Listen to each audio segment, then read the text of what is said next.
Shout outs and prayers to everyone that is down in Texas and the Gulf Coast area that's being affected by the weather right now. I'm going to give y'all a moment to come on in.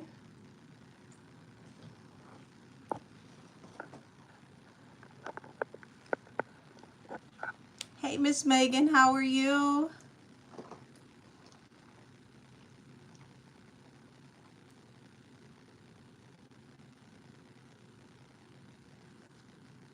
Hey, Ivory. Said I'm doing good. Hope you are as well. I am. Hey, Mon. Hey, Kiki. Hey, it's Trish. Hey, Cashmere. Oh my goodness. So hopefully, oh, hey, Gucci. Cat Eyes, baby, how are you? Hey, Yolanda. Hey, Rhonda. Hopefully, all of you got to see the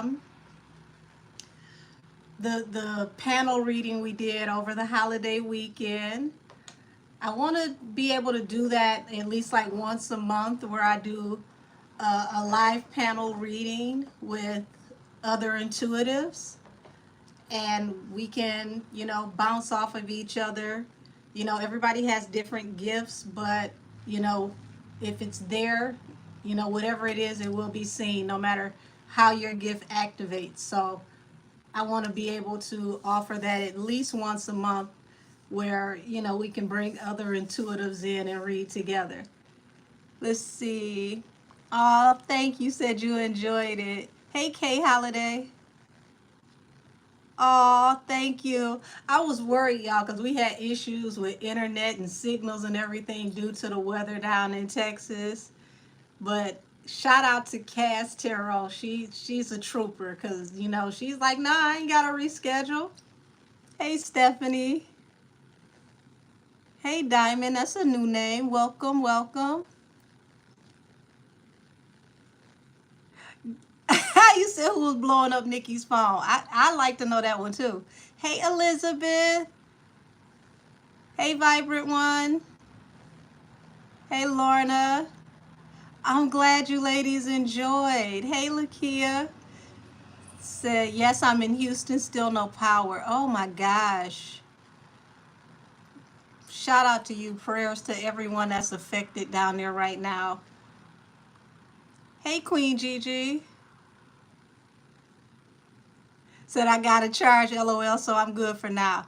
Listen, you better keep a charge for an emergency. You can always come back and see me in the playback. I greatly appreciate you. If it get down to that one bar, say that for an emergency. I'll understand. Oh, anytime, Diamond Jackson. You good to see you here. Hey, Amethyst Rose. Yeah, shout out to Cass and Millie. Aren't they dope, y'all? We have been planning to do it for a while. We just had to find the right time. That's right, Stephanie said prayers to all affected. Yeah, I got two readings, by the way, that should be finished uploading by the time we get off of here tonight, which is the Armand versus Ken Barbie.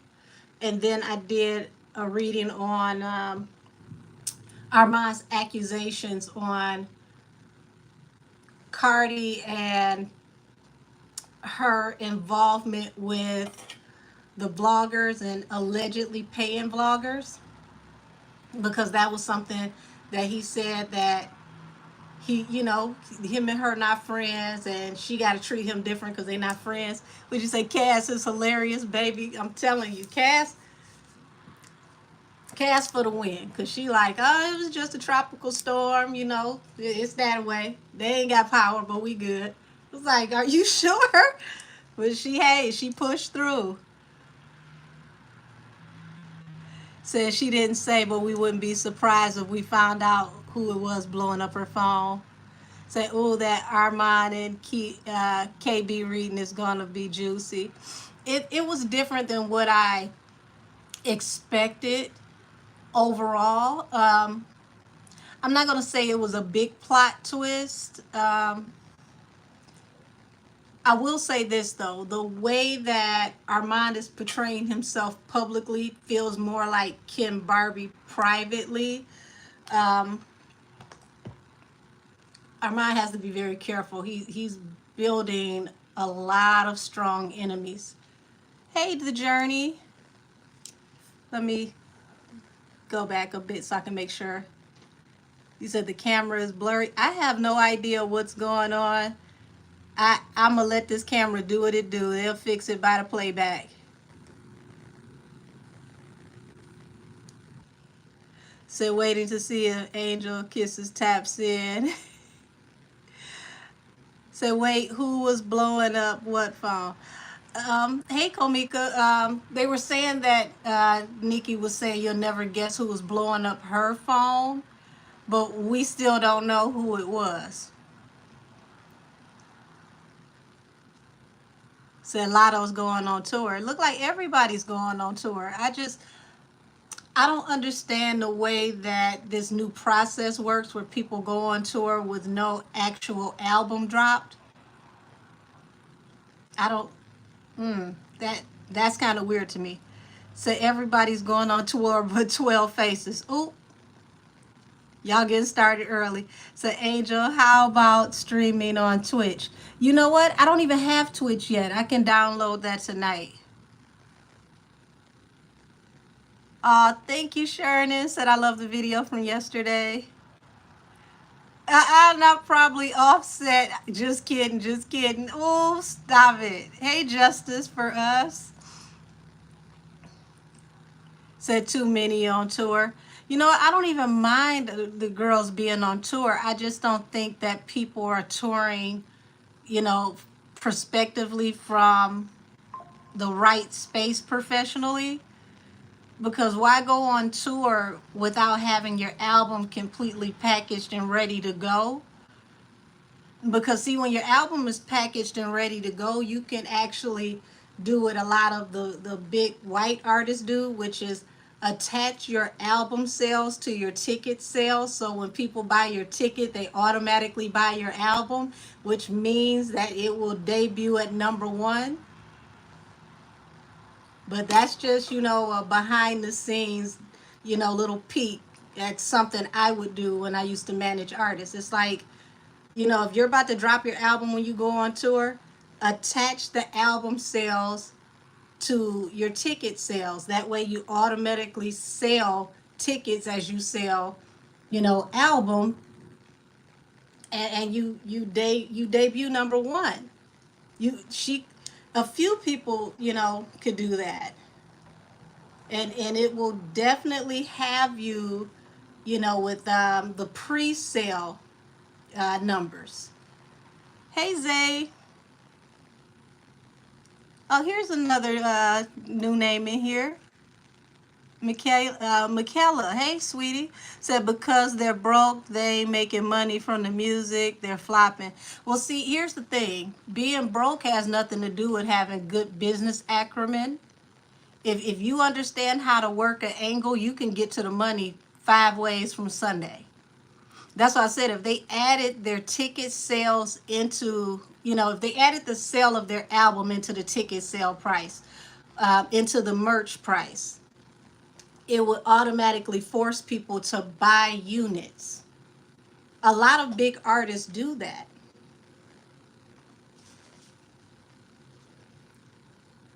I didn't even see Angel the Babe come in here. Hey, Angel the Babe.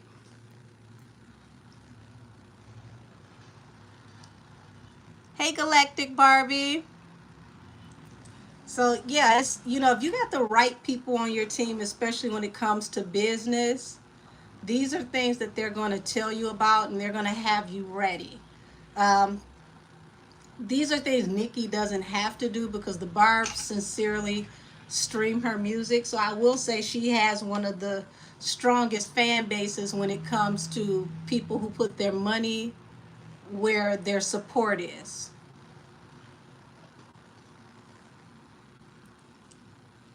Oh, thank you, sweetie. Said you read with those ladies were absolutely chef's kiss. Thank you. I was just worried about how it was going to come out because we had so many technical difficulties due to the tropical storms down in Texas, but I'm glad it still came out. Said only person tours being talked about is Nikki and Chris. That's because they are organically selling out everywhere they go. And I mean, you can't be mad at Chris when he charging people 11.11 to take pictures with them, and it's up to them what type of picture they take, and it sells out literally in every single city. I'm just finding it funny that everybody has Chris grab their cakes in the picture, but nobody has thought to grab Chris. So we gonna wait to see how these tour pictures, you know, come out. But him and Nikki right now, they are the cream of the crop right now. Said Nikki and the Weeknd have a fan base like you couldn't imagine. I would only fan base that I would say that I can put next to Nikki's right now when it comes to putting up the numbers would be K-pop. I would tell any artist, do not drop on the same day as K-pop. I don't care if life depended on it. Drop the next week. Do not drop the same weekend as K-pop. K-pop fans, pull up. Now, outside of K-pop and Nicki, country music fans. Because I promise y'all, I don't know a word of Kenny Chesney. Couldn't sing a Kenny Chesney song to save my life in an emergency. But every time that man come to my city, if you work in food and beverage, baby, you going to pay your bills for the next 2 to 3 months off of Kenny Chesney fans. So shout out to Uncle Kenny. Hey, Millie. Hey, Empress Fee. Thank you for coming to join the chat. And everybody loves the reading, Millie. I am just so grateful that you came on to do the panel with me. And I can't thank you guys enough, you ladies rather. Let's see, who else slid up in here on me? Spice God TV. Hey, baby, how are you? I'm doing great. You said I love my K-pop. Listen, I give it to K-pop because, I mean, they perform. I don't know how and, you know, the tiers of the money works because it's like 75 of them to a group, but you can't say that they don't perform. Hey, Miss LaDon. Say Sexy Red and JT have them wanting to be compatible with them. People want to be compatible with winners, period. Everybody wants to be near to whoever's in the winner's circle. Say, hey, sis, I love you guys. Came today, last night, I watched twice. Aww. So we might have to do a Discord or something, y'all. I'll be missing y'all. Oh, you know what? When I tell you it's so many apps, soon as I get accustomed to one, it's another one. Matter of fact, speaking of accustomed to one, we might as well invite a few people in on Station Hit. Why not?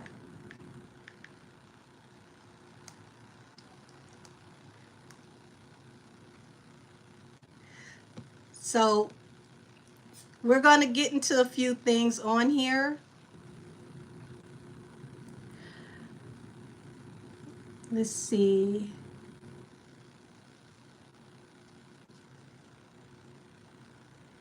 Thank you for y'all patience. I'm getting everything together for Station Hit.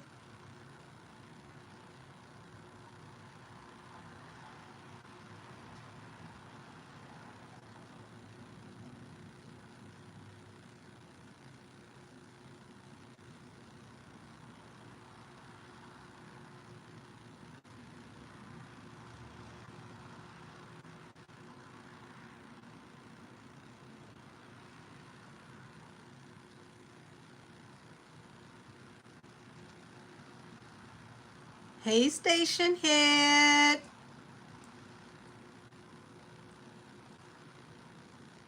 Hey, y'all. Oh, shoot, y'all got in here fast. Alrighty, so the Chris Brown stalker really scared me. I think the Chris Brown stalker made Chris nervous, to be honest. Said, I was just in the middle of you guys reading, and baby, I was screaming from the beginning. Oh my goodness. Listen, Cass got into some things, and I hated it that the audio went out, because as soon as she got into the juicy part, it was like it flatlined. So we had to come back into the part two, because it was supposed to just be one long video. But hey, it worked out the way it was supposed to.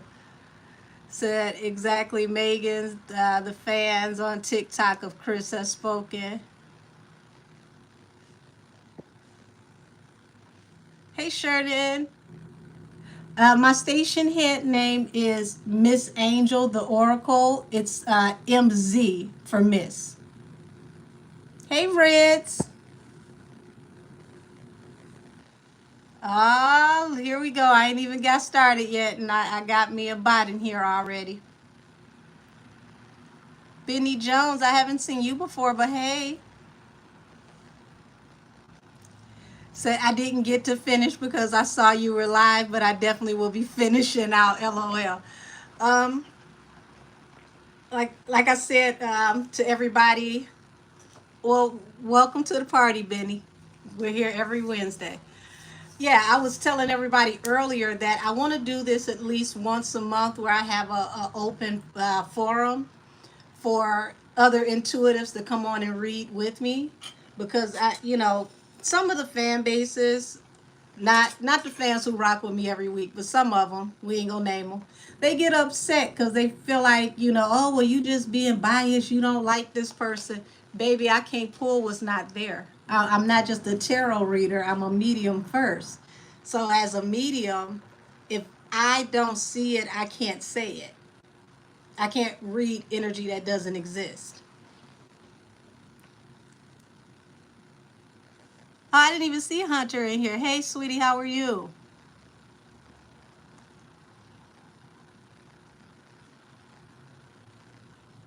Oh, Miss Ladine.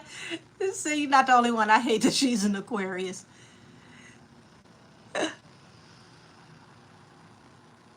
Oh, my goodness.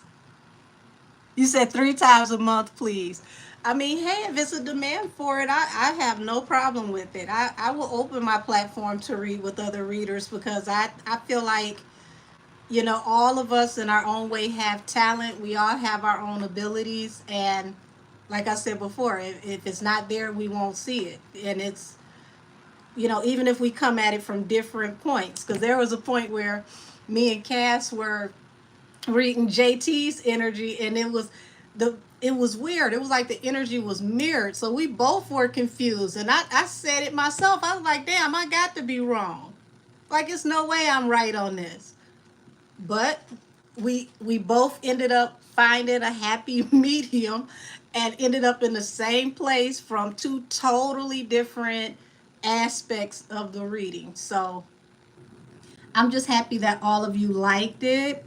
I'm happy that, we could be of service to you. Oh, you said the Megan part of the reading had me like, yes, yes, I knew it come through confirmation. Listen. Whew, that it's I want to just say this. Sometimes when you read certain energy, you don't want to be right, because the ending is so bad. You just don't want to be. But it is what it is. If it's there, it's there. It says, I want you to do I want you to do it with those two, LOL. Oh, you said bring the other ladies back. I mean, if they're for it, it took me forever to figure out, because I wanted to stream it with all three of us at the same time. But because we recorded it outside of this, it took forever. So now I've finally figured out, how to do it. But if they're willing to come back, I would love to have the both of them back. Uh, oh, Lord, y'all said she's a Leo moon, Taurus rising, and ironically, I'm a Taurus moon, Leo rising. Said the tea on Victoria was good. Baby, listen, that Victoria reading had me done. I was like, what the hell is going on? And you notice the first card out, I'm like, it says the person is unfazed, but they were drinking from a teacup. I'm like, what's tea? What's about to come out? And why did I ask that? A whole ton. Let me see what's happening over here on Station Head. Hey, Sharp Butterfly. Said, do you mind if we request, song request? Uh, I don't have a problem with that. You know what? I've never done music on here. What song request would you like? Station Head is fun for a whole nother reason, y'all.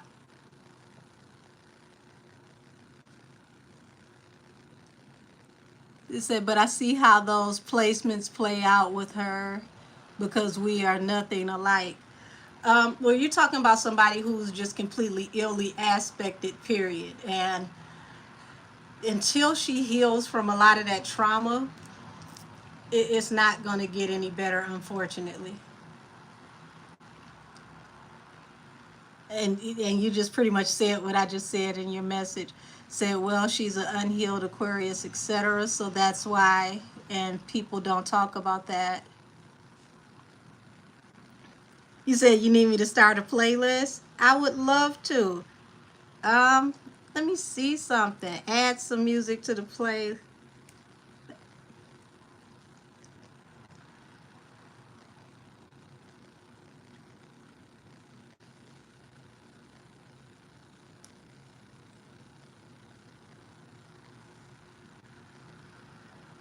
Let's see. Let me find something that ain't too ratchet.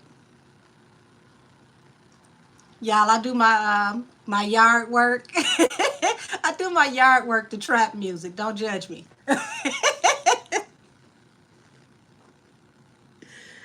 Oh, let's see.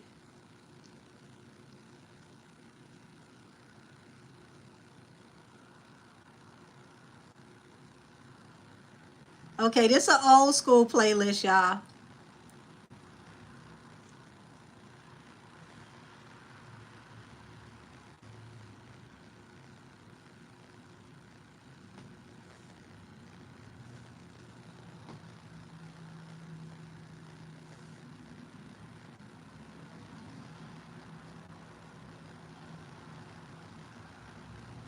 Hold on, let me cut this down because the last thing I need to do is hear this playing over here and they be trying to mess with my video.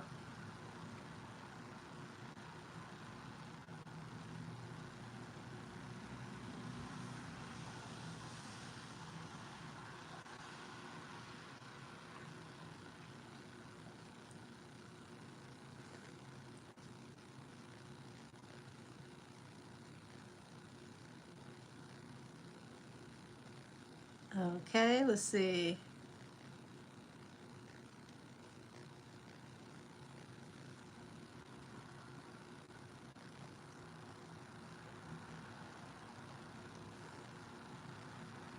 Oh, Isley Brothers, come on now. Uh-oh, there we go. Had to make sure that y'all can't hear that over here because I don't need YouTube coming for me.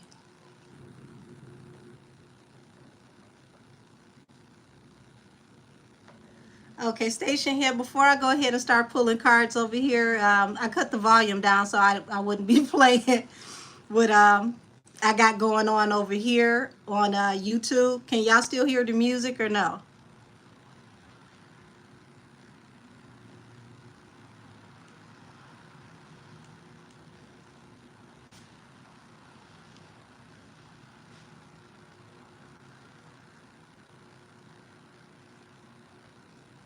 I could have swore I just accepted the Isley song. I just seen it.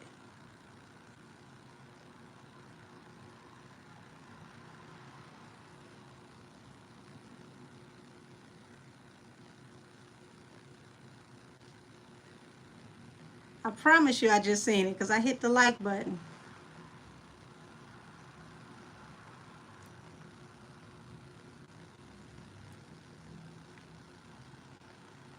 Where did it go?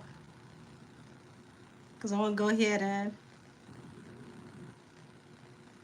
My apologies, sweetie. Can you send me the song request again, and then I can go ahead and start pulling cards?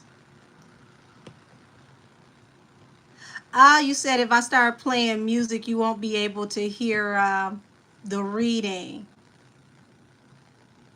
Okay. Y'all said no music. Y'all want to hear the reading. You got it. I could just come back and do intermissions and play music in between. How about that? Okay. We'll do it that way. You said, I saw a video with Chris and Dittler hooked him and Chris was on, he was on the big bed. He acted like he didn't want to be bothered. Talking about that big blow up bed in the backyard. Y'all did see, I told y'all these Hollywood parties get weird.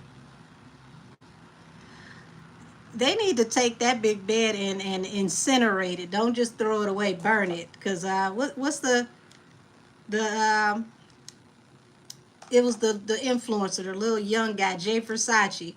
He said that, I think he was like 16. He went to a party at the house and he said that he got pretty much hunched on the big bed too. So we need to throw that big bed into a bonfire.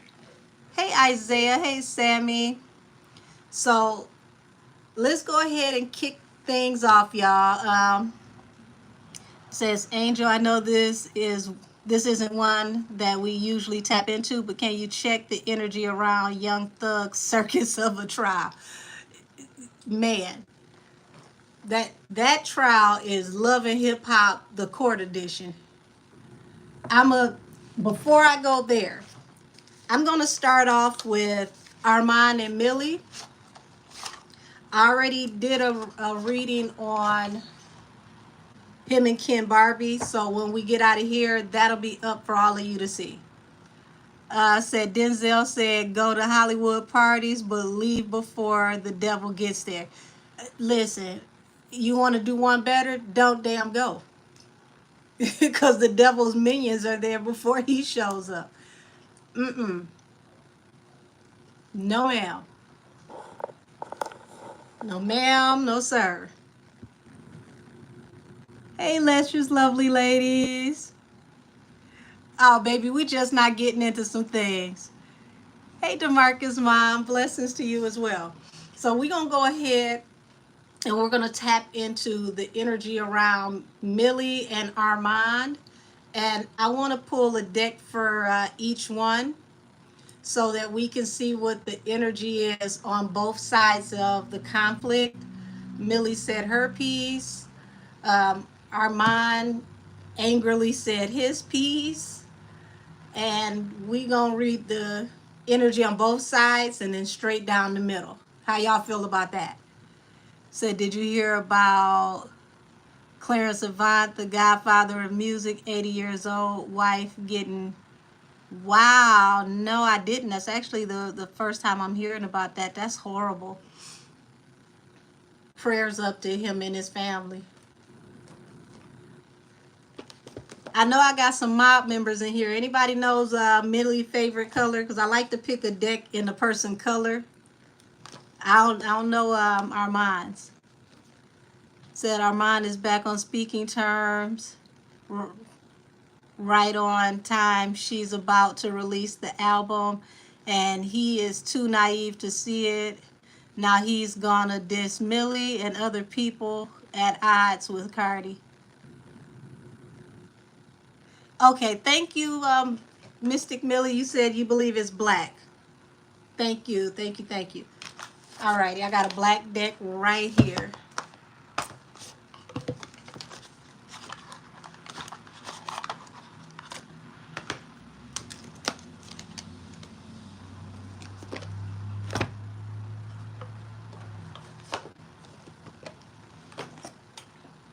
Alrighty, so I'm going to read the energy around Millie first, and then I'm going to save Armand for last, because Armand get a little talkative, y'all. Angels, ancestors, and spirit guides of the highest heavenly order, show me the energy around Millie and how she feels about the fallout with Armand. Show me the energy around Millie and how she feels about the fallout with Armand. Okay, so Knight of Wands, Five of Wands. Interesting enough, Knight of Wands is like here for the short time, not the long time. So, you know, she don't put too much stock into Armand. Five of Wands is like, you know, if it's almost the energy. If it's not serious enough to physically fight, I don't care. But I don't even see her as the type that like to fight a man. You know, it's just Knight of Wands can be flighty. They're in and out, in and out, in and out. And then, you know, that's the card of the whore. So I want to, let me, I want to put this as nice. Why would my neighbor's dogs decide to act up right now, y'all? It feels too nice to close my windows. In the Asian culture, they consider the bee and the butterflies to be like whores because they go from, like the bee goes from flower to flower, pollinating every flower. And this is like the energy of the Knight of Wands, you know, someone who goes from person to person, spot to spot.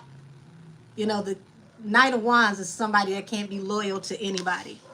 Hey, Cass. Thank you. Thank you so much. They love you and Millie over here. Hey, Princess Pool. Hey, Princess Love.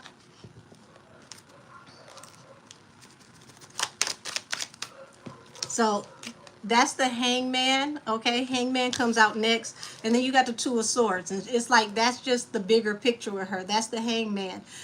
He's not loyal to anyone. He's in and out with everybody. Someone who can be a little mixy, you know, as far as social climbing.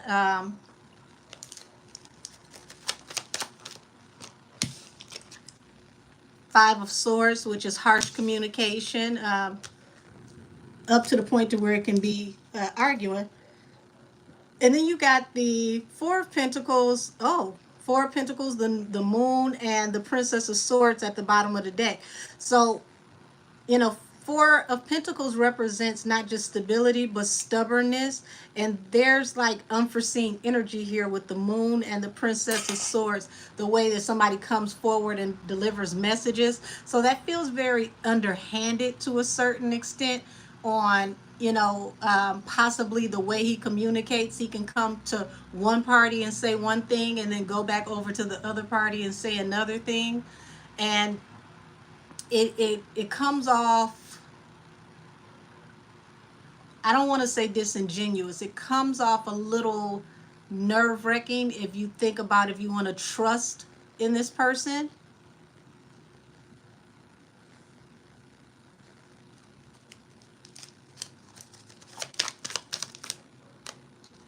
Yeah, I said he did Millie dirty.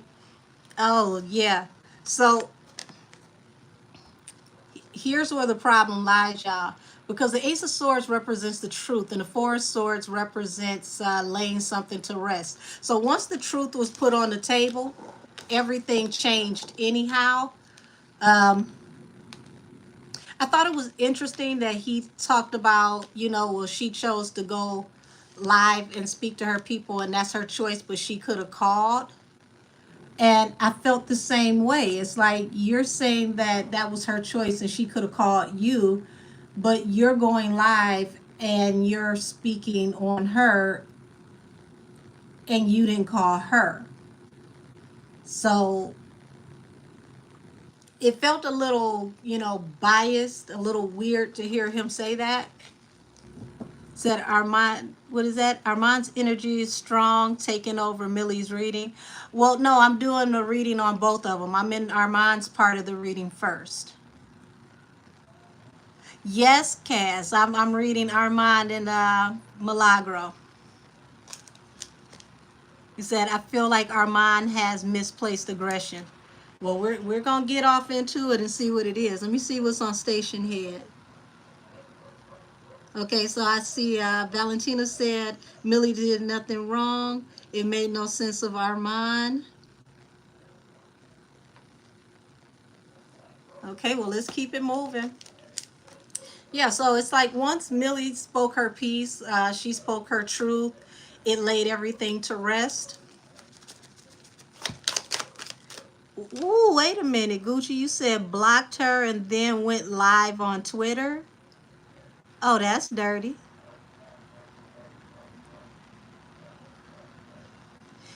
Now, I want y'all to pay attention to this for those of you that could see me over here on YouTube. You see this? King of Swords comes out and hits the table, but then you've got the Princess of Swords here. So funny that I read that comment about him blocking her and then going live. Baby, I don't know what's going on. It's been doing that recently with the camera. So I'm gonna let it fix it on the back end, because we went like 2-3 lives in a row trying to fix the camera. I don't know what they doing to me over here on YouTube. Said Armand doesn't seem that he's in a good spiritual space. He isn't right within and lashing out on those around him. Justice for us, I want you to remember you said that, because when the Armand versus Ken Barbie reading is up, which it'll be up tonight, you're gonna see how spot on you are, because I pulled on the energy that he's not properly aligned in his path, and the universe is trying to make him slow down because there's something spiritually that he's supposed to do and he's not doing it. Well, maybe you said they do this blurry stuff to deter us. Baby, they probably ran out of bots money, and this is the new this is the new inconvenience. They can't afford to send us thousands of bots anymore, so they just they blur me so I look like a thumb. Oh my God.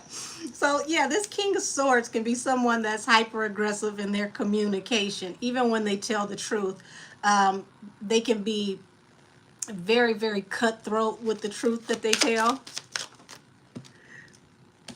And you've got the Magician here, which is the manifester through manipulation.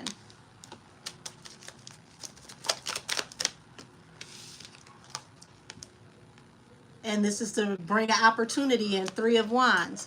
So, interesting enough, I'm seeing the same energy around him. Believe it or not, y'all. I'm seeing the same energy around him that I saw around Cardi. When I did that, I'm trying to think who's reading. I think I did a touch and go and a live where I talked about her and Millie and them going back and forth. Cardi knows that the blogs are not posting her right now, and she had to get back in the algorithm to get people excited for this album, because she told them to stop posting her, and she has her selected bloggers that she has post her. But when she got into it with Millie, it pushed her into the algorithm with the vloggers, because the vloggers were going to cover Millie. So if they had to cover Millie, it made them talk about her. And this is the energy that I'm getting with Armand. It's like he's shaking the table to get the algorithm cracking. And he can say that he's not, but the Magician before the Three of Wands is manifesting the ships coming in. Instead of waiting for your ships to come in, you're going to make them come to you. So it seems like he did this because of Cardi and making excuses, so it doesn't seem like it truly is. All I can tell you is the energy between him and Cardi is not what he thinks it is, and it's going to backfire because she doesn't trust him now. Cop Nation, not even talking about them folks. Stop messing with our connection. Oh, man. So the cards never lie. Sort of like what Megan wanted to do with Nikki. Let's see. It says, you said that she was going to go through some messy ish too. Yeah, well, here's the thing. Millie's actually in the best position that she can be in right now, whether she knows it or not. Because what's going to happen is, now that, people are energetically being sloughed it off, She's being prepared to go to the next level. And see, she's, she comes off as a tough cookie, but she's really, a softie. So here it is. She would have took him with her to the top, and he self-sabotages. So it wasn't going to be a good thing for her to take him with her. So believe it or not, y'all, God allowed this to happen because they needed to separate so that she can be prepared for when she goes up. Said, Armand started distancing himself from Millie weeks ago. Let's see what y'all saying over here. Said, OMG Angel, he just announced that he's going on a 60-day manifestation cleanse. And I just said that the magician came out. Ain't that about nothing?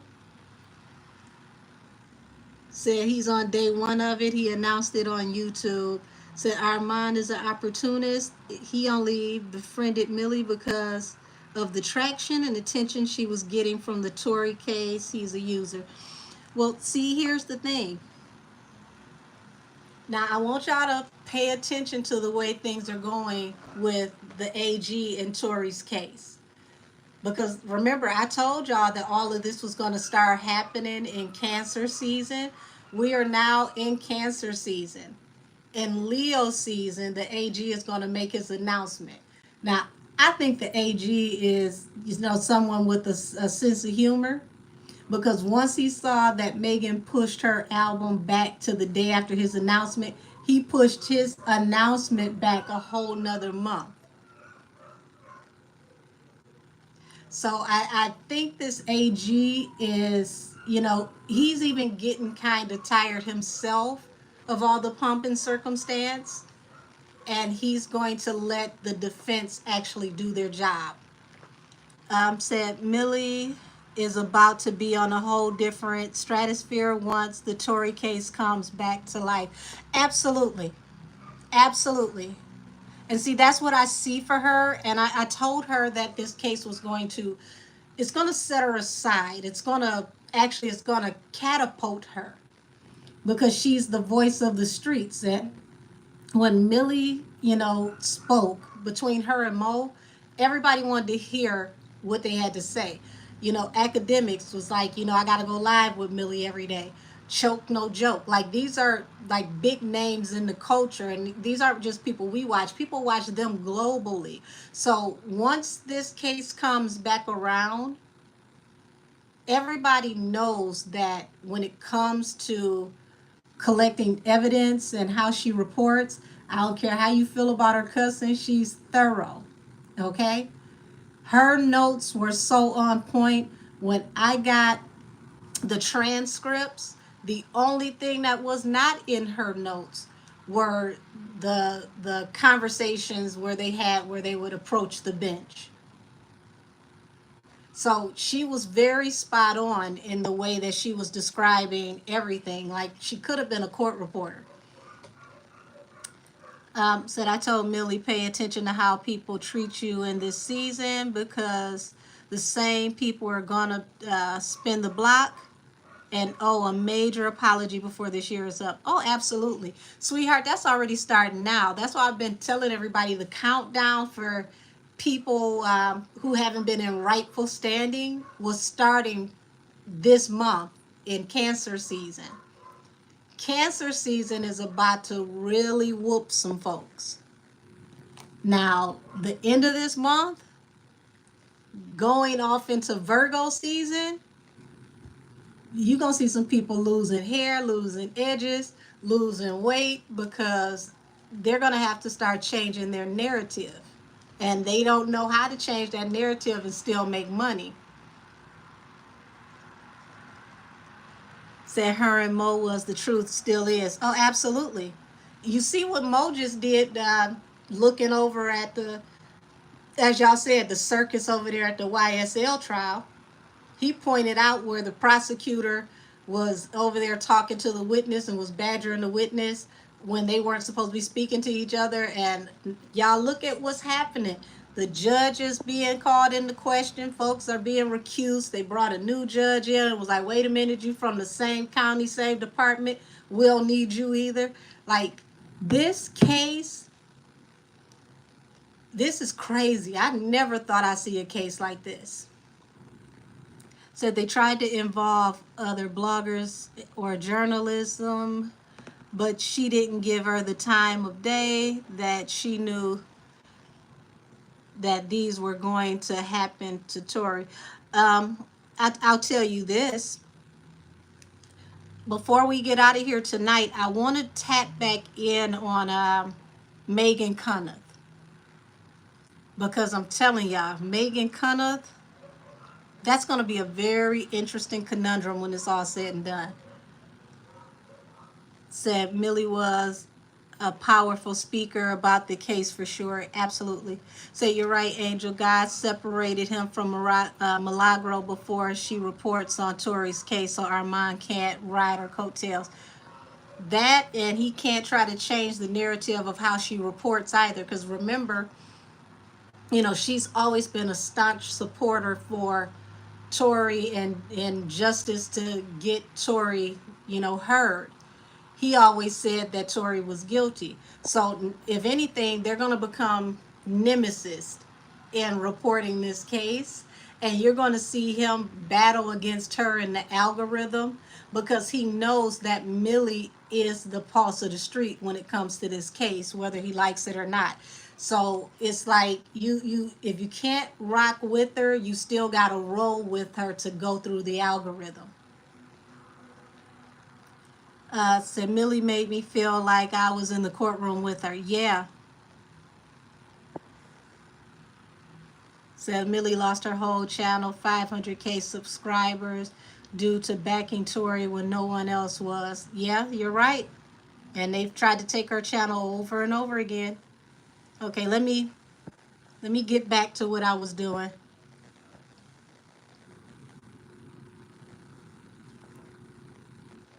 Not the four-eyed bandit. Y'all to call Megan Cunneth the four-eyed bandit.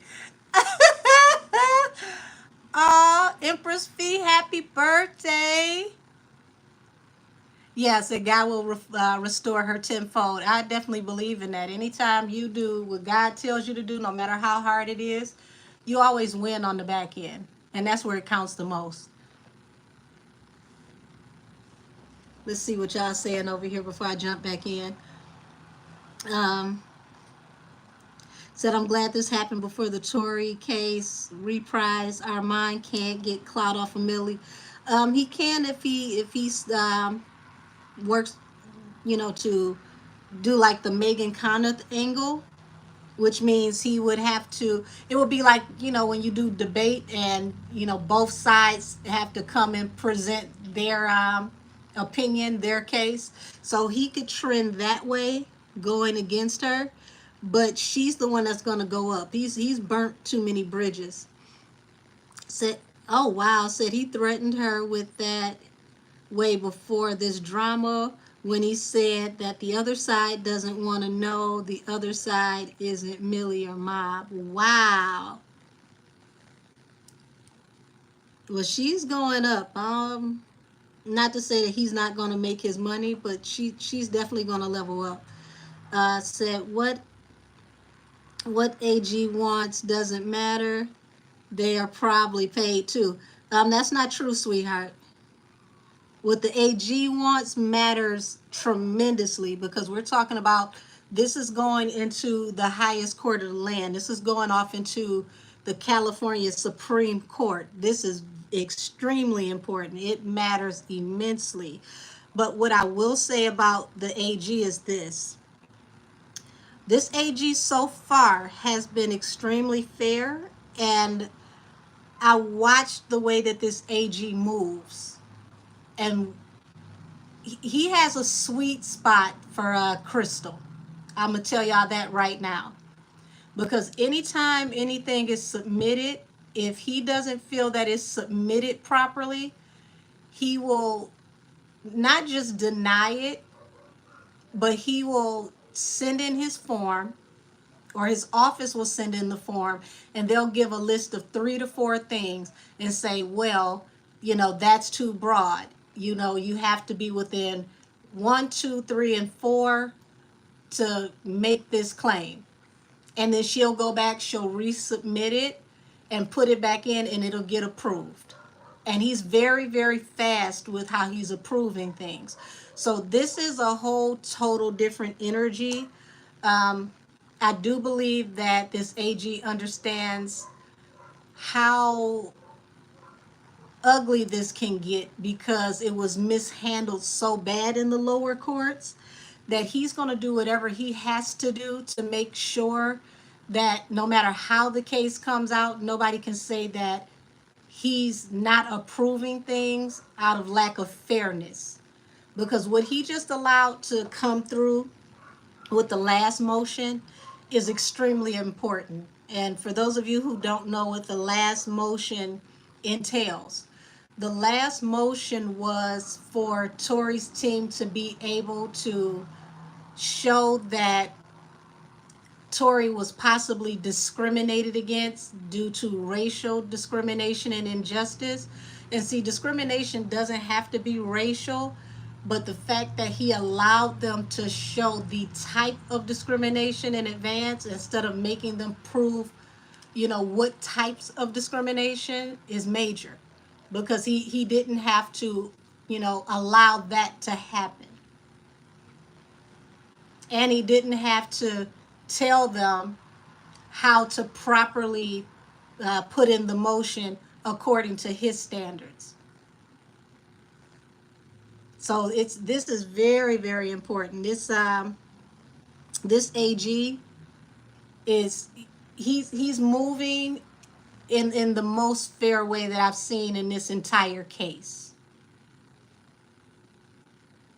Because remember, all the motions when they were down in the lower LA County Circuit Court, every time the lawyers on Tory's side would try to make a motion, the judge would automatically strike them down.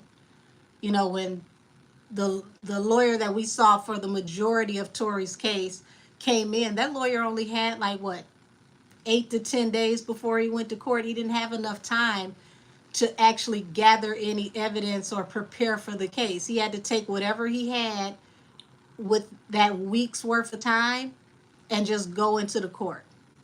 And the judge would not allow a continuance so that he could get, caught up on the evidence.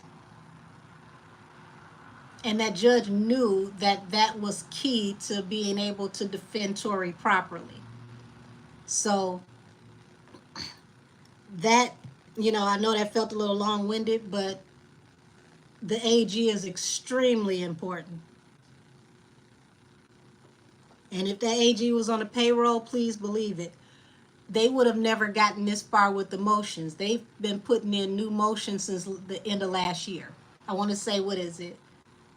Was it starting in October? So the AG hasn't denied any of their requests. If anything, what he's done is told them to refile the motions and to file them in a specific way, but he hasn't struck down any motions.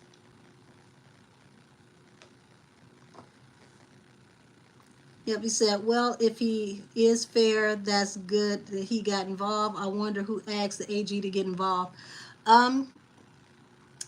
The lawyers took it to the Supreme Court of California. That's how the AG got involved. They took it out of LA County. If it would have stayed in LA County, it would have never gotten the AG. So that's how it got there, because it's not in the regular circuit courts. It's going to the Supreme Court of California. And see, that's the crazy thing, y'all. I'm gonna say this and then I'm gonna jump back into Armand's reading. Because you have a lot of people who are not covering this case anymore, people don't know that this is no longer in LA County. I want y'all to pay attention. TMZ, all these companies that broke this story, none of them are keeping the public abreast of what's going on. Even the one y'all call Googly Eyes, Megan Cunningham. When they started filing motions, she said it was frivolous, it was pointless, it wasn't going to get anywhere. Megan Cunliffe has yet to retract what she said and to update people on the motions as they come up to date. But she's making it over to Vlad TV. She's at hot girl concerts holding signs that says I'm with Meg. She's selling coffee mugs and t-shirts and whatever else saying, you know, Megan the reporter. So if you're a reporter, report the whole case. Why are you not reporting the new motions? Why are you not reporting the writs? Ah, you said, oh, Four Eyes can't see this, huh? Baby, listen. She see what she want to see. What she don't want to see is the end. Because if she starts to report this side of it, she's going to start looking like she's a little unscrupulous and a tad bit biased. And that's what she doesn't want us to see. We've never seen, you know, Barbara Walters as a reporter say, I'm team such and such. She may have had an affinity for somebody, but if it was breaking news and it was a story, hey, this is my job. And that's the way it's supposed to go with a reporter. It's your job. So, you know, your only alliance as a reporter should be to doing your job. But let me tap back into Armand's energy. Said the block, the true motive for what happened with that night. It said be lying and said she didn't sleep with him. The issues that night was not about music. No, not at all, baby. This was very personal. I don't know, you know, how new some of you are to me, but I did a reading on the physical altercation. What was it? Last summer, when everybody was saying that, you know, when they said that they didn't fight and no fight ever happened and they just bumped into each other. I did a full tarot reading on the fist fight. It's in, I want to say, the last 10 to 15 minutes of the Megan versus 1501 reading. And I don't know how many of y'all know that Megan was trying to get the judge to force Kelsey to turn over her phone and all of her cell phone records so that she could show that she conspired against her with 1501. That never happened. And I, you know, kept saying that that would be a terrible idea if Megan got the judge to force Kelsey to turn that phone over, because now when Kelsey's phone gets turned over, anything that's incriminating to you is also accessible to all of the council. So what about the text that Kelsey sent to people about what happened between all of y'all out there that night in the street? You can't ask the judge to turn her phone and her phone records over and then say, oh yeah, I just want y'all to tell on her with this, but don't tell on me on anything else you find in her phone. It doesn't work that way. What you say? Said they tried it. They think they are all idiots, dumb, stupid. They said and bullshit and clocked when Megan went from glass to bullet fragments. Listen. Well, the AG is, I did tell y'all that the AG will be unlocking all these files, and that's what's happening right now. He said for him to make a concerted effort into making a decision, he needs to unlock everything, see everything in its full entirety before his office makes a decision. So y'all, these 911 calls and all this stuff that we haven't been able to get, it's all about to come out now. Now let's get back to Armand.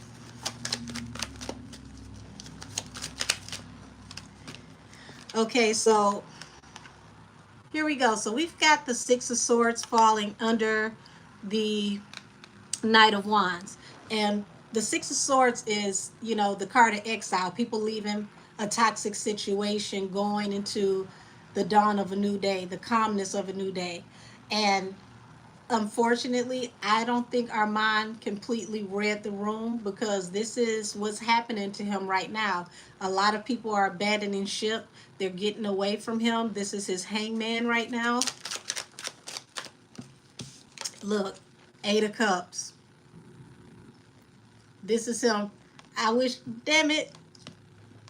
Anybody else had a personal reading with me, y'all know I sing during the readings. Look, y'all, look at this lonely person sitting here in what's supposed to be a pool. Look, pool of emptiness and loneliness. Eight of Cups, everybody walking away from him. That's the hangman.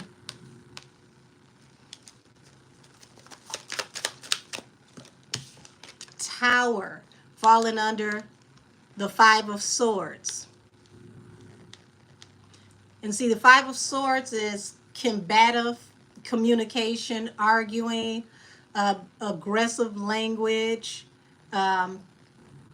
pretty much him being combative, period. Him saying some off the wall type things now is a tower.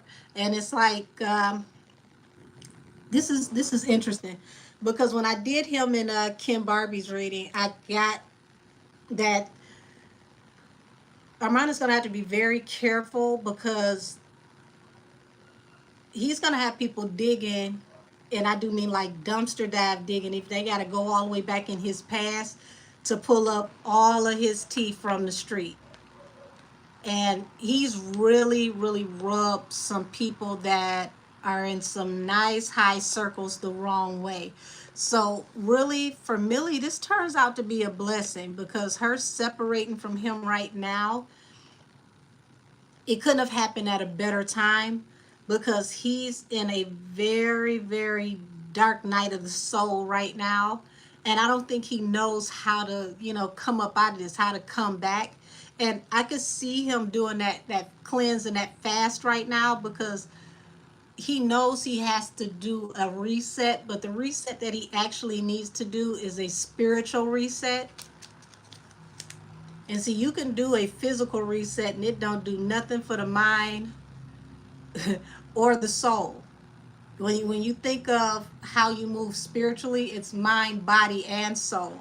He has to get his soul and his mind in proper alignment so that they can match the physical detox. Because, physical detox, you ain't going to do nothing but lose water weight and clean out your colon a little bit. But that's not the problem that, he has, that he really needs to worry about. He's going to have to really start watching his tone and how he communicates, because this Five of Swords over this tower, it's going to be big trouble in Little China. That's all I'm going to say. Yeah. So you've got, the Three of Pentacles here, which is a card of a collaboration, and it's falling under the King of Swords. Now, Armand's a Gemini, right? I think y'all told me that like maybe a live or two ago. Oop, that's a hell of a question. Said, do you think Cardi hexed him? We are discussing, I just got here. I'm talking about Armand, and that's a hell of a question. We're going to come back around to that one. Okay, so he is a Gemini. Okay, that's this King of Swords, okay? And we know that, swords represent communications. Geminis are really great with talking, being orators. But this Three of Pentacles, it would be good if things were in alignment with him for business. But this isn't a contract negotiation or agreement coming in for him. I feel like this is what he's trying to manifest. He wants to do a reset so that he can manifest something like this. But this is three very pivotal people. And I want y'all to pay attention to this. Anytime you see a triangle, okay? Triangle also represents, all-seeing eye pyramid, okay? So he has three very strong people working against him in the industry, and they want to bring balance, okay? Reset the karmic balance. Said, I feel like Armand definitely got some tea on Cardi, and he hasn't spilled it yet. That goes both ways. And I hope that they keep it that way and they keep it professional, because if either side decides to break and tell the other side business, oh, it's going to be a war of the roses. You talking about like bombs away? Oh my God. I hope everybody keeps it professional. Yeah, everything he's trying to manifest, you got heartbreak here, falls under the magician. So he's got to understand that he is the master of his own destiny, and he's also the creator of his own chaos. And I don't think he takes full accountability for when he creates these chaotic moments. Yeah, the ultimate showdown. You're right. Yeah. So here it is. You got this one person. It's like, 1 against 6, this defensive person. And this is like the stance that he's in right now, feeling like it's him against the world. And this is falling under 3 of Wands. But what this is showing me is this is helping to keep him in the algorithm. It's bringing the ships in. It's helping him to keep his name mentioned, which is going to bring him money. Because, remember, he said it himself. I ain't got no job now. I need my money. I need, my YouTube check now. So he's shaking the table, making sure that everybody talks about him so he stays in content, even though he's complaining about being content.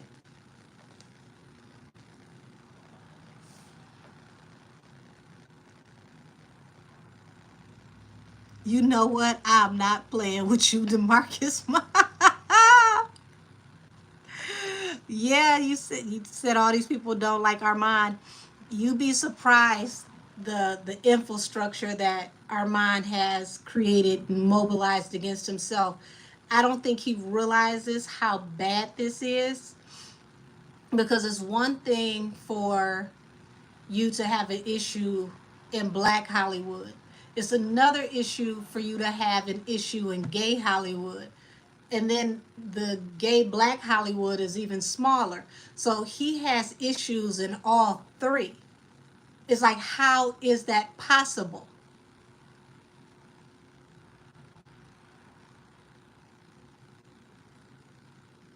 It's like hitting the bad karma lottery. Yeah, and see, the sun is being shined on him playing both sides. So this is why I see that people are separating from him, because they're starting to see him as chaotic, and they're seeing him as a dual agent.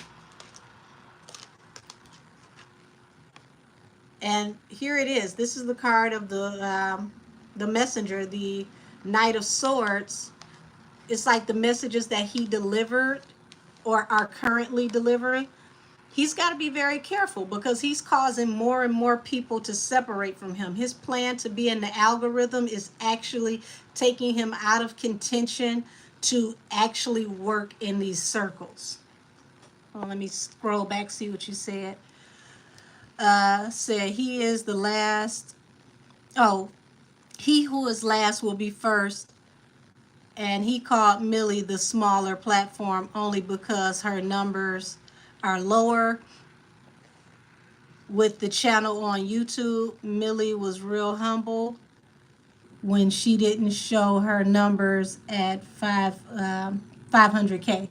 Well, see, here's the thing. People got to get out of that number shaming people on YouTube. Just because you may be higher today doesn't mean that you're going to be on the high horse tomorrow. This is a guy who, went and studied under Tasha K and then became Tasha K's nemesis. Now, say what you want about Tasha, her being sued, her being messy, whatever you want to say about Tasha. Tasha is on tour. Tasha's brand is working so well that she's actually on tour. I never thought I would even contemplate the thought of Tasha K being on tour.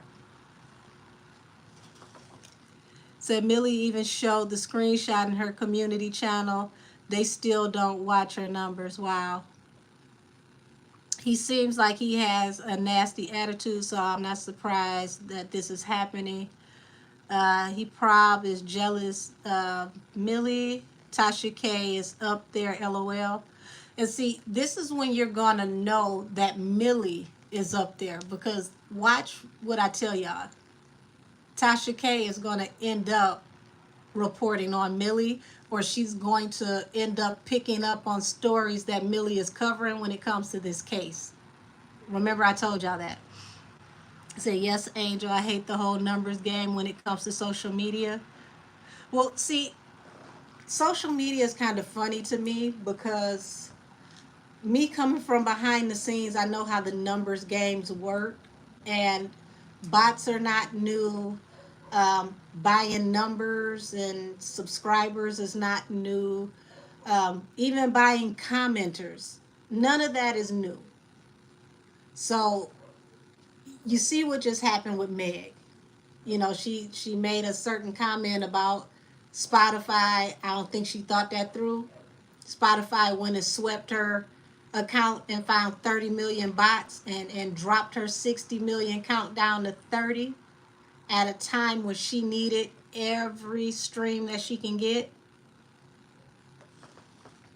Said, funny you say Tasha K and Millie actually got both of them to talk on her channel. Wow.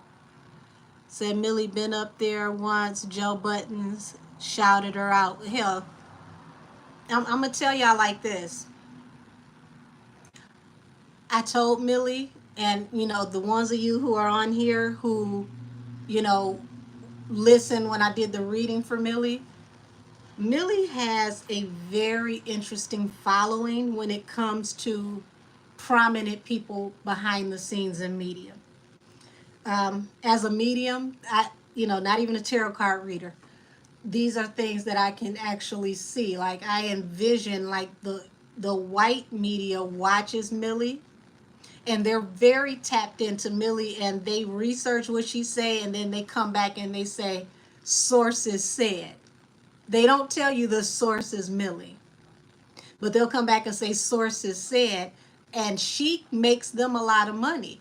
Now, they don't want her up there with them, because it's like, damn, I'ma say sources said and you sitting right here next to me, but she's coming up.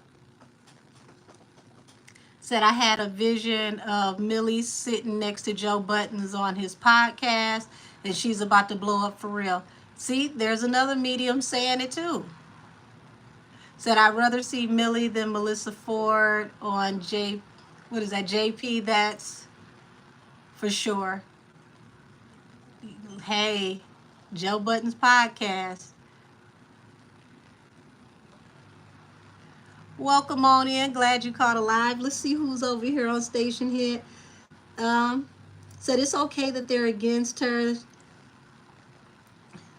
that she can't sit with them, or that she doesn't fit in. People that don't fit in always stand out. Well, see, she stands out because she comes through with the facts, and she's unapologetic. Says she'll give them a run for their money for sure. Baby, she ain't gonna have to get them a run for their money. Let me tell you about what they're about to do with Millie. Because remember, I'm telling you, Millie has a very high-end group of white people that have been watching her. And whenever they feel like they can get the chance to put her on a platform and let her go and let her be a little saucy, they're going to do it, because they like the vibe.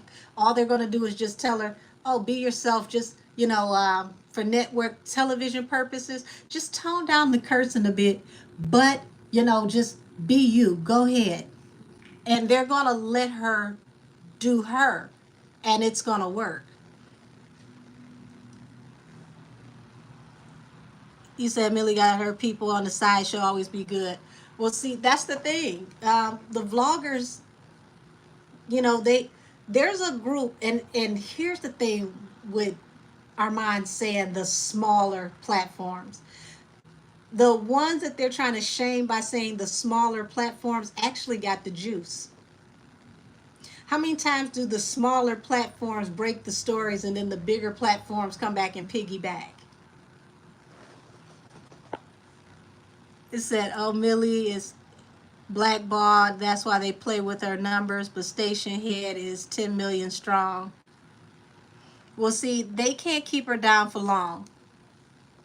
She's going to come crashing through. It's nothing they can do about it.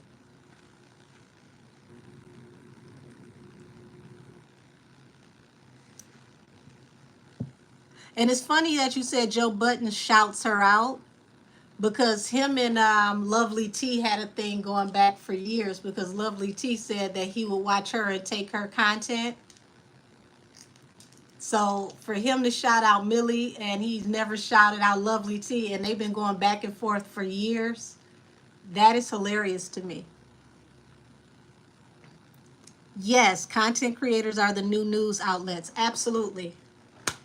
Well, let's get to wrapping up Armand's energy, because y'all, when I tell y'all Armand's energy is starting to feel so chaotic, it's like I don't think he sees this huge sandstorm coming for him.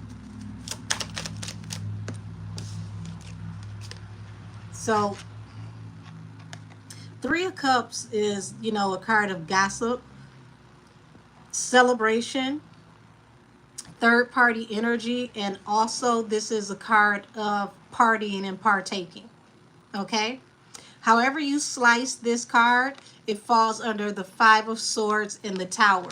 So he's got to get his communication together, the way that he is speaking on people or talking about people. Okay, he already does not do well in the black sector when it comes to how he speaks on women, especially dark-skinned black women. Okay, he's got to get his personal priorities together when it comes to partying. He's going to have to be very careful about, you know, what he says to certain people that are around him, because he has some couldn't even say it. He has some clout chasing people around him that will try to, you know, spin a narrative and make a platform off of him. So this is going to be very interesting. And what is this truth with the Four of Swords up under it? What is this truth that can lay everything to rest? Baby. This is, whatever this is huge, because Temperance falls out right after the Four of Swords, which means that something has to end to get balanced through a new beginning. Says, I couldn't believe that Armand really made a whole video trying to say Meg's album didn't flop. Wait a minute. I know the devil is a lie. He didn't say that. Said Meg's album didn't flop. They ate his ass up in those comments. Rightfully so, because he knew that was a lie from the pits of hell right over there where they sunbathed. Said Armand walked right into the setup, especially when he said that Cardi and Ken said that they wanted him on their side. He played his hand when he told that. Yes, he did. Yes, he did. Said the only issue with Armand is he's immature. Well, that's part of it, but he's short-sighted. So why is he connected to someone like Cardi anyway? Well, see, he's a vlogger. You know, a lot of vloggers have people in their back pocket. That doesn't surprise me. You know, just like Payola can go to radio stations, Payola can go to, you know, vlogs for coverage or to cover certain types of coverage. So this is not something that surprises me at all. But what I'm looking at is he's going to have to be careful with that alliance with Kim Barbie and Cardi, because Kim Barbie is very resourceful. And if Armand says the wrong thing about Cardi, because he's very protective of Cardi. Hey, my other angel, how are you, baby? He's very protective of Cardi. Armand says the wrong thing. Kim Barbie is going to flambe him. He's going to pull up information about him, and he's going to drag him from sea to shining sea. And that's where this end comes that will bring balance through a new beginning. And this is a major truth. This is a big truth. I'm not seeing that this is gossip. I'm seeing that the collaboration that he had with gossip before was a tower due to harsh communications. Also, he needs to make sure that, he don't get to feeling himself, having a sip or two, whatever he likes, and he gets to getting too comfortable with this conversation, because that can be a problem that will bring a tower too. I feel like once this information comes out, guys, this could be like network sweeps for television back in the day before we even had the internet. Like, this would be network sweeps for YouTube.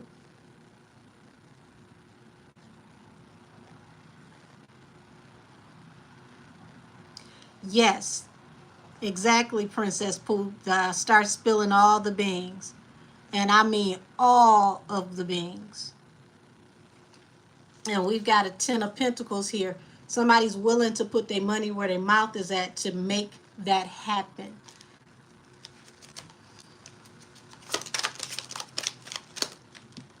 Yeah, this is investing. 7 of Pentacles falling under the King of Swords and the 3 of Pentacles. Y'all, this is also my card of as you sow, so shall you reap. Said he is no longer on the show because of Al Reynolds' roast. He claims that that's not what it is. I did see that the show was, you know, I saw that the show had a 50-50 chance. Now, that's true. The show had a 50-50 chance. They were trying to decide what they were going to do with the show, where the show was going to go.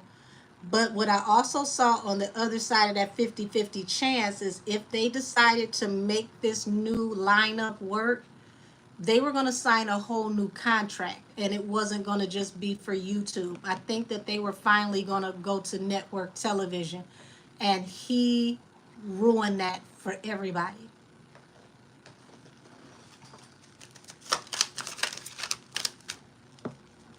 Yep, the Chariot.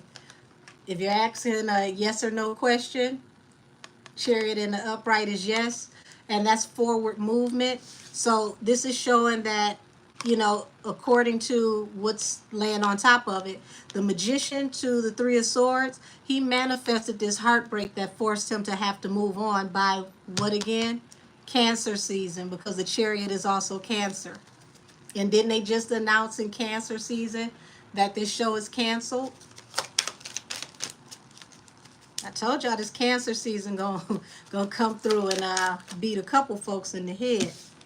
And then here it is, 3 of Wands, the opportunities coming in that he was trying so hard to defend, got him back to square one. Knight of Pentacles. And see, this is where the misplaced aggression is. Knight of Pentacles means that his money slowed down tremendously.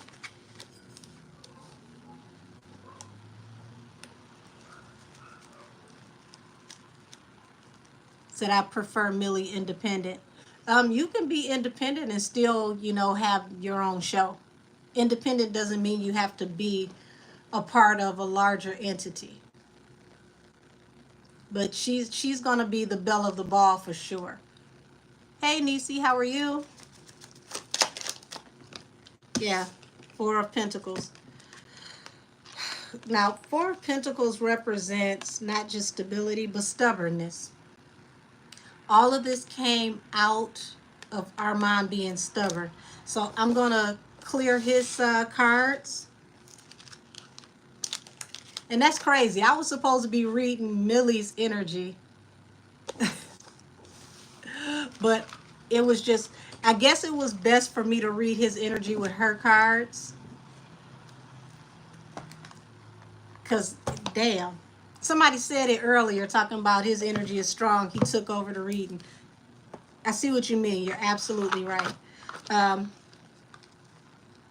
Y'all, I know this is petty, but these childish ass cards over here was supposed to be his.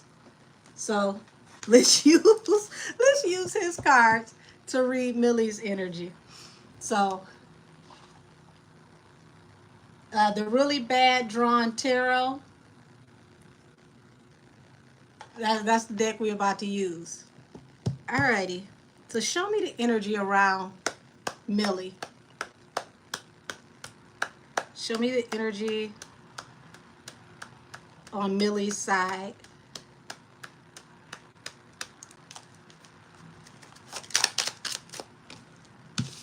Hold on. Gotta make sure I cover the card. You know, YouTube be tripping on us for tarot cards. Now y'all see this? The star. The star represents hope. It also is a card for contract negotiations and agreements and the dawn of a new day coming. So, like I told y'all, Millie's about to be the belle of the ball. Once this, hectic time starts to wrap up for her with this whole, cop nation type influence, because that's about to wrap up very soon. If you watch that live that I did with the ladies, Cass and Millie the Mystic, the part 2 is where we explain how that's gonna wrap up. Okay, baby, it's gonna be a wang dang doodle. Okay, so once that wraps up, this is automatically gonna open up space for Milagro. 6 of Pentacles. What I tell y'all? People are going to want to invest in her and her brand. The Empress. The Empress is not just a mother, but this is the person who gives birth to and creates. So don't be surprised if this helps to create new projects and spaces for her.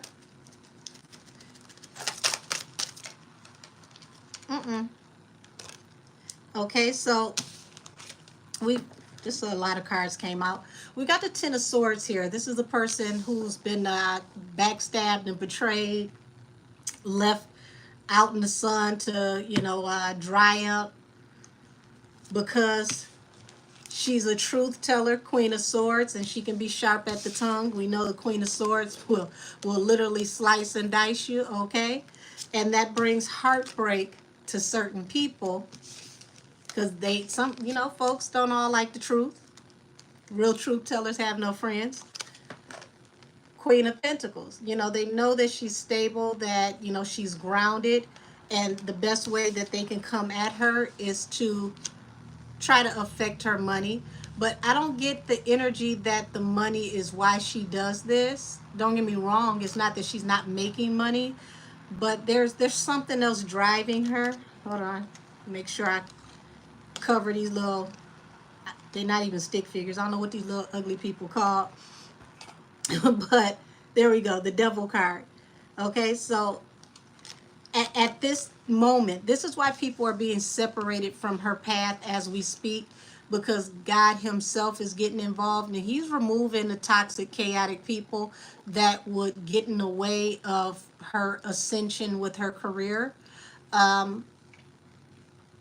Armand is a very me first, me forward type person, and Millie would be very kind to take him with her places and find out somewhere down the road that he was negotiating for himself. So yeah, it had to happen this way. He had to be her Judas so that she can she can be reborn in the next phase of who she is.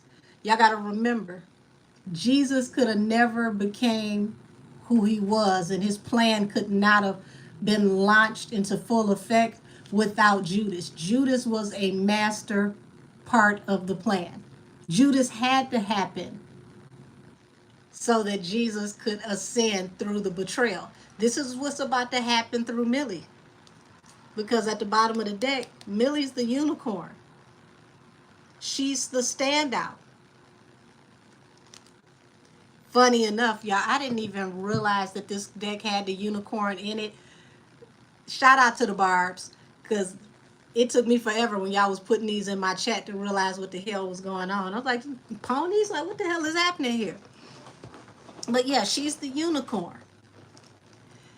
Said, Bay said, off with her head, and it's like icing on a cake. Hey, come on now, Marie Antoinette. So here it is. These are offers coming in for new opportunities with the Knight of Cups to the Page of Pentacles at the bottom of the deck. You said Millie's most definitely the Queen of Swords. Yeah. They're coming. Look at this, y'all. I just had this at the bottom of the deck. Y'all saw me shuffle. Here's the unicorn coming to give offers to the unicorn.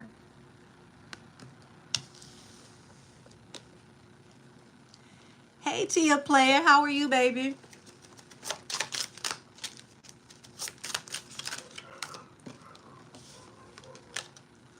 Okay, so we've got the Lovers. The Lovers represents choice, not just, a couple. And it's like, this choice is going to bring her balance through a new beginning. See how Temperance came out in both of their spreads? See, they meant to make it an end of a cycle for Millie because they knew she was the standout. They wanted to break her hope, which is also what the star represents. But you can't break a person that won't give up. And here she is, the wounded warrior. No matter how many times they came against her, no matter how many times they strike her channels, no matter how many times they take her stuff down, she keeps getting up. This is a person that you can knock her down, I don't care how many times, and she still gets back up. And this is why they can't beat her, because she has the heart of a lion. She won't quit. This is one of the most resilient cards in the deck.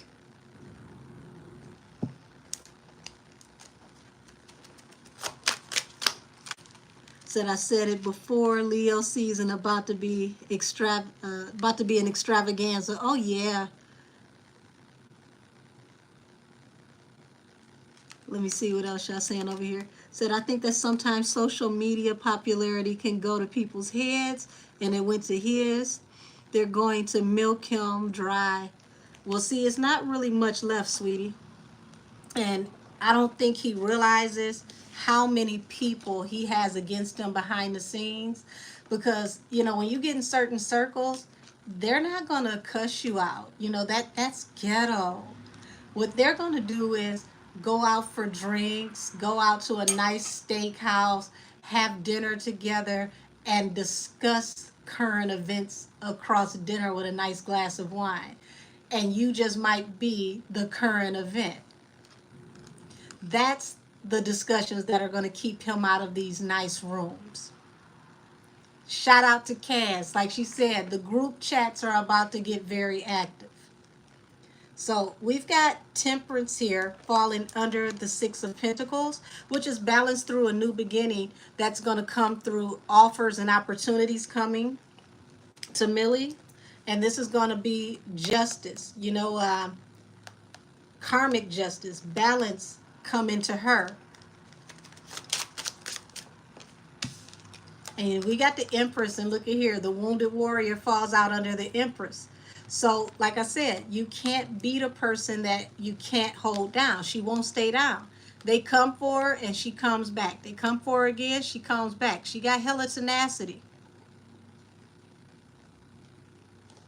This the type of person, you get in a fist fight with them, you're going to get tired. Because it's like, damn it, how long we going to have to keep going back and forth?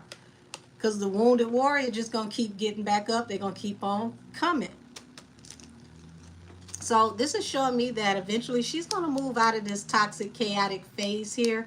Six of Swords, which is what, like I said, this is what needed to happen in this situation with her and Armand. She's going to leave this energy behind, and everything coming from this point on out, even, balancing out the energy that's a little topsy-turvy right now, it's all going to get better. Because Six of Swords is leaving behind the chaotic energy. for the dawn of the new day. It's like, you know, escaping, going into freedom.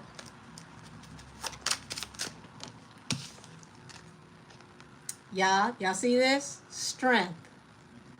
So Leo season is going to be major for Millie. Now we know that Tori also represents strength because he's a Leo. The AG is making his announcement in Leo season. To be particular, on my birthday, y'all. So I am going live. We're going to pop a bottle.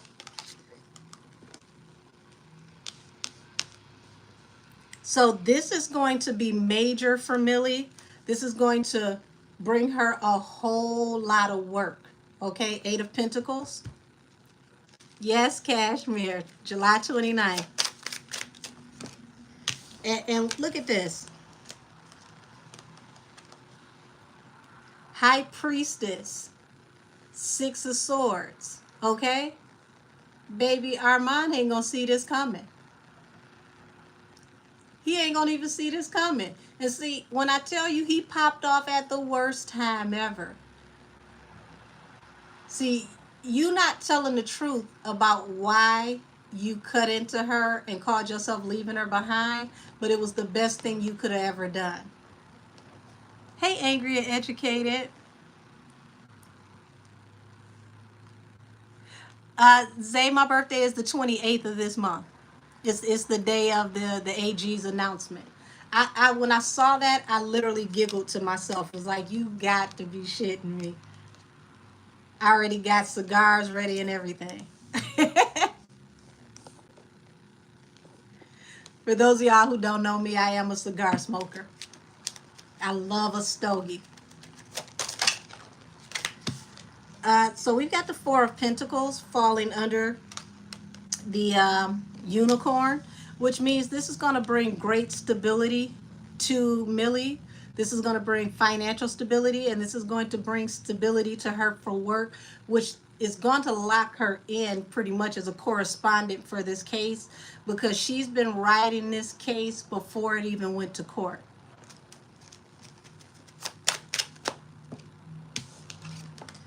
So here it is. You got the 2 of Pentacles falling over here under the Lovers.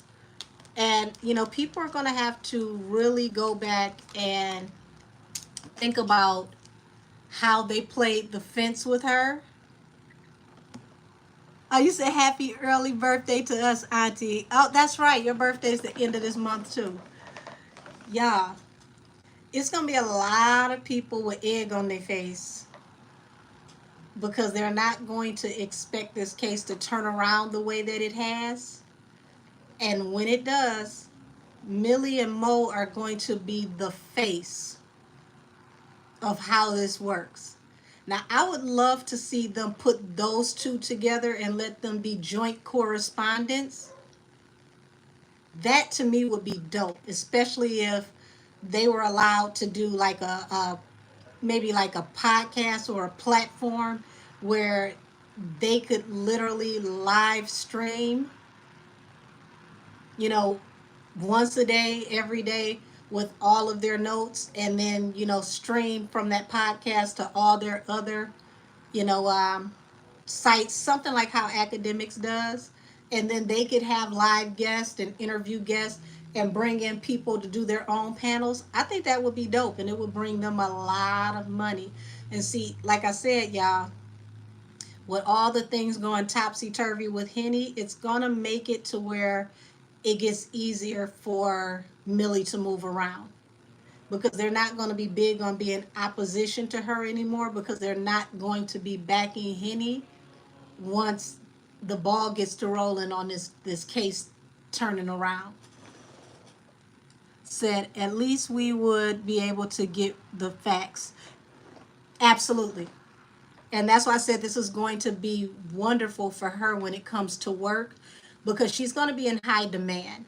And see, 6 of Pentacles is showing me that this is like unearned income, meaning that people will be like, look, I'm willing to partner with you. You know, you come on my platform, I'll pay you to come on my platform. I'll cash you, I'll cash app you to come on my platform.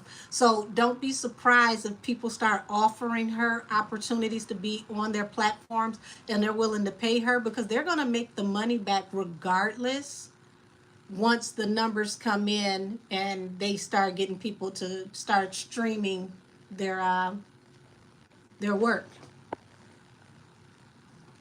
Yeah, Mo and Millie on the podcast. Now, if y'all see this happen, tell them they better sneak my name in there somewhere in the credits. You ain't even gotta put my whole name. Just put an angel wing and a heart. Sneak me in there somewhere, because I think that would be a great idea to give those two a nighttime podcast where you got to be 18 or older to come on their podcast, something that's meant for adults only, where they can speak freely about what's going on and really get the facts on the table about what's going on. And see, with Mo actually being a lawyer and then Millie having the mind of a paralegal or a legal student, because her energy is very studious, and it puts me in the mindset of someone who has some type of legal education under their belt. I would not be surprised if she studied some kind of political science or something like that, because she has that vibe, that energy. You could tell the way that she gathers her information. Yes, and I like Mo's content too. Yeah, legal and real. Matter of fact, they could be, I like that. They can call it the legal reel and use two E's, like a reel like film. Okay, you said I think she did. She did. Okay, thank you. So clarification over here on Station Head. They said that she does have education in a legal background. So I could tell. I could tell the way that she structures things. Even when I read her energy is very methodical. She's a analytical thinker. She's not an emotional thinker when it comes to how she gathers information, which is really, really pivotal. Okay. Here it is. We have Megan Cunneth, who is supposed to be a legal correspondent, but she reports things off of emotion. And that's the way that you would expect Millie to report things as a blogger. So look at the contrast, how that works.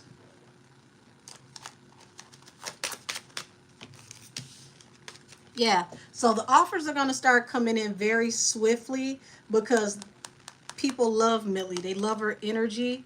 And when I tell you this is going to be a swift gut punch to Team Hot Sauce, because they just knew they had Millie by the balls when they tried to blame her for that adult tape that came out.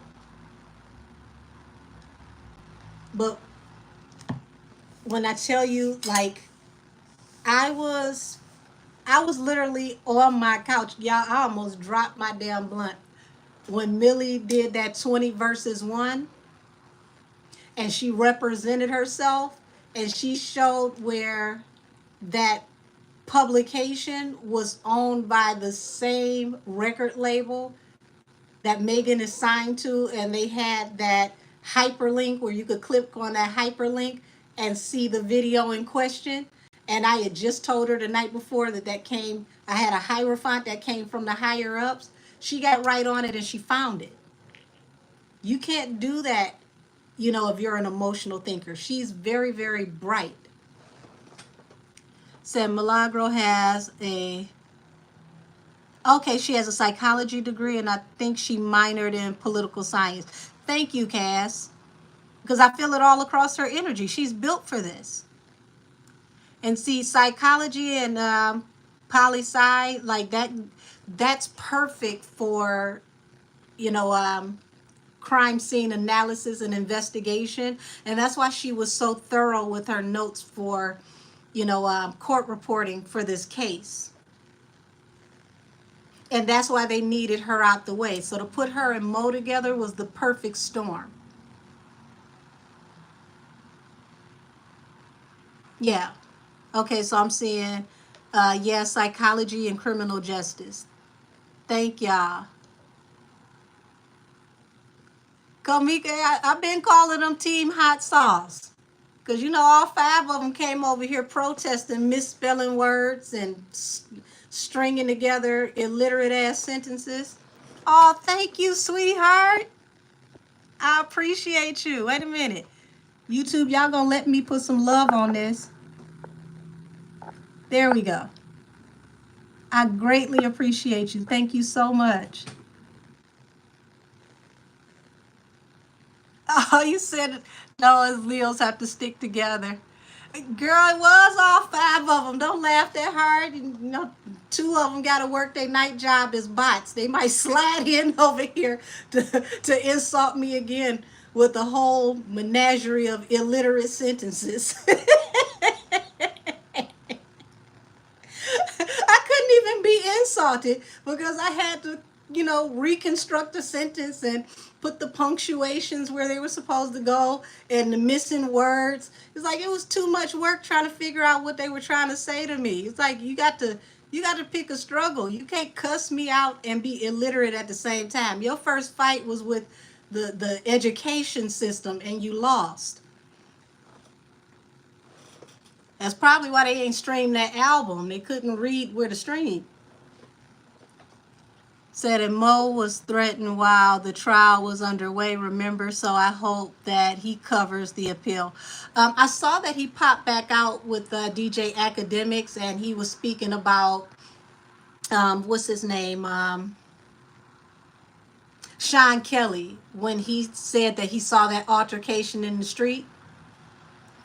And he talked about, you know, they're not being honest because if there was a fight that needs to be discussed. So I said, come on, Mo, you better say that then.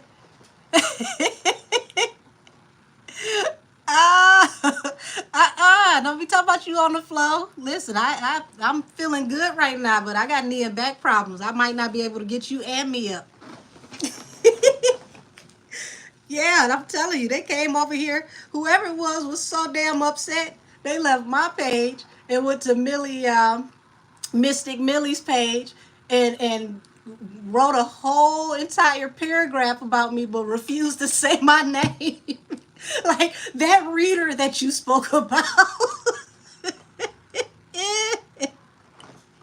How you gonna go and complain about me in other people's comment section, but you afraid to say my name because you don't want them to come over and see the content? Be like, that girl ain't lied yet. Y'all, they was trying with all their damn heart and soul to spam me, but I'm like, you got to stand in line. I already got thousands that's here already in front of you. Baby, the way they windmill for her on social media, it would make more sense if they would literally just go stream her music. Like, quit arguing with us and go buy the music, go stream the music. I think I just saw that the music, the album is $4.99 to download. Like, y'all go spend $5 on your girl. You said facts. I was very impressed. Arsenio Hall became the eyes and the voice of the generation. That's what I feel. Um, that's interesting. I mean, he definitely was for his time for sure, especially what he did with nighttime television, because would we have ever seen, you know, a black man do what he did, especially to bring the people on nighttime television that would have never made it to nighttime television without him? I don't think so. So he was definitely a pioneer. Would you say buy a tour ticket? Listen, the album is $5. That is a third of the price of the tour ticket, depending on where the show is. I mean, hell, I just don't get it. You like her, you love her, buy her stuff, stream it. That's it. Not as discounted down to 365. Come on now, that's not even a pack of cigarettes. Said the Barb's ran up PF2 just to block her getting the number one. Listen, the Barb's blackout is doing its job. Lord have mercy. Oh my God.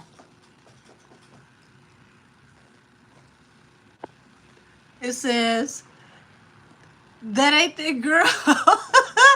It's just someone that makes them feel good about being makes them feel good about being hoes. Yep, I said it. Cat ass, I'm not playing with you. Princess Pool, they did say discounted. I was just like, damn, it was $4.99. It's it's under $4. That's not a pack of cigarettes. Depending on what type of car you drive, that's not a gallon of gas. You know, if you, especially if you drive some with premium gas, it's like, y'all stop arguing with folks and give Megan y'all $4. 365 and it's still flopping and the Barbs are petty AF. Well, listen, the Barbs are doing what a fan base is supposed to do. They're putting their money where their support is. So Tia Player says she should be number one for $3. Listen, I mean, I'm not going to give her my $3 because she tried to depress me with those last 4 songs on the album. And if it wasn't for Milagro, I wouldn't have even listened because I had no intention on listening to the album. I didn't listen to Traumazine. I was done with listening after Good News because there was no good news on there for me. But those last 4 songs, I could not understand why anybody would put the darkest, most depressing, moody songs at the end of an album. I don't want to get to the end of the album and sit in silence with a glass of cheap wine. So the Happy Meal from McDonald's is double the cost of her album. Ooh, y'all flaming her. Said, I know she's embarrassed, and as far as Rat Nation, Lord. So you can't even get a full tank of unleaded gas. Listen, this ain't even about a full tank of gas. We're talking about just a gallon.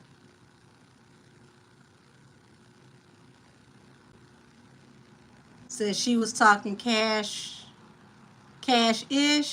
when his went up only because Nikki gave her a little attention. Well, that, and there was a serious marketing package. Excuse me. There was a serious marketing package attached to his. And I've been explaining this to y'all for a while, how marketing packages work. You know, with radio stations, you have a marketing package where you pay to be, you know, we'll say your label pays the radio station to have your music played in certain peak times as a part of marketing. It's no longer payola where you can go in and do it, but it can be done through marketing through the station. And they have marketing promos with all of the streaming sites as well. So Spotify just literally knocked the wind out of her sails when they took those 30 million bots off of her page. Because that definitely was a marketing package. I don't think it was through them, though. Not Mr. Roboto. Oh, excuse me, y'all. Damn. Oh, goodness. So, Angel, you see they clocked her saying independent. They said she is backed by Warner and Rock Nation. Because that is true. She is. She, independent would be somebody like Snow the Product, Tech Nine, Trade of Truth. You know, people like that. Those are independents.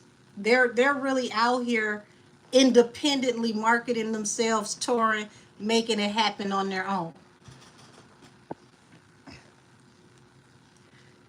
Said no album structure at all. I agree that I'm not even against, you know, a moody song here or there. You know, it's just if you're, somebody mentioned this before, if you're doing a self-titled album, it's usually the most personal album that you ever do. They're usually like the strongest body of work that comes out for that artist because they put their all into it. um I don't know where her all was at when she did this album. All I know is she took her replacement on tour with her and she didn't even know it. And they solidified that at the BET Awards when they had her come on and open the show, and then she had to close the show as a sidekick to Glow.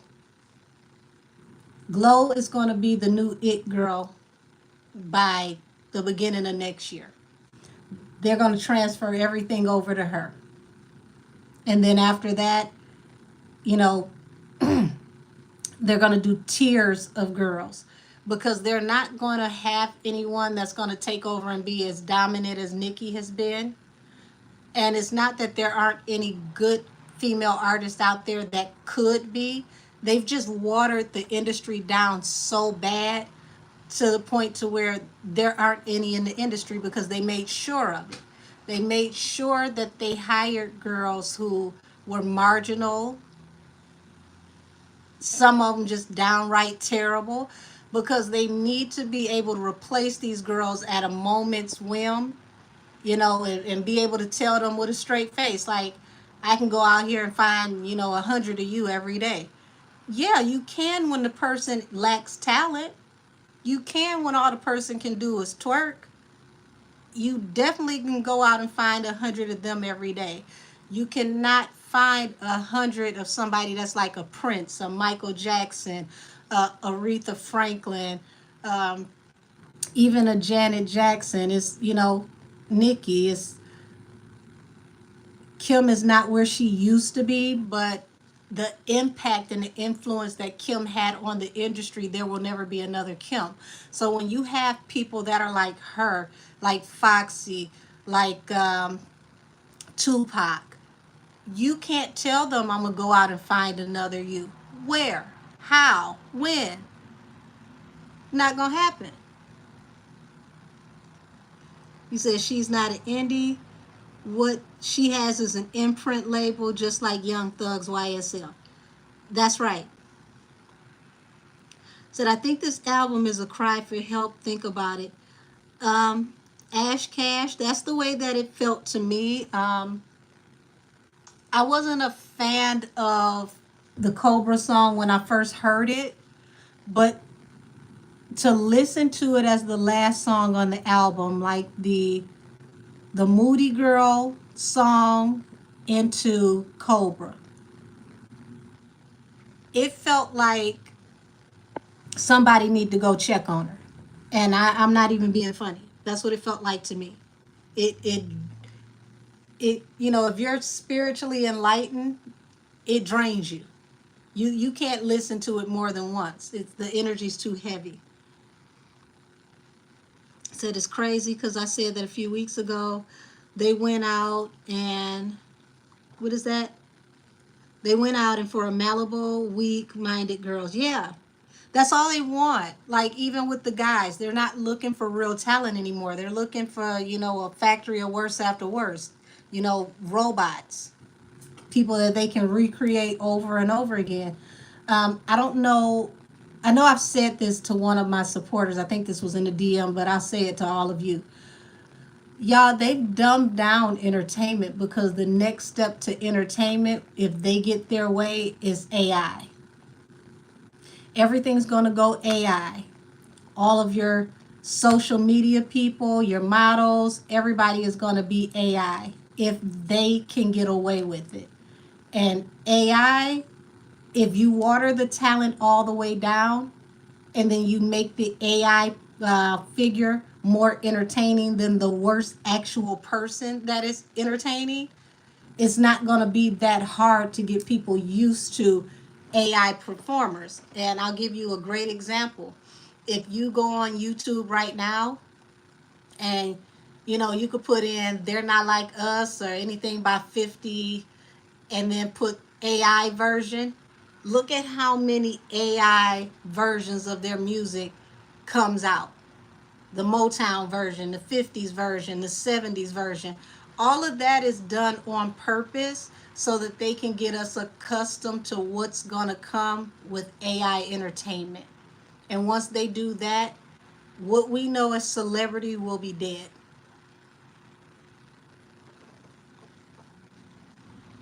Let's see, I work for one of the biggest sneaker companies, Angel, and we literally are switching to AI models.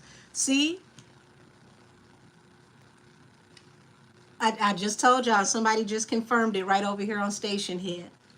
That's the new wave. That's what they want to happen. Everything is going to go iRobot if they can help it.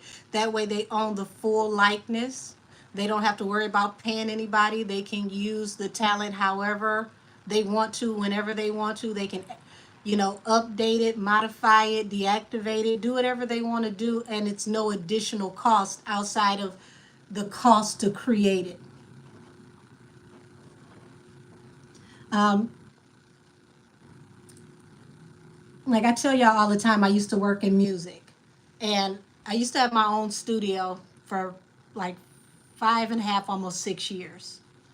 And this was before I went off into management. And there used to be, I'm trying to think of the name of the program, because this was after everybody had gotten, the hype from Pro Tools, and then you had everybody going off into the next phase of what was considered to be industry standard studio music.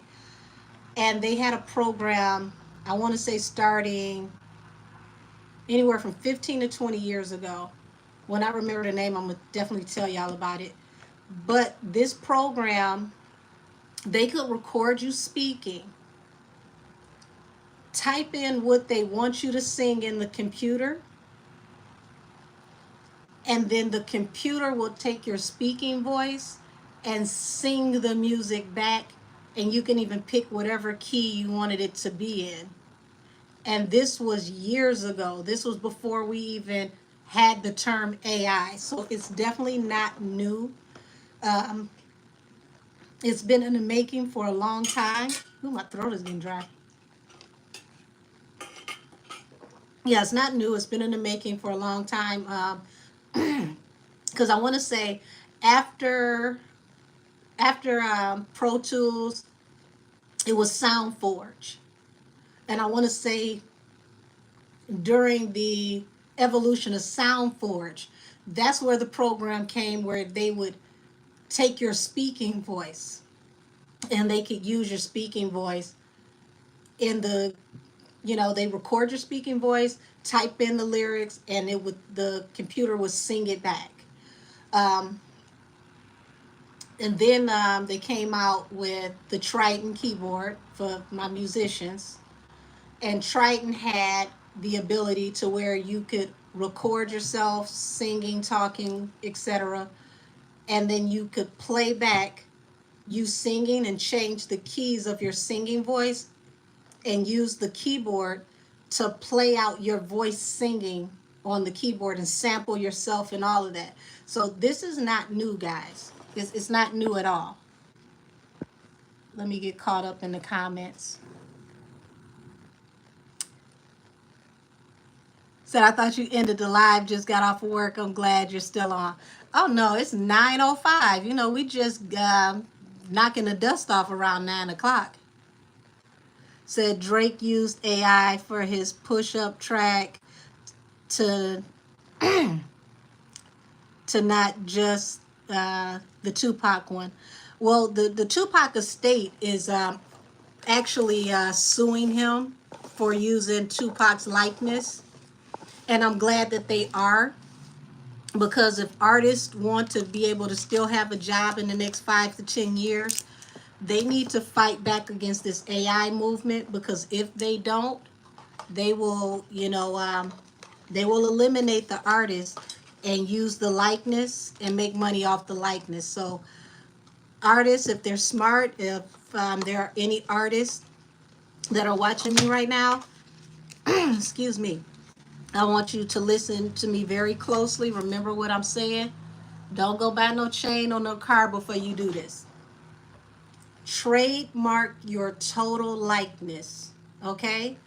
Your name, your face, your real name, your stage name. And if you can find a way to trademark your voice, do that. I don't even know if that's a thing yet, but put a trademark on your total likeness, because that will block anybody from doing an AI generated version of you in life and in death. Because then that's the other side of it. You pass away and they can recreate your likeness and do whatever they want to do, like what they were trying to do with Tupac at Coachella. People got to get real smart about how they handle their likeness, because if they don't, the industry is going to play around with likeness and make billions of dollars and then eliminate all the talent and it's AI from there. Yes, said trademark everything that can be trademarked. Absolutely. Said I'm excited for tomorrow, Eminem's album. I already got it on pre-order, and I'm excited because I know Eminem is about to be, you know, the lyrical asshole that he was always born to be, and he's gonna ruffle feathers, because the whole point of this album is he's laying Slim Shady to rest, which is supposed to be, you know, saying everything he could say to get Slim Shady canceled. So I imagine that it's gonna be a lot of people with their feathers ruffled, and I can't wait to listen. Said funny thing is, Bigfoot went gold in the U.S. for selling over 500,000 streams. Wow. Said why did Camel didn't why Camel didn't tie the horsey tell the horsey to do this? Baby, the camel is smart. He knows everything that I'm telling you right now. He had it done. She should have known to have it done. See, she signed all of that over to his lawyers, meaning he owns her lock, stock, and barrel. Cass said it best in the live that we just did. She can leave, but she leaves with nothing, not even her name. The name Megan Thee Stallion belongs to the property of Roc Nation. So if she walks away from them, she no longer owns that. She can't perform under that unless they allow her to, through possibly leasing. And just imagine, you would have to lease your name to go out and perform. Remember what happened to TLC, everybody, how they were going bankrupt and had to buy back the letters of their name so that they can tour under their own name. $1 million a letter. Let's see. I think he has power of attorney over Meg too. He has power of attorney over her trademark. The actual power of attorney over her for guardianship is under T. Ferris. Say they don't really mess with her now. She lies and stays. She lies and says they do. Don't make me call Cop Nation. Yeah, I thought that was ominous when she said that. You know, don't make me call Roc Nation, like that was an idle threat. It's like, girl, call them. Call them, and then call the model agency where the seat fillers is coming from. Call everybody, because you need them right now.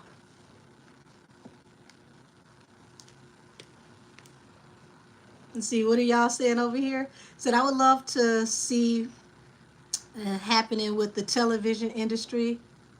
Oh, said, I would love to know what to see happening with the television industry. Well, see, AI is going to work across the board. The whole entire entertainment industry, if the entertainers, the athletes, if they're not careful, everything is going to be digital and AI.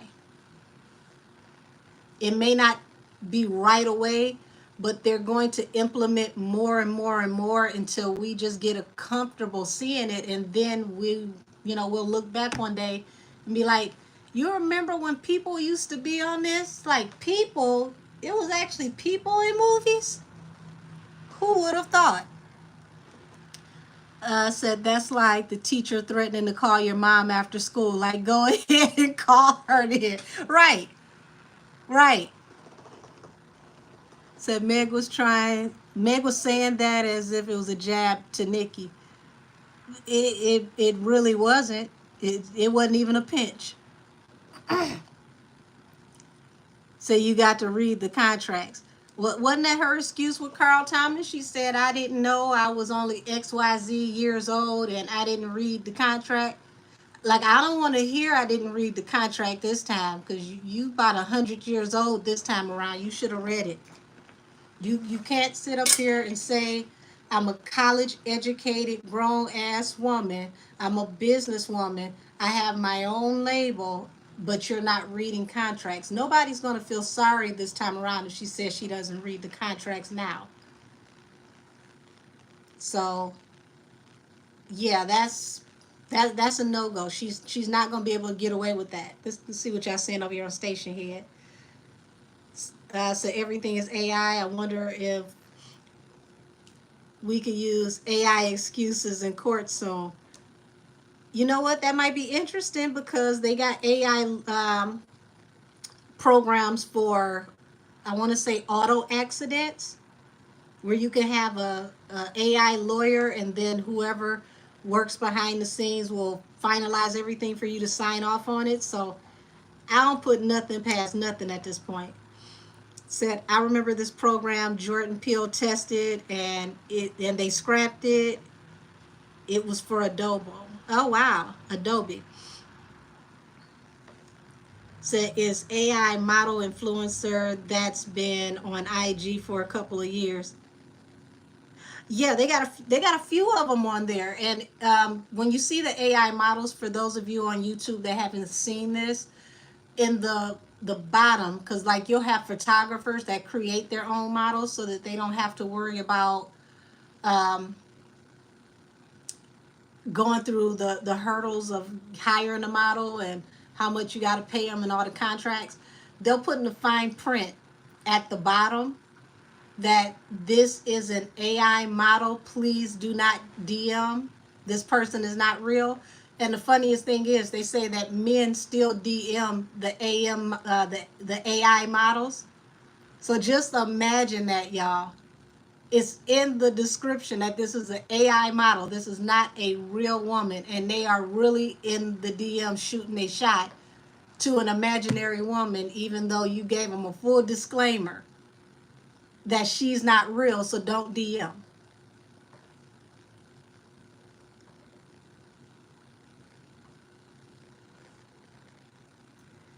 Said, oh hell, then I guess that is true that literally anyone can be a singer in Hollywood. It comes down to marketing. If they can market you, it's a deal. Said the name is Lior. Oh, you talking about Mr. Cohen? Was it you who said that she should have actually called Rock Nation to help with this album after she said that threat? Um, I don't know. I don't remember saying that, but that sounds good to me. It makes sense. I mean, even with Rock Nation having the reach that they have, representing so many different genres of music, I don't understand why she didn't go within Rock Nation. Okay, not motorcycle people. Why she didn't go through Rock Nation to get better features on the album? She could have went through other, Rock Nation clients and had the management to set it up in-house. But then again, people would still have to want to, do the features. So what type of jobs will humans have if AI takes over? Um, I would say get you a job in cybersecurity, get you a job, repairing the hardware and software. because there's always going to have to be a CAD designer. There's always going to have to be someone that can help to fix the computers when they go down. I don't think you can go wrong with that, because when it comes down to it, anything that they can remove us from, they're going to. So I would always say, skill trade over going to a 4-year college if you can help it, because that skill trade can pay for your college education later, and it's way less money. You get a skilled trade in like a year or two, and plumbers make just as much, if not more, than the average doctor, depending on what type of plumbing they're doing.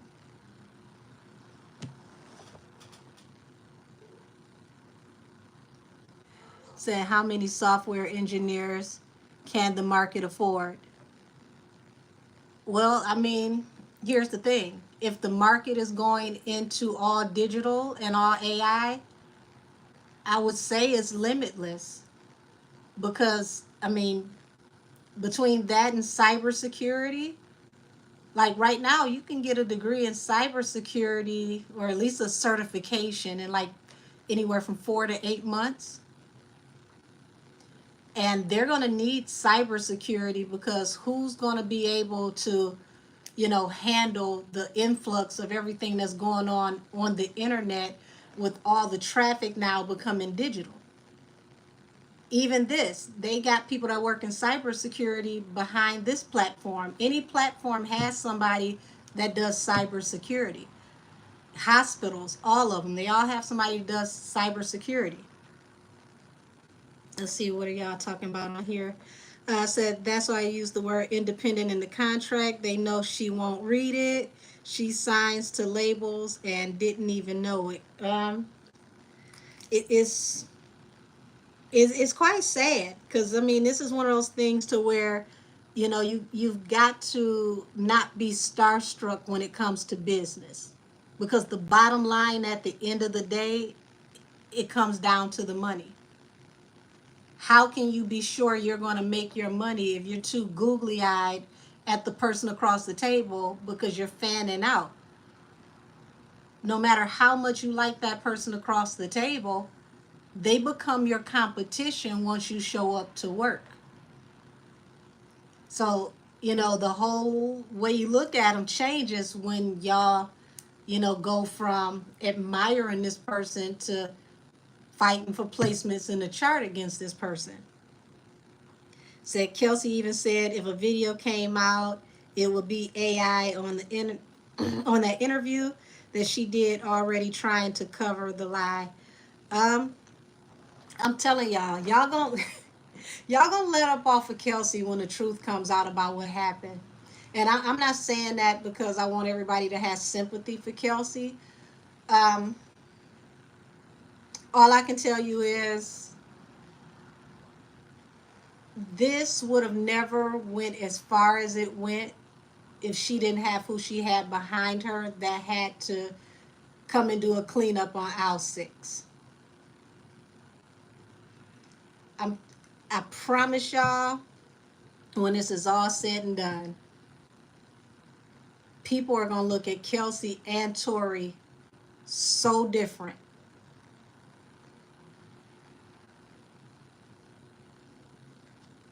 So different. Don't be surprised if the memes start to reflect Jesse Smollett being merged into Cheddar Bob. That's the only clue I'm going to give y'all. Says she was born with brain damage, allegedly. I think they know all of her medical and took advantage. I think she's innocently oblivious. Oh, wow. I don't know about that. We're going to say allegedly, with another dash of allegedly on top of it. But for all of y'all on YouTube that missed that, let me reread this comment. This is from Station Head. Allegedly. Oh, wow. It says she was born with brain damage. Allegedly. I think they know all of her medical and took advantage. I think she's innocently oblivious.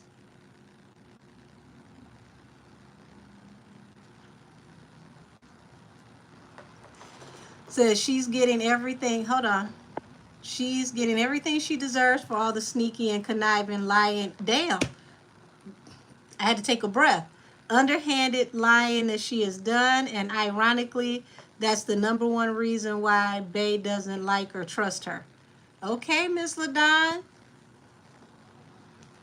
I really think something's wrong with her. I haven't heard anything about Henny being prego, just 12 faces. Wait a minute.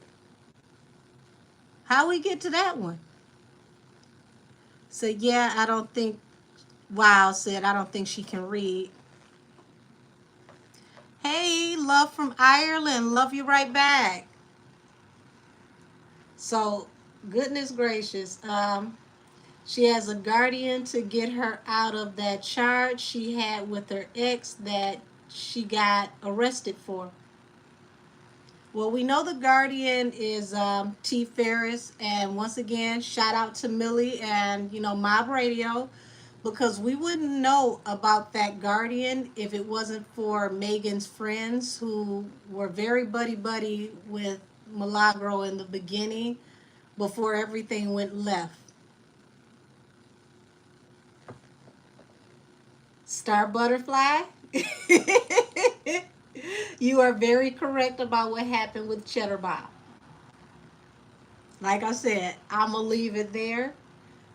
But y'all going to see when it's all said and done that just like this tour, this case is all smoke and mirrors. I really believe that the major podcasters, like I'm channeling Joe Buttons right now, and the conversation that he's going to have in private, he can't have publicly, but he's going to be waiting for the moment that he can have permission to speak freely. And when they get permission to speak freely, the manosphere is going to go nuts. And this is another reason why Millie is going to make her rounds and she's going to make money, because she's one of the only women, especially in her level of blogging, that stood 10 toes down for Tory when it was considered the worst thing to do. She's going to be invited in a lot of male spaces. A lot of male spaces. And all I can ask everyone to do is, when it's all said and done, let's not make this a battle of the sexes. Let's just make this a journey to the truth. Because at the end of the day, whether this is your son, your nephew, your husband, your boyfriend, your cousin, your brother, whoever, your next door neighbor, think about if this person wasn't famous, if they didn't have access to multiple lawyers and a full legal team. What would happen to your loved one in this same type of situation? Think about how many men get locked up every year, and then 10, 15 years later they find out that they didn't do it, and they can't get that time back in their life, and now they're institutionalized and they don't know how to live a normal life. It's a discussion that needs to be had. That's why nobody can ever tell me, oh, believe all women. I don't believe all women. I don't believe all family members. Are you telling the truth or not? Let me see the facts of the case and let's dissect. And that's for everybody across the board. But I'm going to tap into this question over here. Well, it's not a question. It's a statement, rather. But I'm going to tap into this statement over here on Station Head about the alleged brain damage. And I'm about to pull some cards. So the brain issues allegedly could be genetic, right? I truly believe she is on the spectrum, guys. Think she don't know anything, but can act. Well, we're going to pull some cards on it because I want to tap in and see, because that was very, very interesting. Um, Says that's also why her mom had to be there during her signing of the contract with Carl. Both signed on the live they did when she got signed. Damn, I never saw that. And that would make sense, because if you are impaired and you have a guardian would have to sign that paperwork along with you so that they can say that they are legally responsible for your choice that you are making, because they have legal right over you to make any decisions with or for you on your behalf. So I'm going to have to find that and watch that, but damn. Well, her mother was her guardian. So that would make sense for why her mother would have to sign the contract, because even with your manager, the only way your manager would sign the contract is if, you need a third party witness. But usually, the management contract and that contract are two separate contracts. I knew something was up when I saw how often she was using the Rock Nation lawyers, and I said, it's no way in hell. Rule 1: never use the company's lawyer for shit. I don't care what it is. I don't care if you open an appeal box. You never use the company's lawyers to handle your personal business. They will always work on behalf of the larger vested interests. It's just the way it goes. Okay, so here it is. It says she did Carl and 1501 so dirty, lying on them as well for self-serving reasons. Most of the industry doesn't like or trust her like that, and it's well-known secret in the industry. We're going to say allegedly. This is the allegedly podcast. Damn. Let me pull these cards, y'all. Let me pull these cards before I get too caught up in reading these comments. Whoo, baby, baby, baby, baby.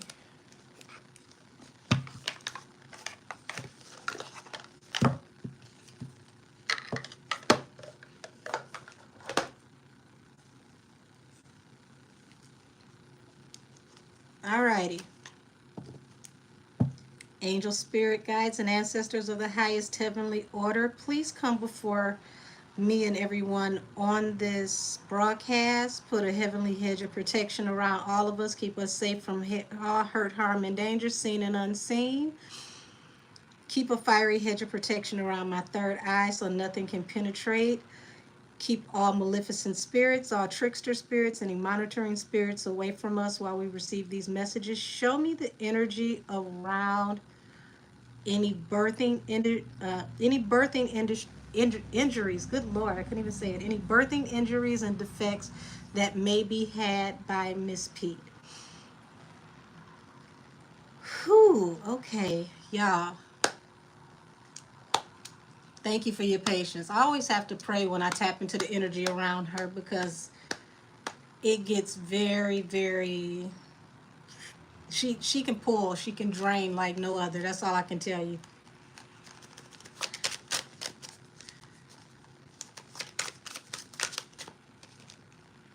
Okay, so 8 of Pentacles, which represents work.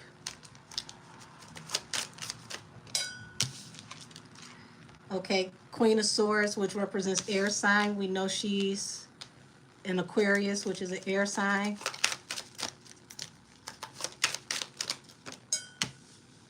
Y'all, we about to go down a rabbit hole. Death, which means there's a transition coming, a final transition. Something has to come to an end for a new beginning, and this is going to be a hangman.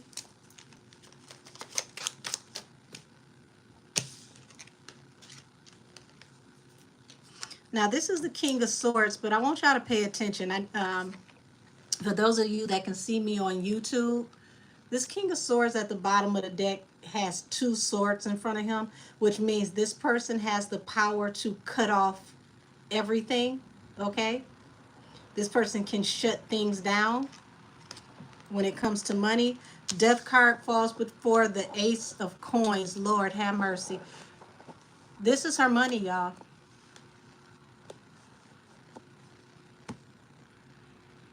I don't think she knows that she don't have the money that she thinks she has. Because Eight of Pentacles represents work and the money that you receive through work. Um, Queen of Swords represents her. Death means a final end, which is a transition to a new beginning. To the Ace of Coins, her money. Somebody is about to turn out the lights on her career. Possibly to this contract, allegedly. What is this? What are we...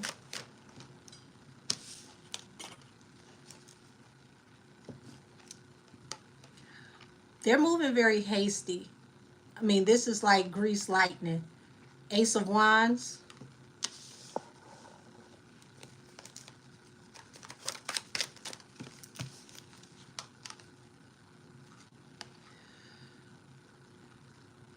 Yeah. The Wheel of Fortune. The Wheel of Fortune is in the opposite direction of her. Seven of Cups. Seven of Cups is a card of considering your options, so they are looking for replacements. Also, my Seven of Cups card represents libations, things that you partake in. So, allegedly, part of the reason why they're going to do this is because of her consumption.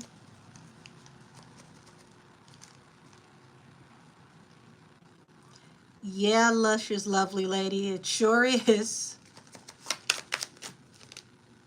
Temperance. Balance through a new beginning, y'all. I can't make this up. Look at what's at the bottom of the deck. Five of Pentacles, being out in the cold, and you see the Six of Cups is sticking out of the deck over here because of things that happened in the past. This is literally the past coming back to hunt you. Like, she didn't expect this Tory case to come back full throttle. The Chariot. What I keep telling y'all about Cancer season, here it is right here.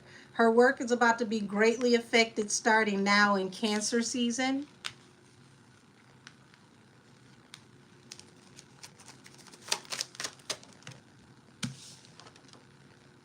Message coming in to the Queen of Swords.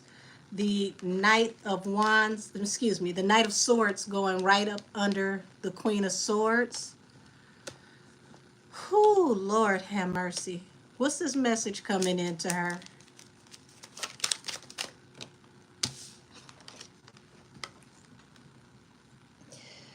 Y'all.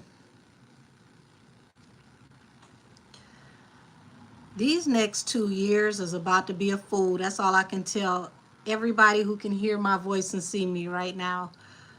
I just said this to someone earlier, but I'm going to say it to all of you right now. 2025 to 2026 is going to be the year of indictments. 2026 is going to be the year of trials. So think about indictments, trials, and tribulations over the next 2 years. Queen of Pentacles falls under death.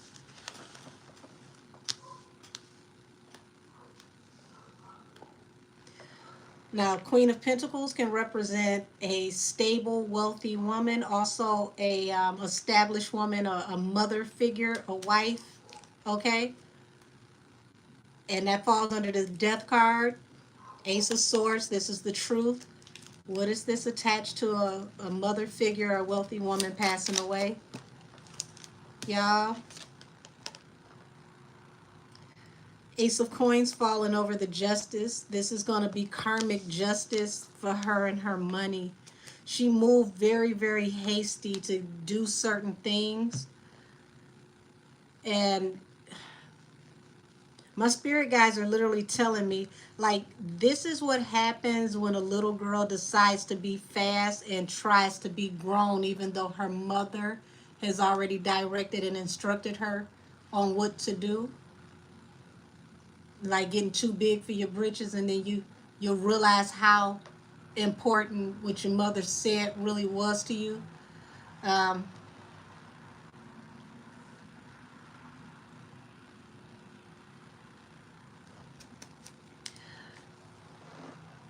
y'all said some very interesting things over here in Station Head, and it's making me think because I've already, did the energetic pull, not on this live, but on T Ferris, where I saw that, and I'm gonna have to say allegedly.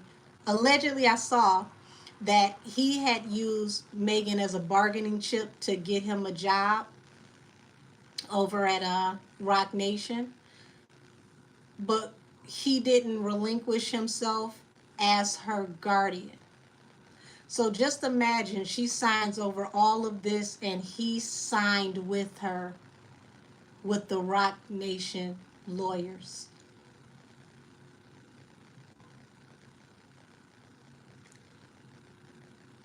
Yeah, it's a special place in hell for stuff like that.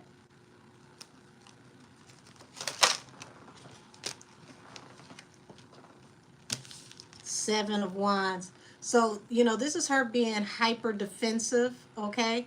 She is going to go ape shit bananas. Um,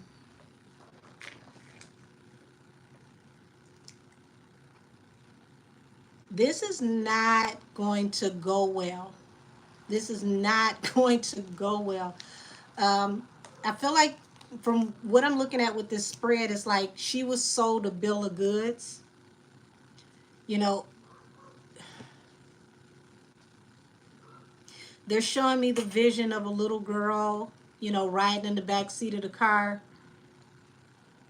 going to see like Christmas lights, like all these beautiful displays. Like, how people go to Vegas for the first time and they're so enamored by the lights. Like, this is the energy around her. She's just so excited. She was just so happy, to just be in the room, that I don't think she really understands that she came into this as a groupie and not a businesswoman. And when they picked up on that, it was like, sharks smelling blood in the water. Says Desiree connections only go but so far. Um, don't underestimate Desiree's reach. Please don't. See, it's a reason why she made sure that she told us in that Club Shay Shay interview that Desiree she's the woman. She's the one who runs everything. Remember, she's the CEO of what y'all call Cop Nation. The CEO is like Kamala Harris to Joe Biden. She ain't no little fish. Now we know, lately Joe been asleep on the job. But before he start falling asleep on the job, you still got to remember who Joe is and what he represents. Kamala is the mirror of Joe. Both of them prosecutors. Both of them locked up more black men in slavery. So don't underestimate Cut a Deal Des. Because when she says don't make me call Rock Nation, that's who the hell she calling.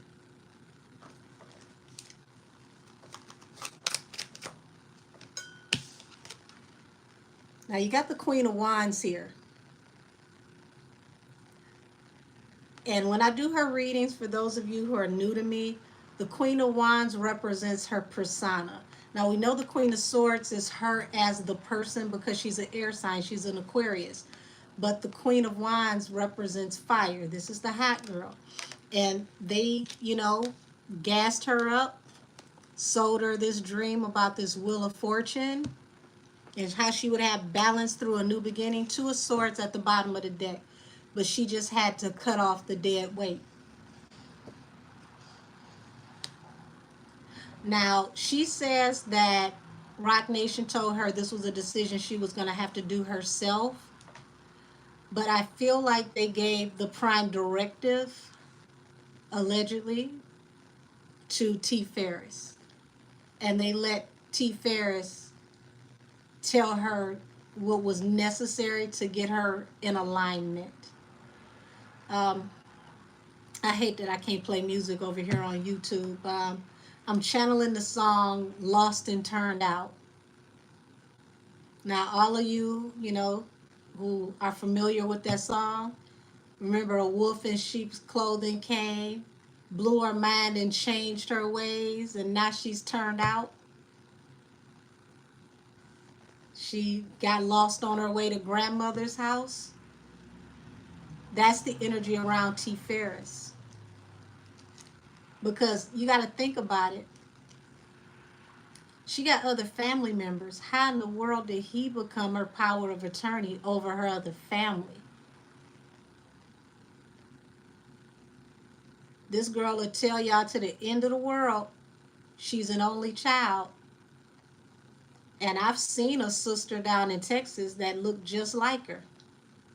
Pretty girl. They both look more like the daddy. Yeah, what is this? Page of Wands just flipped out in reverse. And this falls under Temperance. Whatever was supposed to bring the balance through the new beginning is now being retracted. Baby. What's that Ray Ray song? Tell them what they want to hear. This is bad. Yeah, Henny is the Olivia the Whispers was talking about. Thank you, Cashmere. For those of you that don't know the reference, the Whispers is the singing group. And the song is called Lost and Turned Out. The girl in the song was called Olivia. And the song is about, you might as well say trafficking. That's what the song was about. Innocent girl was naive, ran across the wrong guy, was on her way to grandmother's house, and now she's turned out. Eight of Wands falls under the Chariot. So this falls under the Eight of Pentacles and the Chariot, which means that things now from Cancer season, and y'all know I've been warning y'all about Cancer season this whole time. Now everything is going to move very fast. This descent is going to be rapid, okay? This is like, this is horrible. This is like being on a commercial flight and the damn mask fall down out the ceiling. It's like, not on my flight. Like, this is that type of descent.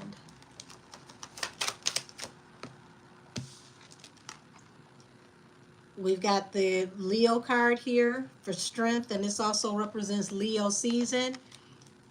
Damn it, this goes back to the reading that I just did with Cass and Millie that was uploaded yesterday. I just predicted this over the weekend, and here it is. It came right back out. Queen of Swords to the Knight of Swords.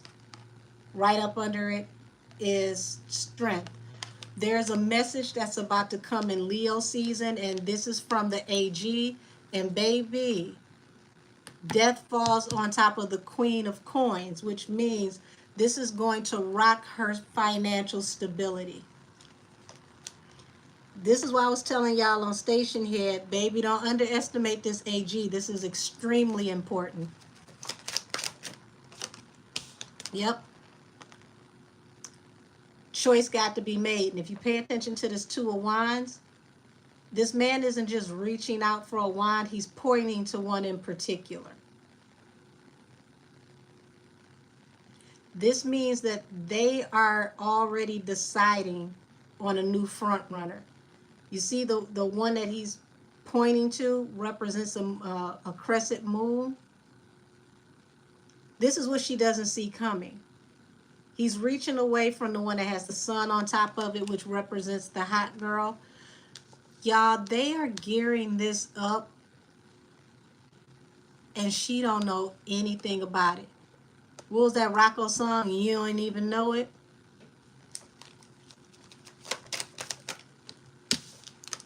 Three of Pentacles is falling under the Ace of Coins and Justice. So this is about to be a collaborative effort. Yeah. Her legal troubles are going to literally come in like tidal waves from this point on out, because Three of Coins is not just about collaboration. If I look at this falling under Justice, it's going to be like three major cases that's going to rock her.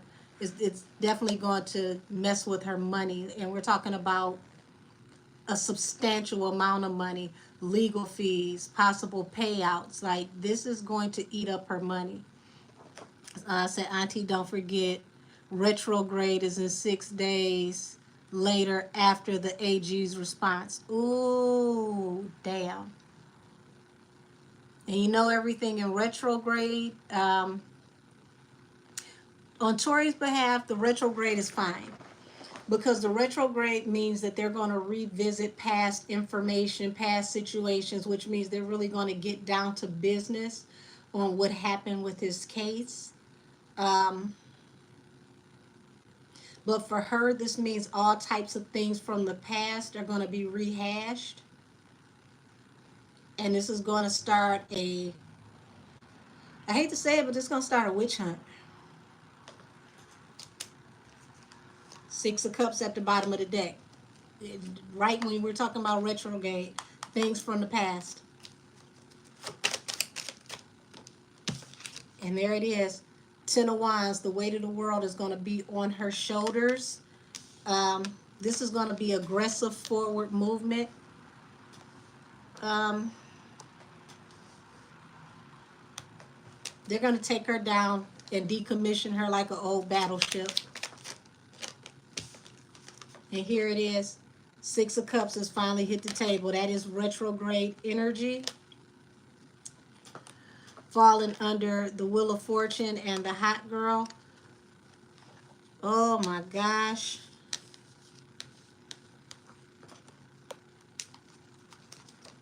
Next row is Temperance and the Page of Wands in reverse, meaning opportunities being rescinded, things that were supposed to bring a balance through a new beginning.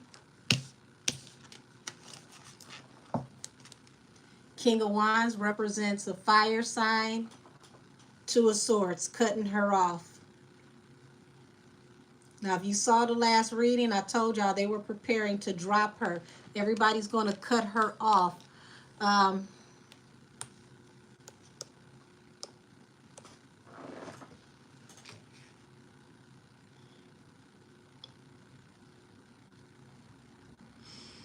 Whew, goodness gracious.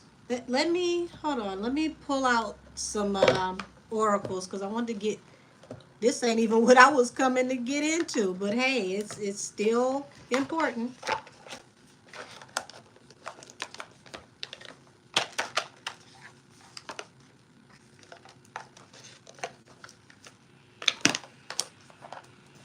Okay, what's T? Let's see what y'all got to say.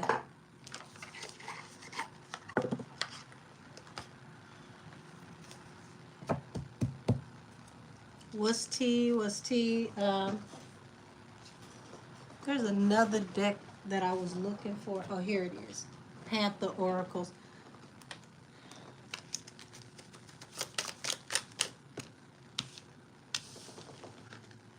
Okay, so marrying for money and looking you up.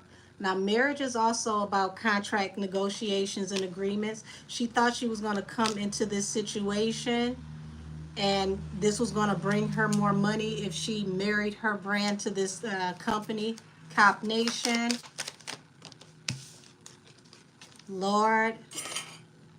Station head, this is the moment where I wish y'all could actually see me. Those of you who are listening and you see me, look at the screen. Drama starter. And at the bottom of the deck, what have I been telling y'all all this damn time? Photo proof getting evidence. You see this person over here just all willy-nilly with the camera? Didn't I tell y'all somebody got footage? Hey, T.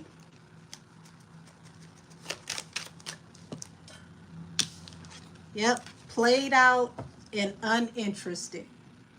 This is how they're looking at her right now. They see her as played out. They're no longer interested. They don't want to be bothered anymore. Divination abuser. Y'all.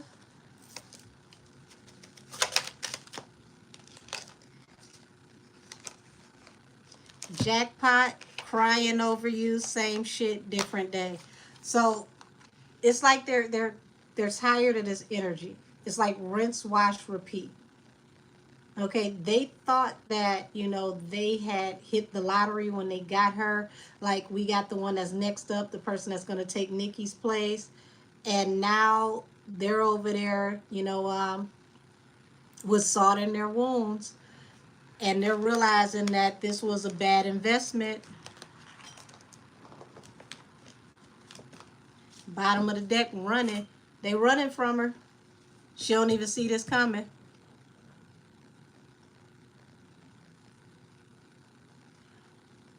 Hey, Chi-Chi, welcome to the party. Says she has been a problem for them since day one. It looks like they realize it's not getting any better. The divination abuser, though.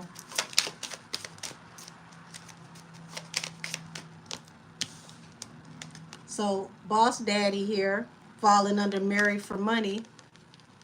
And it's like once she met Jay-Z and she just knew she was, you know, she was in the in circle. This falls under marrying for money, looking you up. So, yeah, this is it going in a very weird, dysfunctional place.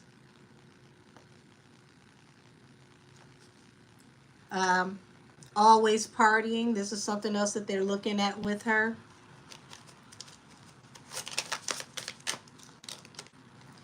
Wow, no facts, never has facts, make shit up, too busy winning. So, y'all, to put these two together is like someone bragging on accomplishments that don't actually exist or does not honorably exist.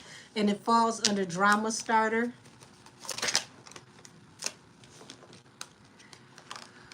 Now, why is she always digging up dirt? And I find this interesting because this card just came up and you got looking you up. Now, remember what Party said in the person that, you know, she's got it, you know, private investigators. I never forgot that. What the heck? So karmic friends, they're also looking at her friends. Like, they're tired of the whole brand. Wow. Yeah, romantic love affair. Sex fit secret lovers. And that falls under the divination abuser.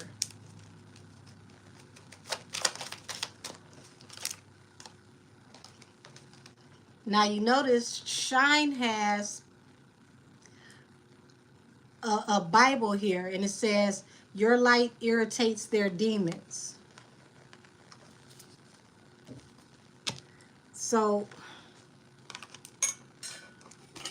that's the her that she wants us to see. But it falls right under like 3 very chaotic cards. Where it's like same shit, different day, crying over you, jackpot.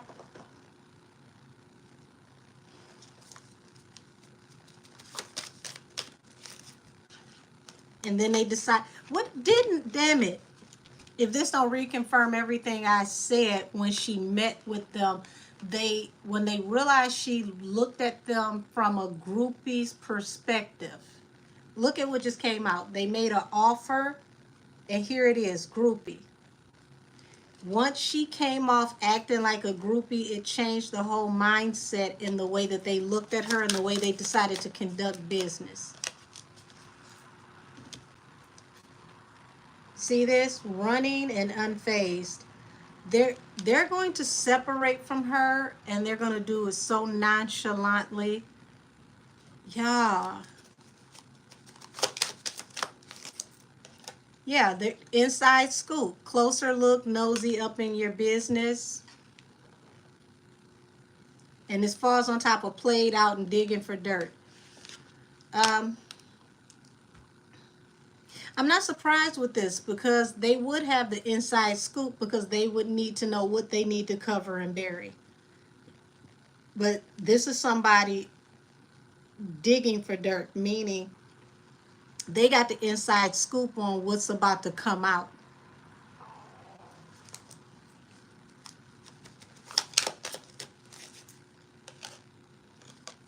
Fishing for comments, love triangles.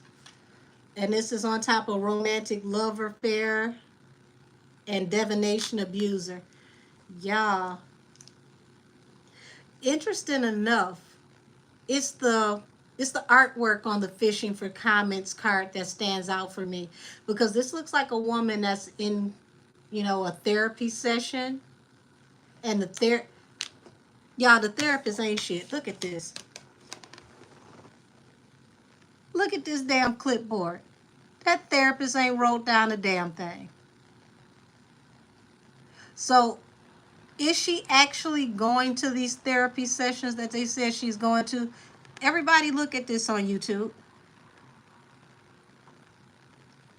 This woman talking looks like she's fully invested. The therapist's pen ain't even touching the paper. That paper is blank.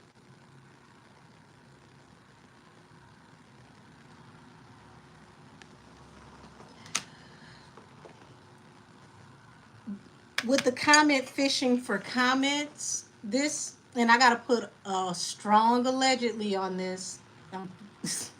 Allegedly is the preface of this evening. But this is feeling like they may have hired, certain therapists in particular for her to go to for an inside track, allegedly. Yeah. When I say you ain't never seen nobody lined up like this ever in life,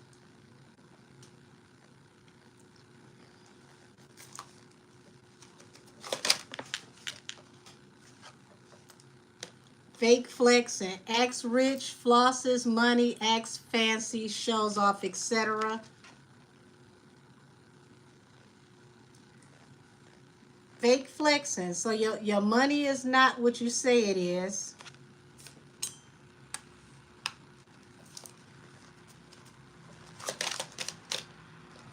What is this? Oh! What did I just say? Your money ain't what you say it is, and look what comes out, y'all. Broke ass and wasting time. Bottom of the deck, scarcity tactic. Yeah. I just said this earlier. I don't think she knows what's really going on with her money. I don't think she has a clue.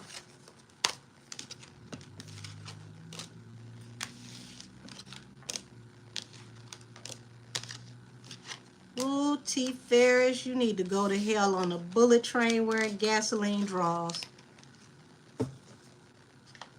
Let me switch the oracle.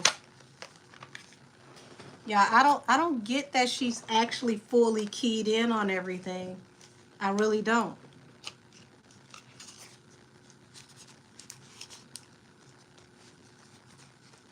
You said she spirit didn't come to play in this reading. Before I get to tapping in with these Panthers, let me see what y'all saying over here on Station Head.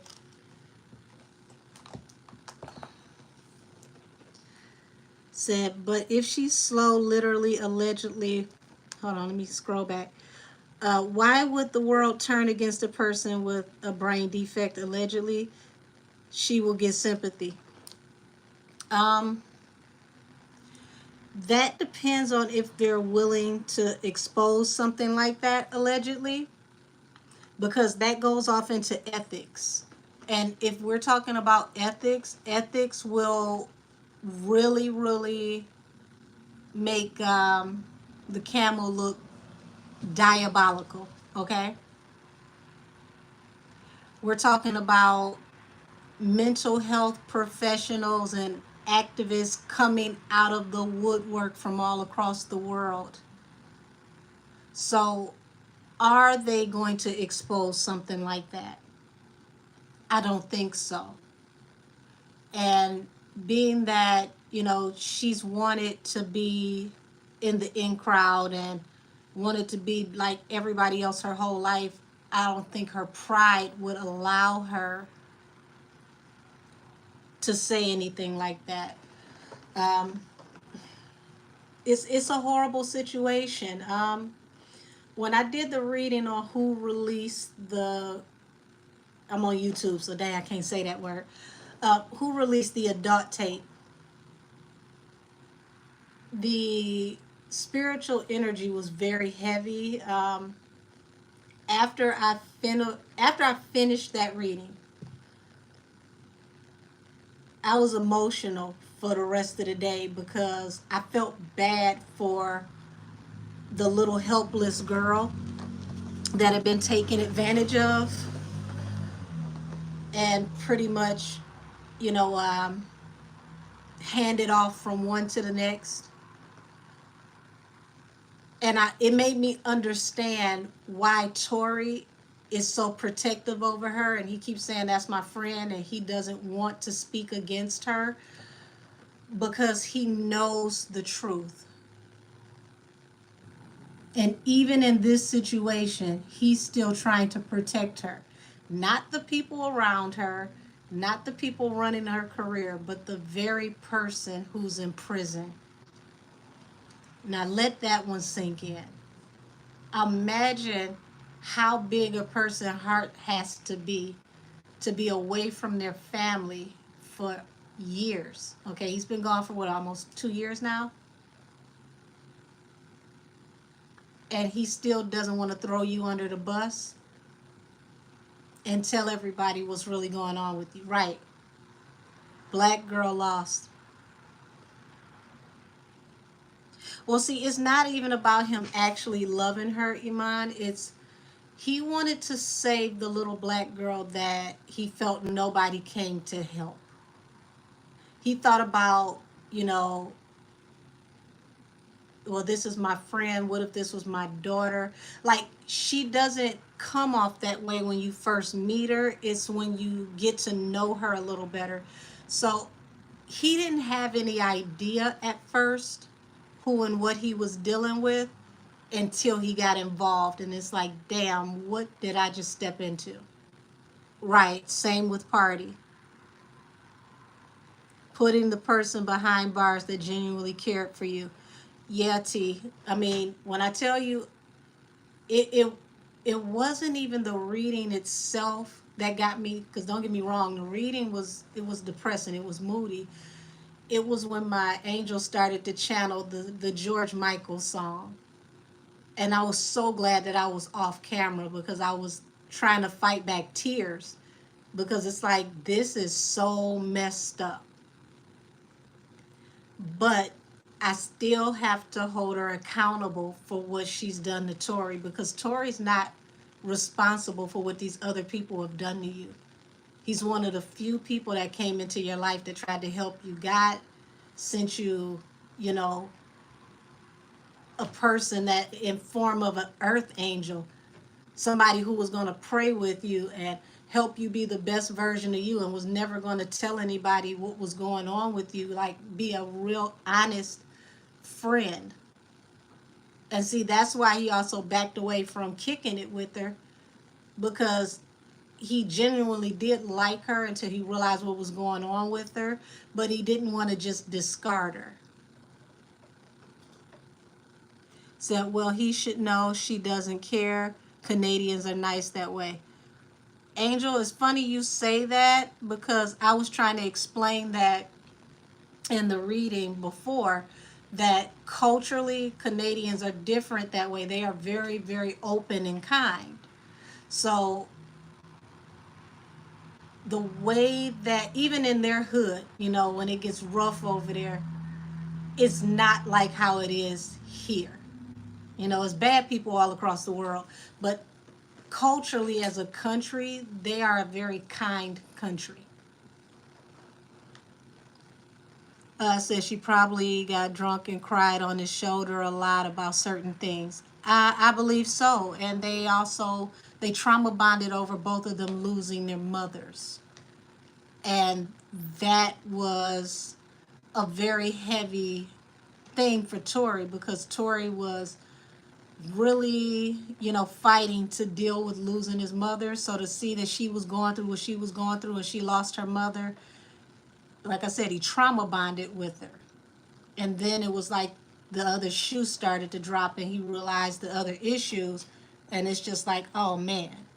But even with the stuff that he realized, it still wasn't as bad as it ended up being until, you know, bad meets worse and they're all out in the middle of the street. And it's like, I can't believe this is happening. Said it's so off-putting that she continues to live the lie. She could have told her truth, far less embarrassing than them digging up all the things possible. I agree.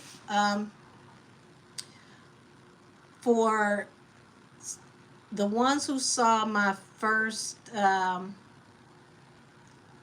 Desiree Perez reading, it was called Desiree Perez Got Her Hand Caught in the Cookie Jar. I did a breakdown on what happened behind the scenes, allegedly, when Deb, Lord, not Deb. Deb ain't got nothing to do with this. When Dez found out what actually happened. And from what I can assess spiritually, Dez was going to make sure that everybody was quiet. They were going to sweep this under the rug. And she was going to Olivia Pope it. It was going to be over because they could not overshadow WAP coming out. And they had all made the agreement to be quiet, to say nothing. And Megan got paranoid and went live. And it changed the trajectory of everything. And then they had to go from there and bury, you know, this situation. And it just, this situation was like the Lamb Chop play along song. This is the song that'll never end. It's like, you know, she kept going live. She kept adding details. And then you get caught out twerking with an ace bandage on your foot and all this different stuff happening. And it just started to snowball and snowball and snowball.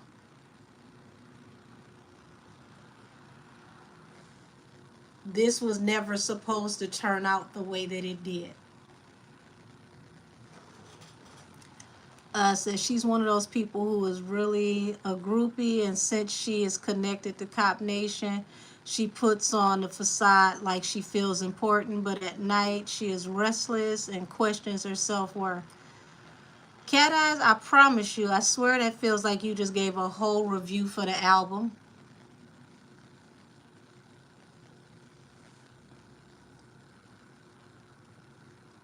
Said Angel, who was she talking about on the latest album that doesn't have sex with her anymore and no more gifts from him?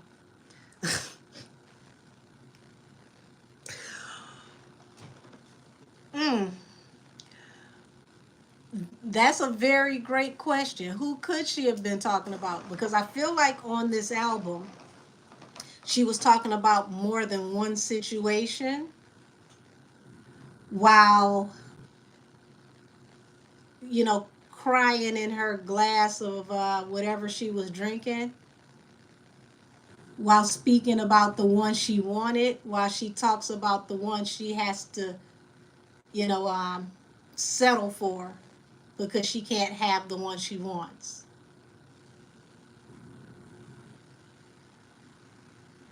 That Moody Girl song, I'm, baby, I almost said I'm sorry. When I tell you that song put me in such a place to where I'm like, I gotta go take a spiritual bath because I wanted that energy off me. She when she sat there and she talked about looking in the mirror, not liking what she sees, and how can you love? Which no, she said, how can you like me when I'm so broken? Um, when she said, he needs, we'll say cat, because I don't know what I can get away with on YouTube. Like, you need the cat, but you don't need me. I was like, girl, what? And then to hear Cobra come after that, um, Cobra now at the end of that project sounds like an exit letter, if you get what I mean.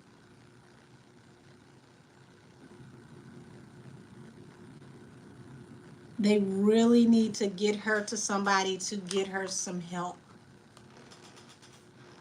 Yes, the album is draining. Let me say what happened to the lawsuit. Baby, which one? Because she got all types of lawsuits. They're trying to, move things out of LA County for the Emilio Cucci case into federal court in New York. We're going to have to wait and see what happens to that because California is usually very favorable towards the employees versus the employer. So I think that's why they want to move it.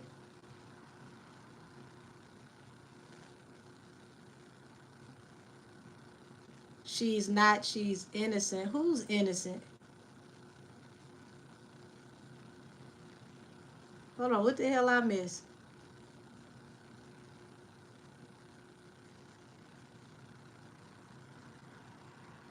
Let me scroll all the way back on station here. Who the hell is innocent?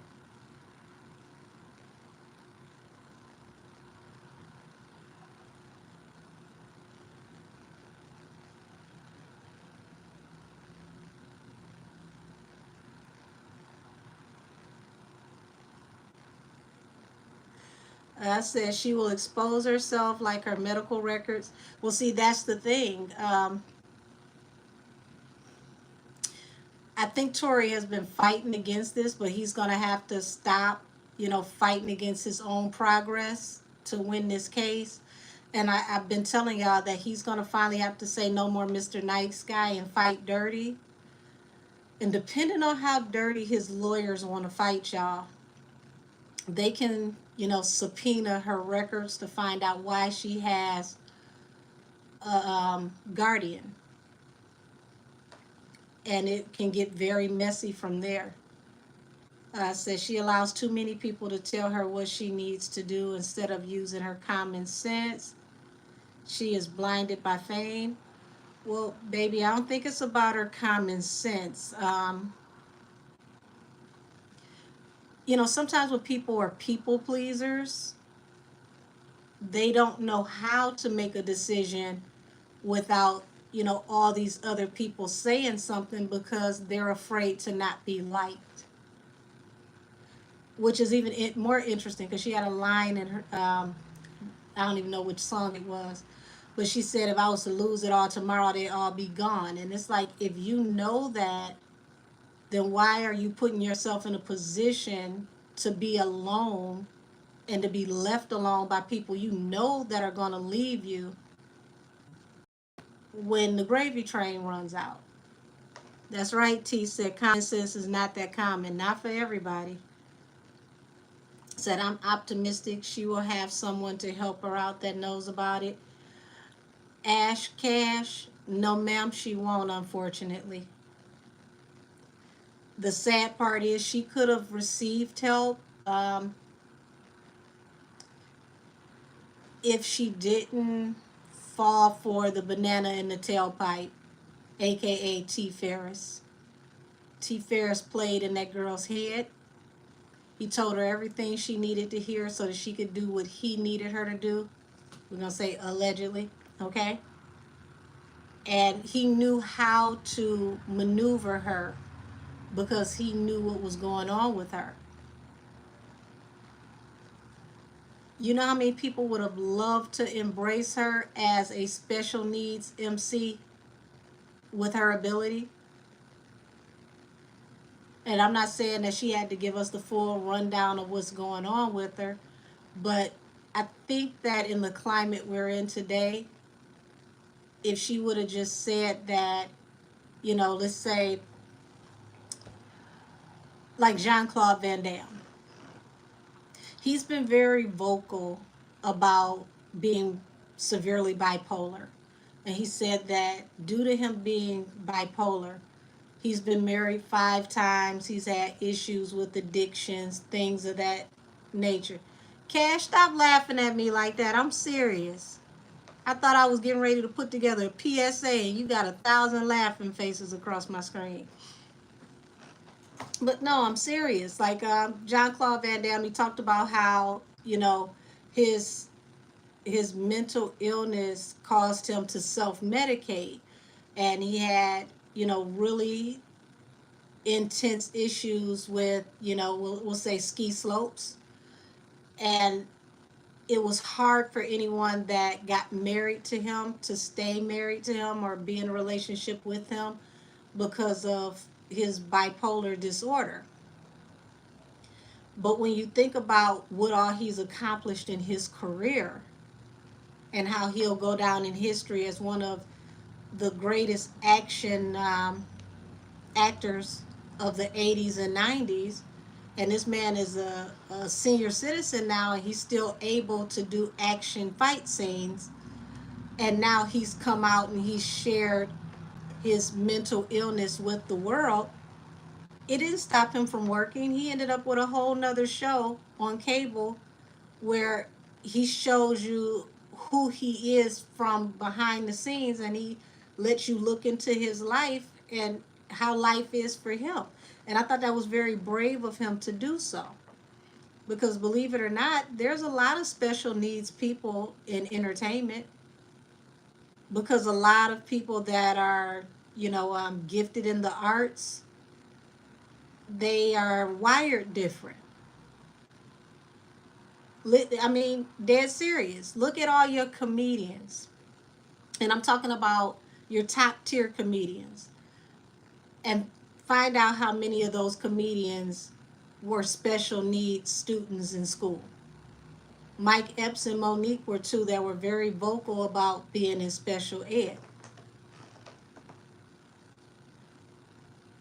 And they're not ashamed of it. And it doesn't change the fact that they're successful at what they do. Okay, it says, yep, I'm autistic. So see what I mean? Like, you know, it would have been better for her to embrace, you know, her differences so that she could have gotten the help. She could have been embraced because people would have been way more understanding.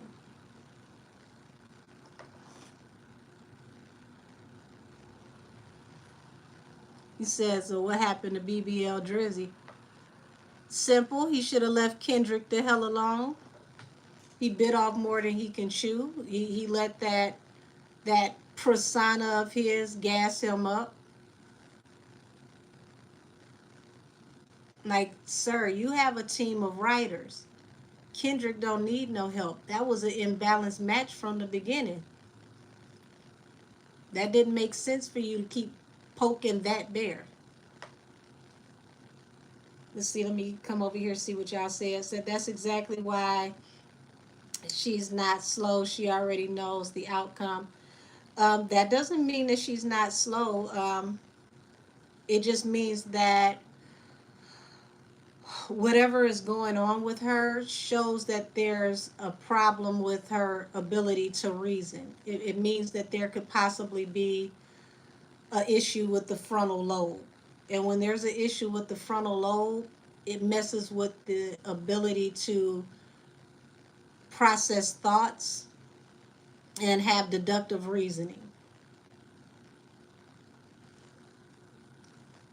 So, yeah. So that's exactly, okay, I read that one. Hopefully, after hearing this album, her sister comes outside and save her. What sister? According to her, she's her only child. See, even if her sister was to come forward, you got to remember that, you know, for her sister to come and save her, she would have to tell the judge that she would like for her sister to take over as power of attorney. Um, and for her sister to even have a chance against the legal team that's attached to her right now, they would have to see some kind of gross negligence.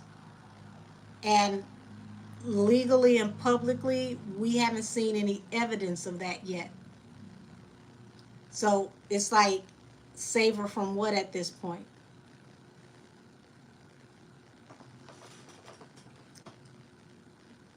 Said it controls the mood in the frontal part of the brain. Yeah, the frontal cortex can, it definitely controls mood. It has a lot to do with the ability to control emotions like anger, rage, sadness, crying, things of that nature, um, uncontrollably laughing. All the, funny enough that you said it, I'm glad you brought that up. All the things that they claim that she was doing at the pool party. For those of you who come on with me when I do the lives where we read the transcript, remember they said that she was sitting at the pool and she was laughing to herself and nothing was funny, and then she would get overly animated and get mad talking about, oh, y'all having a good time without me, and then she ended up back in the truck and she started laughing at, whatever it was in the truck, and nobody was saying anything funny, and then the next thing you know, they were, going back and forth arguing. That all sounds like frontal cortex to me. Says, so she has a neurological issue. Allegedly. We don't know for sure. Allegedly. Um, let's see. Ashcast says, yes, she has special needs, allegedly, but it won't look cute for a rapper. Not necessarily, because what's his name from the Roots? Questlove, the drummer from the Roots, is autistic. When I tell you, if you only knew how many people in Hollywood are special needs, there's a lot of them, especially when it comes to comedy. A lot of comedians are very imbalanced and can be very moody and quiet in their life offside, outside the stage, for these very same reasons.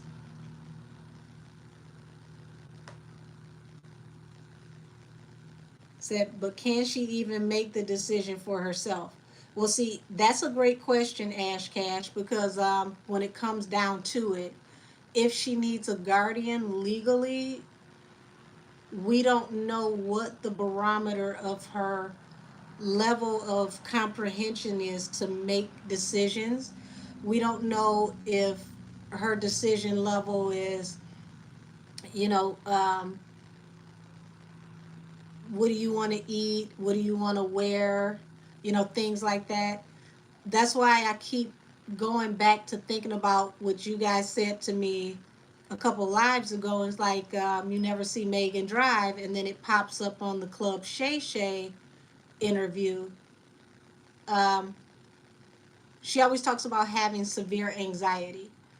If her anxiety is that bad, then that means that it won't allow her to drive. It hinders her from driving due to possibly not being able to handle the stress of traffic. So that's one I can definitely believe. Most famous people have some sort of mental incapacities. Yes. Listen, I'm telling you, somebody who worked behind the scenes. Yeah, listen, y'all be thinking that some of these folks be so entertaining when they make these little noises and like, they be, spinning around in circles and they do all those ad libs on their songs. They really be, special needs people who are acting out, but they just happen to be charismatic. But, they still manage to channel all their energy into their art because it's the one thing that they have that they can control.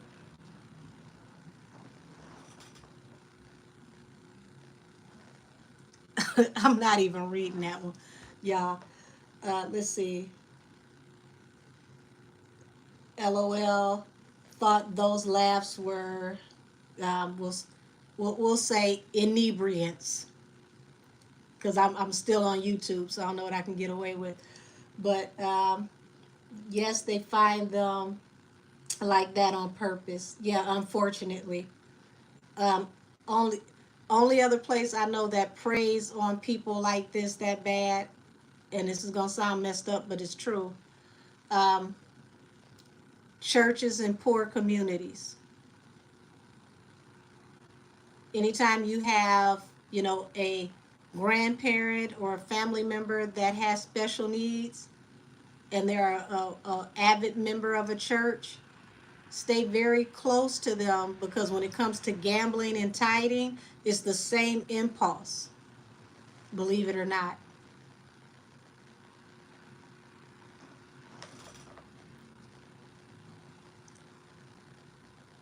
So let me go ahead and put this other phone down so I can tap into the last of this energy, because I ain't trying to be moody. We got to get back into something that's going to have me chuckling, because her energy gets heavy. Y'all see this? Fright. Okay.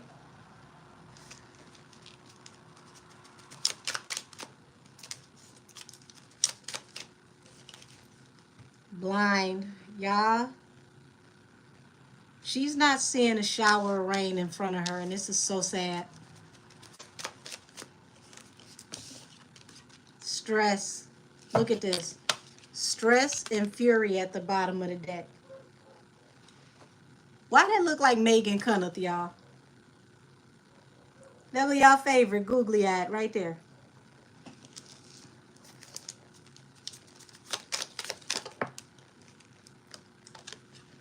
Sweetheart.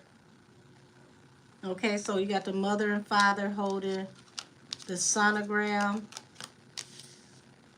Natural disaster and idea. Okay, so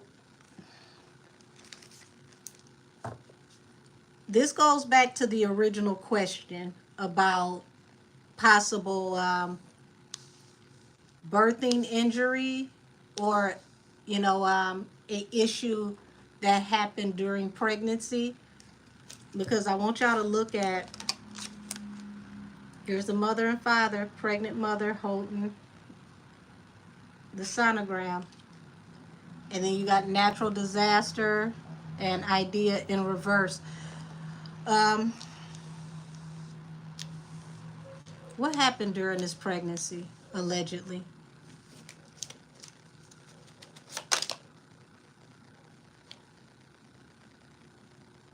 Wow, wait a minute.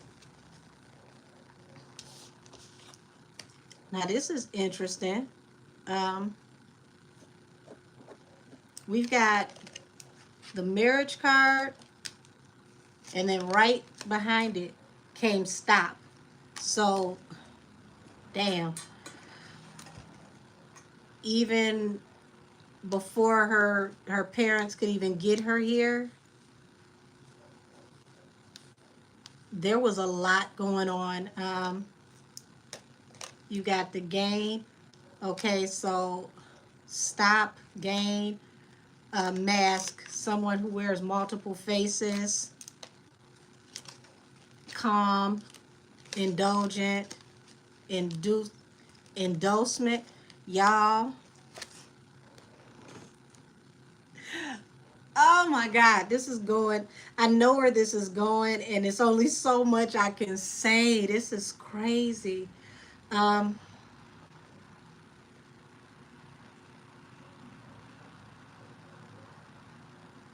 I can't even speak on where this is going openly because there was a rumor that was sent to me about how her parents met and how things actually came about, how they got together.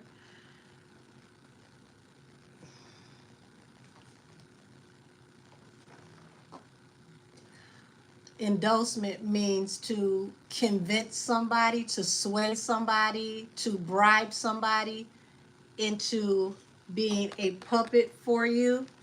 So, yeah,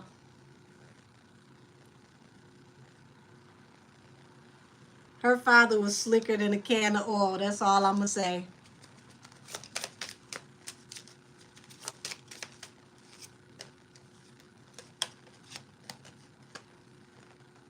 Death and withdrawal, trap. Um,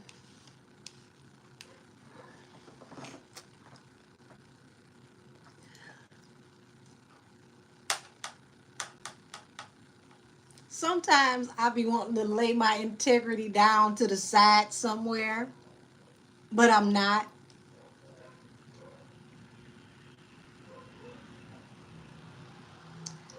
But I will tell you this.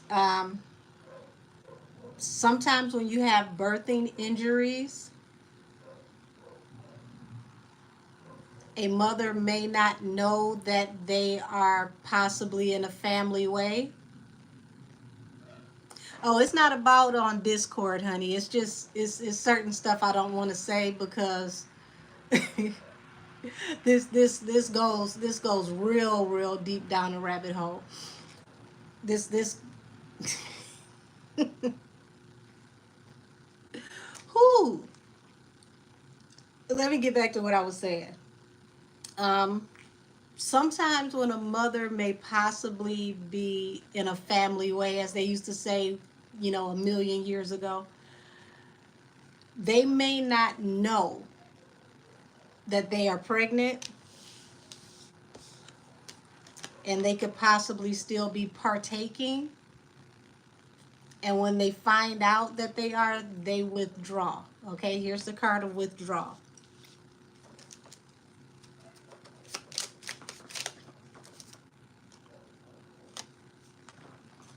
Look at this, sweet dreams and adventures. Y'all,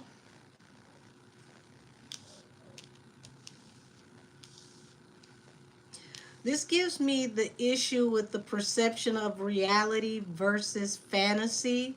It's like there's a blurred line from time to time where she may have issues recognizing which is which, allegedly. Oh no, this ain't about her daddy being a Rolling Stone. He was Pistol Pete for sure. Okay? Him being a Rolling Stone probably wouldn't have made any difference because the way that he lived his life, he wasn't gonna be involved regardless. Okay? I almost forgot I left my window open, y'all. So you got stress here, and then you got trap. So, y'all, bottom of the deck, you got to live and learn. So, even the relationship between her parents was a hard way to go. I don't get the energy that this was a happy announcement for all parties involved.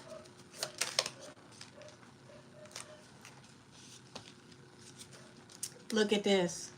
Accident and nightmare at the bottom of the deck. And this accident falls under the sweetheart.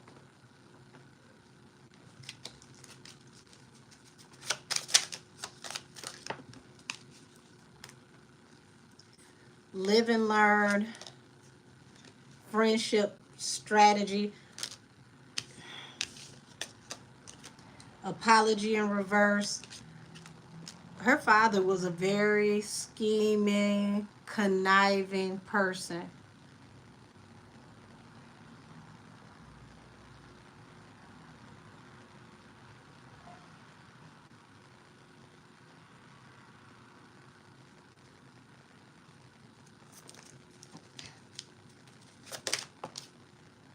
Damn, that's the first time I ever had a card do a flip like that.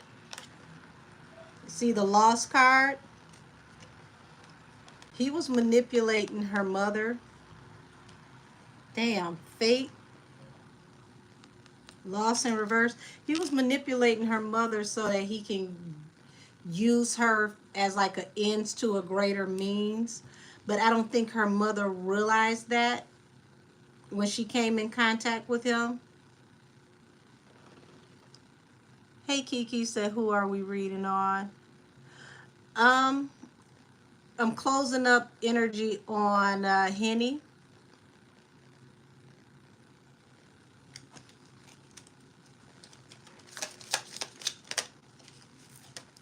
Collaboration and loneliness. So yeah, by the time that she had Henny, see this loneliness, this woman in here on this hospital bed by herself. Remember, Henny said that her mother told her to come back from Houston and have her in San Antonio. I feel like that's only partially true. I feel like her grandmother made her mother come back to get help from the family because the father was not in the picture. He was not going to help.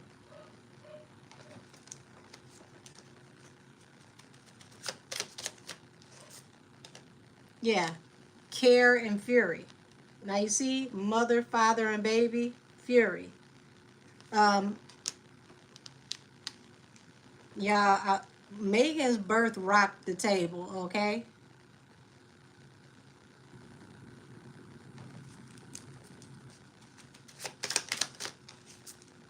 Loneliness and persevering. Y'all, look at this. Loneliness. You see this man hopping these damn caution hurdles? It's like she got pregnant and he got the hell on. He was fighting against commitment, and this made her mother furious. He never wanted to be in a relationship, but he wanted to use her by gassing her up and telling her whatever she wanted to hear. The same way, you know, somebody way older gets with somebody younger and then manipulates them because they know more, they know better. Perseverance and schedule. So yeah, this man,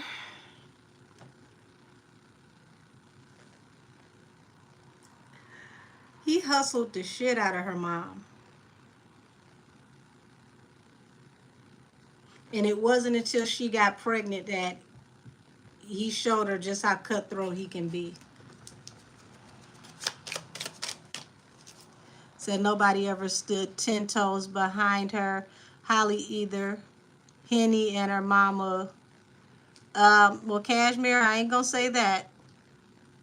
I'm not gonna call her mama a loser because all of this stuff didn't happen until her mother passed away. So I'm definitely not gonna say that about her mother. So gift and aid, y'all. This is messed up. Now I see why she always try to say she come from a small family. She ain't got no family. She ain't got no siblings. it was something shady. Like the energy was shady around the relationship and how she was conceived.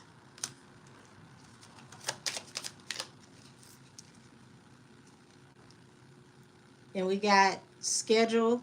As you can see, this person is like, you know, time is getting away from them, and illness. So this is Holly towards the end.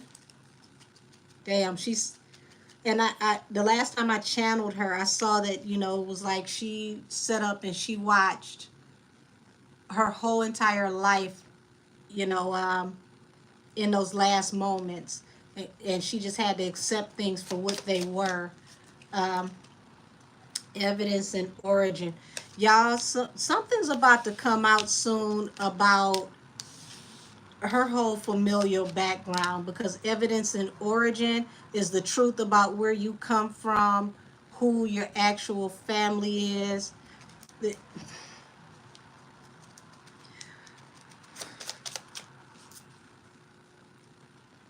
Damn. So this, see the person in the hospital bed, this would be her mother, and then you got disturbance here. Yeah. So you see her family coming out the woodwork, Angel. Not necessarily that her family is going to come out the woodwork. I think somebody's going to get to digging and expose family. What are these cards sticking together?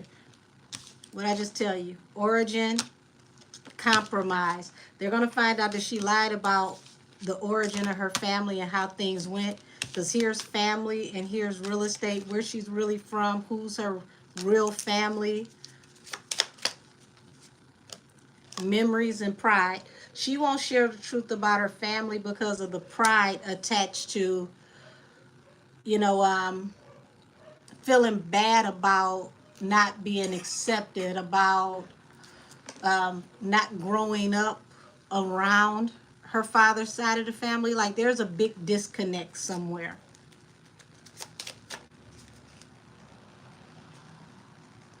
Now we got coach. So that means somebody was coaching her on the story to tell to the public. Oh my gosh. We got right and we got conflict. Y'all, I'm gonna pull out right here because Lord, when I tell y'all, this woman's energy is such a cesspool, it's terrible. But it's like the energy comes, the energy from her father makes it make sense. Her father is a very dark figure. Very, very negative, energetic signature.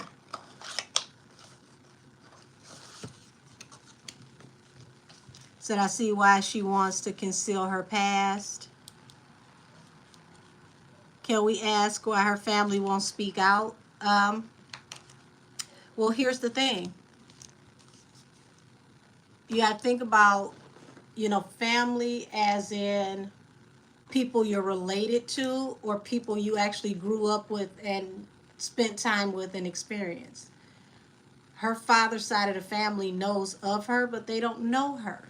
So what are they going to speak out about? What are they going to say?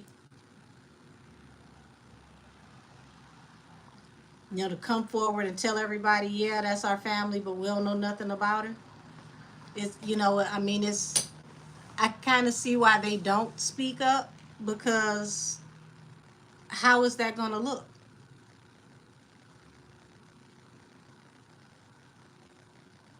Said they're probably under an NDA. Possibly some of them, but not all of them. An NDA ain't never meant a damn thing to a drunk ass uncle. I got a few of them. I tell you right now, give them some Crown Royal. You gonna know everybody business in the family. You gonna know who cheated, who a hoe. You gonna know everything if you know, get the drunk uncle or the auntie at the family get together to talk freely. So it's just, Who? I want to say I feel for her, but this is where I keep telling y'all that touch not mine anointed, do my prophet no harm. When God truly has his hand on you, people can't just handle you no any kind of way. And I think that, unfortunately, the one that we really need to be looking at as the biggest guilty party of this whole entire situation is actually T. Ferris.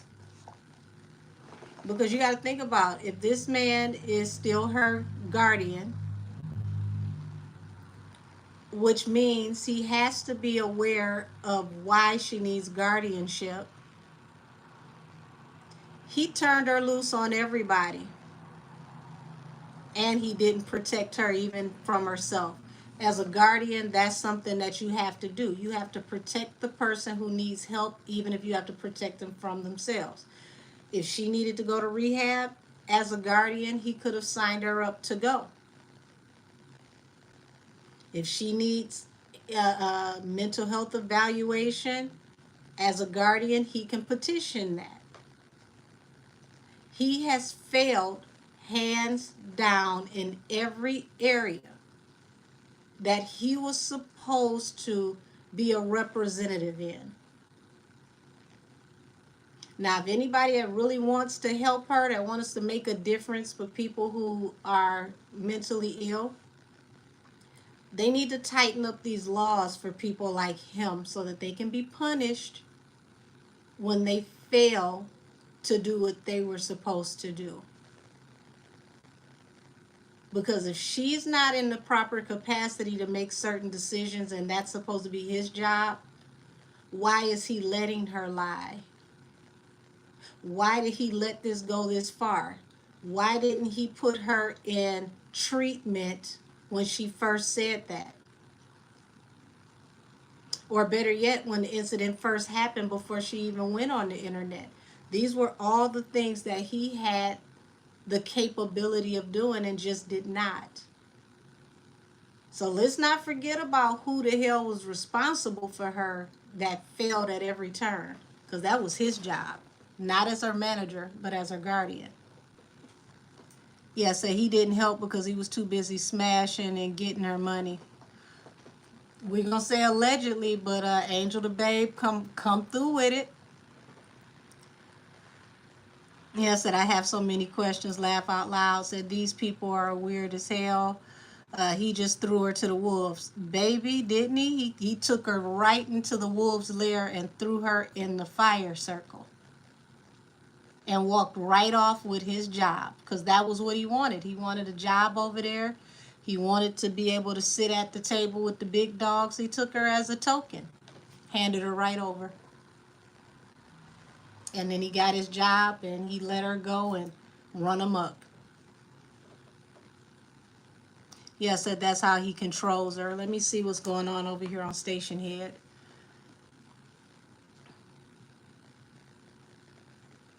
Ooh, y'all don't play fair. Not Hot Girl Spectrum. I will not allow myself to laugh at that. I don't know how many repents I got left, but I'm not wasting one on that one. Yes, said exactly. He was looking out for T. Ferris and only him. Yeah. Said yes, he is the first person perhaps her aunt that was supposed to be her guardian will go after if and when she gets involved to save her. I feel like if there is anyone that wants to get involved to save her, they need to petition the court in which the paperwork was initially filed and have the judge to petition an evaluation. And when they petition that evaluation, they can update whatever the medical status is after she gets reevaluated. Yes, Strictly Facts 24, forehead. Now, since you are so witty and intelligent, go ahead and hit that button over there to send a super chat. Thank you. My forehead is very spacious, so I need you to go ahead and tip for the full circumference of my forehead since you want to be an asshole. So, Angel, you are funny without even trying. Listen, said, please read this. You are so amazing and such an amazing role model. Do not let anyone take away your shine. Keep doing what you do. Love you. Oh, thank you. That's very, very kind. Said EJ said he called T Ferris. He should have jumped in then. Right. EJ said he called T Ferris. Let's remember she tried to call T Ferris from the bus stop. Um, I want to say Kelsey may have tried to text T Ferris, and then when she couldn't, she got in touch with the bodyguard, Justin. So, how many times did people try to contact T Ferris that evening, and T Ferris did not return anybody's call or text? I didn't hear anything about T Ferris being present until they got to the hospital. And I feel like that's because Top Brass called him in. Oh, thank you, TT. Said Angel is a sweetheart. What you say? Not T Fat Ass. Said T Fat Ass will fight the guardianship. Well, here's the thing. If her family is able to, petition against him being a guardian, and they get the courts involved that issued the guardianship, he's going to have to go back to Texas to fight that guardianship petition. And he's going to have to show everything that he's done for her since he took over the guardianship. And then that's where they can start investigating. They can start investigating if this is a conflict of interest for him to be her manager and her guardian. How is her money going? Is she on meds? Is she properly calibrated on her meds? Does she have any substance issues? Does she need to go to detox? All of that can happen if they petition the courts. But the only thing is they have to be prepared for the fight of a lifetime if they go against the lawyers that are attached to, as y'all say, Cop Nation.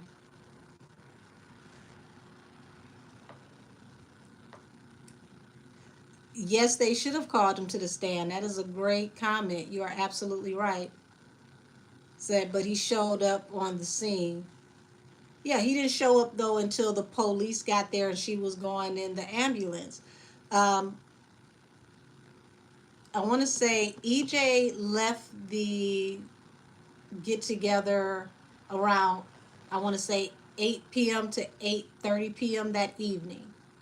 So EJ started calling, let's give him a time. Let's say EJ started calling around 7:30. 7:15, 7:30. That incident did not happen until the wee hours of the morning. Look at how many hours T. Ferris had where he could have got over to the house to come and get her from Kylie's house. He could have met them to get her at the bus stop. There were so many ways that he could have intervened, and he did not. Now, thank God nobody was critically injured or worse, because that's when he would have had to, have his feet to the fire, because it would have had to come out then what was really going on. Because damn it, I hate how YouTube make me censor my words. Had someone on the initial paperwork had actually been pow-powed, okay, that would have automatically been reported to the police. The initial reports at the scene from the officers and the EMTs and Megan herself all stated that she cut her foot on glass. The police went back to the hospital to speak to the lead doctor of the ER. And that doctor also closed out the paperwork for her treatment and stated that it was a glass injury. They would not have let them go from the precinct that same night if they had said in any step of her treatment that it was a bullet wound.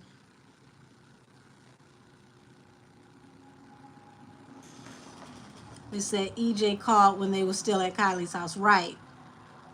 But see, when EJ took the bags out to the car, him and Kelsey took the bags out to his vehicle. Megan came and put everything in Tori's truck in the back hatch. Okay? So when he realized he couldn't get her to leave with him, he just said, forget it, and he went ahead and left.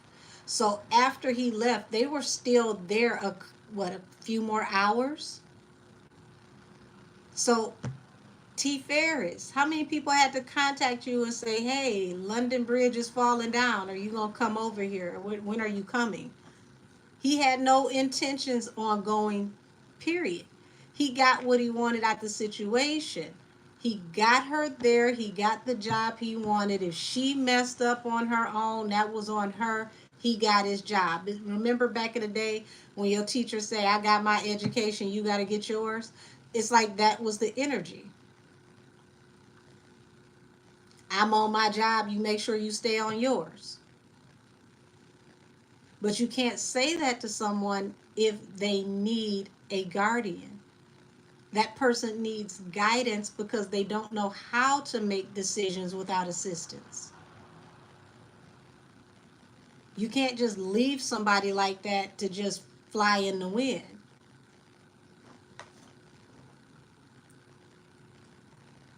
Say, yep, and they'll win easily. This album proves that she is not on her medication, allegedly. Even if she is, that means that it needs to be recalibrated. And she needs to be assessed to find out how should they calibrate it. Should they up the dose? Should they change it to something else? Does she need inpatient treatment? Like all of that is, stuff that can come up in court if they petition. Said, I hope we get to see somebody, some body cam in full as well as Megan's original statements. That would be interesting. One thing I know about body cam footage, good thing that this made it to TMZ. And the reason why I'm about to say that is this.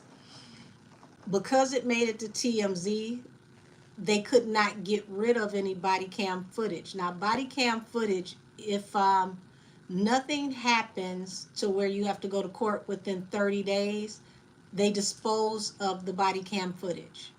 Because this went viral, this went all across the news within minutes, they could not get rid of the full footage. They had to have that footage because here it is. It wasn't even 30 days later, she said, you shot me. Now they got to go back and pull that footage because they have to investigate from the beginning. Okay, well, did she say this when, you guys went out to treat her? Well, what happened? Well, now it's a whole new ball game because the state of California gets involved. Just like where I live in Michigan, the state of California can step in on behalf of the victim and press charges. And that's exactly what happened to Tori. She never pressed charges. The state of California did.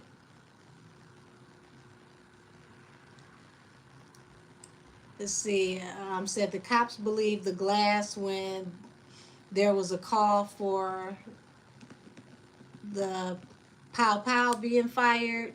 Yeah, okay.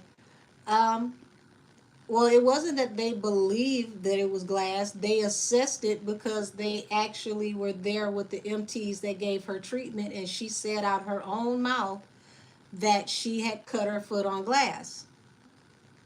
And that's not anything I'm making up. Like if you have, you know, read the initial statements, the first police report before they privatized everything, all of this is in the initial police report. Now, to anyone who has seen a wound that comes from, you know, a projectile like a bullet, they burn and they leave scar tissue and they have to be cleaned and handled a certain way. Now, also, we're talking about the lead doctor of the ER, okay, which would be the boss for the ER, also signed off on the treatment stating that there was a glass wound. Let's remember that. This is not just the police. This is the police. This is the EMT. This is the trauma team that took care of her. And then the lead doctor of the ER who signed off on the paperwork for the police report to be finalized and closed. Now, I used to work in a medical facility, okay? I know for a fact that when she showed her paperwork for the treatment of her foot, it did not match the protocol for how to treat that type of wound. The paperwork said irrigation and extraction. For those of you that don't know what that means, irrigation is to wash out with water. Extraction is like to take tweezers to go in and to pull something out. That is not how you handle a GSW. First thing first, they can't even give you water. They can't even let you eat ice, anything like that, until you take a very high-powered antibiotic, something like Keflex or better. You do not drink water or pour water into a GSW because the gunpowder will go throughout the body and turn the entire body septic. You said the initial call was for gunshots. That has nothing to do with the wound.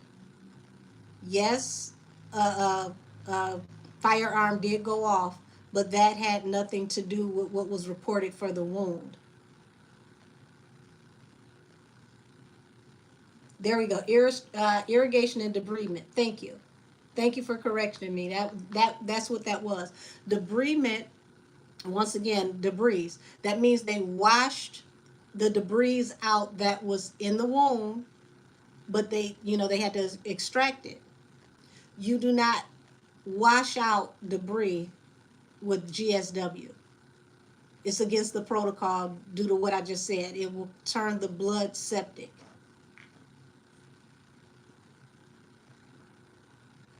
Anybody that's ever, had one of those types of wounds, they will tell you they can't have ice, they can't drink any water. You get extremely thirsty if you have one of those wounds due to the gunpowder. Said that was definitely a IND, and she had her phone in the procedure room. Thank you, Latin Girl BC. That is, you saw the same footage I saw. Now, I said this, I want to say like maybe 5 or 6 lives ago. I don't know who all was here when I said this, but there was a video of her in what appeared to be like a triage room, or what looked like, a clinic room, okay? And there were 2 women in the room with her. There was an older woman with a short haircut and glasses, and another woman who had her hair pulled back in a ponytail. They were both wearing jewelry. Now, anyone knows, because she said she had surgery, anybody knows that when you have surgery, you do not have these nails, no nail polish, no jewelry. Hair is put up under, wraps, okay? They don't do hair nets, but the derivative of what you would wear as a hairnet in the hospital. You're in scrubs. These women were not dressed and prepped for surgery. This was literally like a triage treatment. And she did have her phone and she was recording, and you can't do that either in surgery due to cross contamination, and you have to sign off on all types of releases and waivers to record a surgery.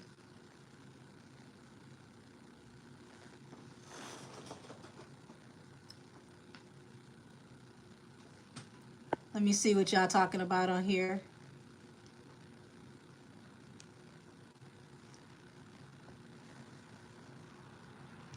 You said that T. Ferris was probably knocked out because it happened real late. I doubt if he was knocked out around 7 something, 8 p.m. because EJ called him early. He just decided he ain't want to be bothered.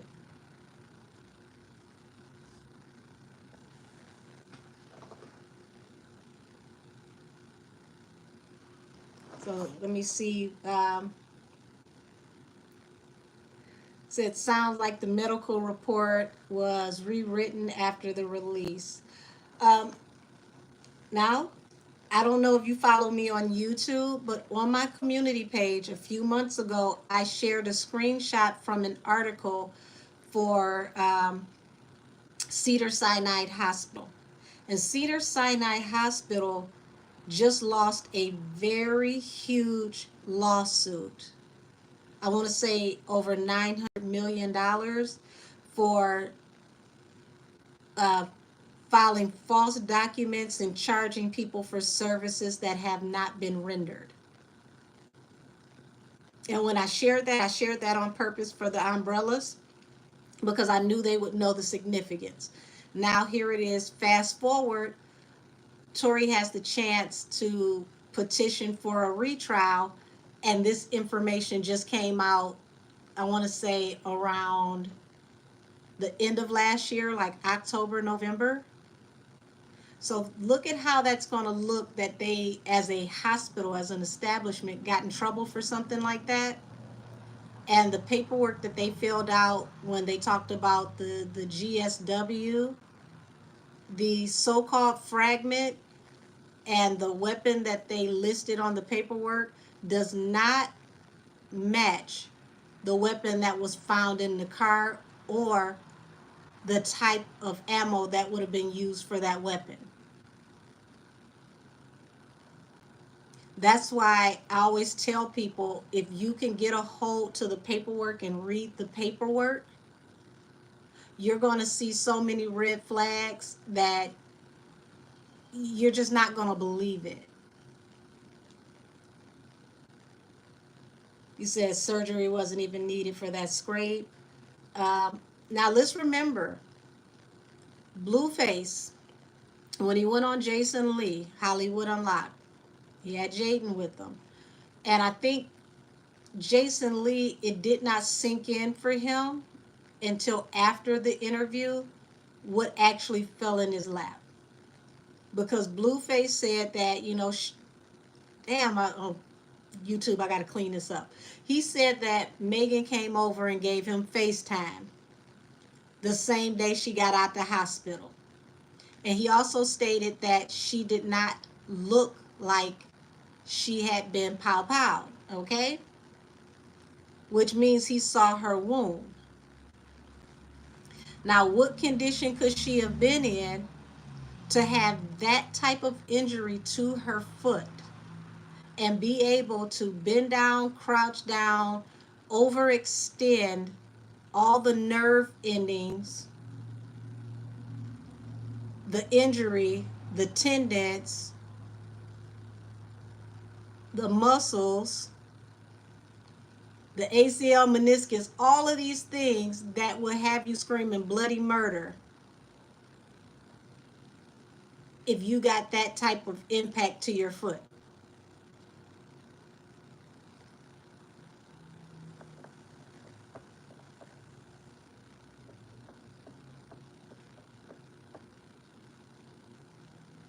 And then you look at, here it is, all these months later, WAC 100 comes back and doubles down on that content. Y'all, remember I told y'all that this is going to be like the network sweeps for YouTube.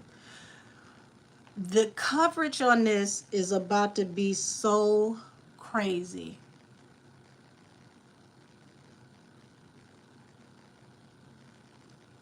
Said I can't even bend down from my ankle fracture from over 3 years ago. So you know what I'm talking about.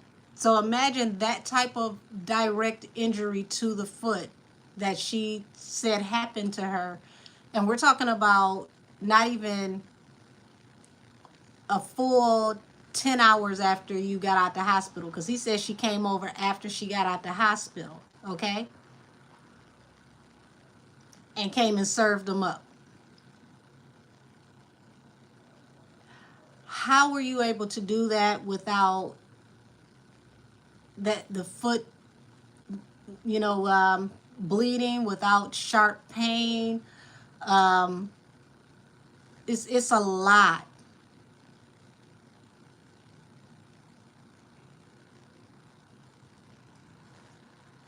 Yeah, this is you said this is bigger than the OJ case. When you look at all the hidden hands behind the scenes, yeah. Yeah, said she didn't even take a break. Said, and the foot has so many small bones, like there's no way. Not even just the small bones, all of the nerve endings in your body are in your foot. Um,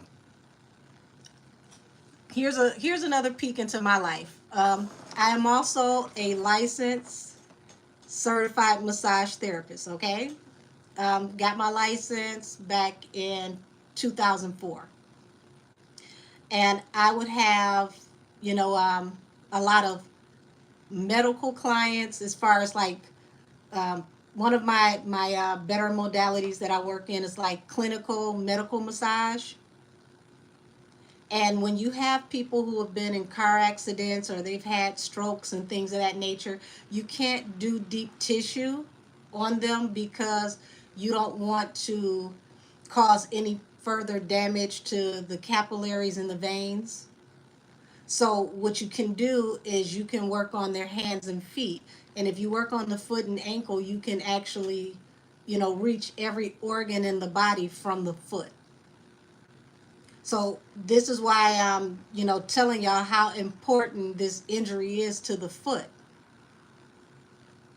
There's no way coming right out of the hospital that day. And mind you, remember, everybody, she said she got hit in both feet at first. I can't get out my bed and stub my toe, let alone taking something like that and say, oh, I stubbed my toe. Let me give somebody FaceTime. It does not compute. Pain and that don't go together. Look, don't be laughing at me. I had to find a way to say it on YouTube. Yes, FaceTime. That's going to be our word. If you realize how many nerve endings are in the foot, then you will realize why when you hurt your foot, it literally radiates up through the rest of the body. There's no safe way to drop down and get your eagle on after an injury like that, especially not within 24 hours of that type of injury. Let's see what y'all saying over here. Said, wouldn't she have been medicated before being released with a major GSW?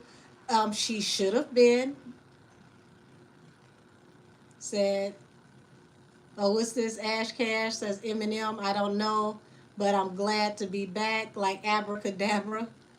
Man. Said, exactly, Megan was supposed to be still in the hospital after surgery, the day after surgery, then supposedly went to NYC. And then you got to think about, glad you brought that up, because I forgot about that. To get on a plane, okay? To get on a plane, which means you would have had to get on a private plane, because I don't know how you would go off into the airport with that type of injury. Not that they can't get you, the cart where they drive you through, but to get through the metal detectors and you have fragments, you need a card to show them, hey, I have fragments. So you can't put me through this magnetized machine because of XYZ. That's not enough time to get the card to show that you have metal inside your body. On top of the fact that when you have issues with the circulatory system, especially from inflammation, you cannot just go get on a plane and go fly, because your feet will end up swelling up like grandma's Buttermade biscuits halfway through the flight. That's why a lot of girls, they when they tell you to stay in those recovery houses after surgery, that's why, because the body has to heal enough for the circulatory system to be able to allow you to fly without your whole body swelling up from the fluid retention of changing altitudes. And let's remember, this was like a week later, she was caught twerking.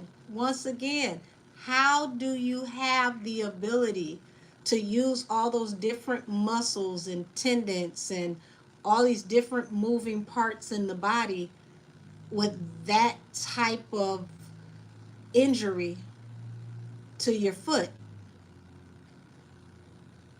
I've had a deep cut in the inside of my foot before, and I'm going to tell you something. Until it healed, which it took a while to heal. I should have got stitches, but I was, just doing, I guess, the least. It took weeks for my foot to heal enough for me to properly be able to have flexion.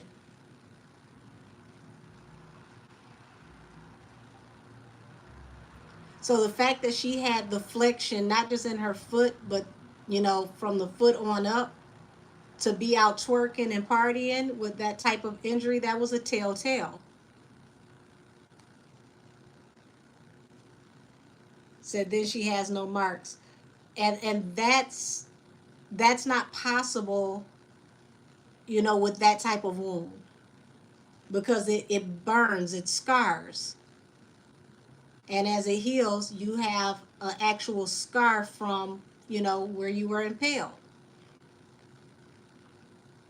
Said, don't forget those stairs to the jet. Right. Right. And that's a big girl. Who the hell gonna put her on their back to carry her up them damn steps?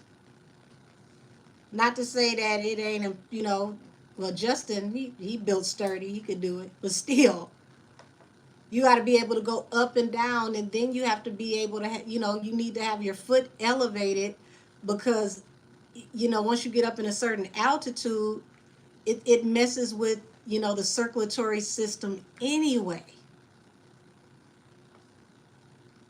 You said she's superwoman? I guess. Able to leap a man in a single bound.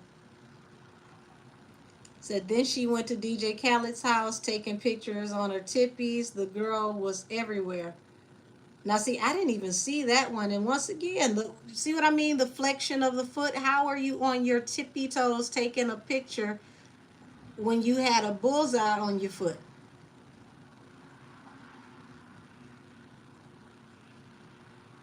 And then you're telling people you had surgery for it. That takes intense healing. Yeah, says she never felt more safe.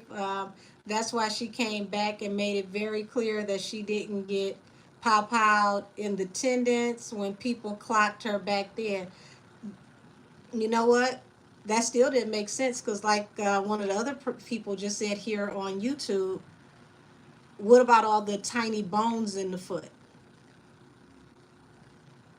Okay, it wasn't the tendons. You still have nerve endings. You still have bones. The foot is a very intricate part of the body. You said Angel, she's slow. That's what slow people do. I'll say allegedly to actual medical shit, but not to her being slow. She's slow. I'm gonna say allegedly because I can't publicly say the girl is slow. Um, because I don't have physical proof. I know what I've been shown in the metaphysical, and what I saw in the metaphysical matches what you are saying to me, but we're going to say allegedly on both ends. And our allegedly is topped with another allegedly. Say, yeah, you need a Discord so we can send you pics while you live. Damn it, y'all gonna have me signing up for every app in the world, and I'm for it. I think I should have a Discord by next week. Hell, I might have one before this week is out. Cause y'all, this is some foolishness. Oh, I see it in the chat. Said make a Discord. Okay, so YouTube and Station Head both said it. Y'all got a Discord coming up. I did make a Patreon. I haven't put anything on there yet, but I do have a Patreon. I am going to create a Discord. I feel like I should have a Discord anyway before the AG makes his announcement. Because Lord knows, have mercy. Y'all. It's about to go down. Oop, Ivory, she said she not slow. She batshit crazy. Oh my God. Well, that's a form of being slow, Ivory. Allegedly. He said, mind you, when she was at Khaled's house, she was on his horse. What? She was on his horse with heels on. So wait a minute. Was this around the time that they made that video where all of them was on Khaled album?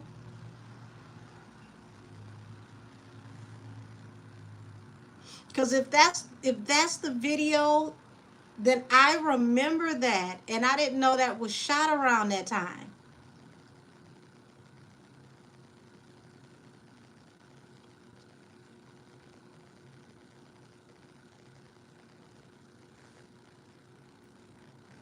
Ivory, she definitely something different. I can tell you that for sure. She's something different for sure. But she's gonna be a hell of a case study. I'll say that. She's gonna be a hell of a case study.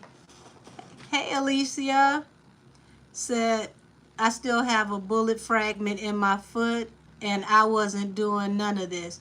Listen, I hope to God I never get any piece of a bullet in me, but I got a few family members. And like I said, I used to work in a medical facility. And I will tell you, point blank, period. Even the way her foot was wrapped, the way that it was treated, none of that is the way that you treat that type of wound. None of it.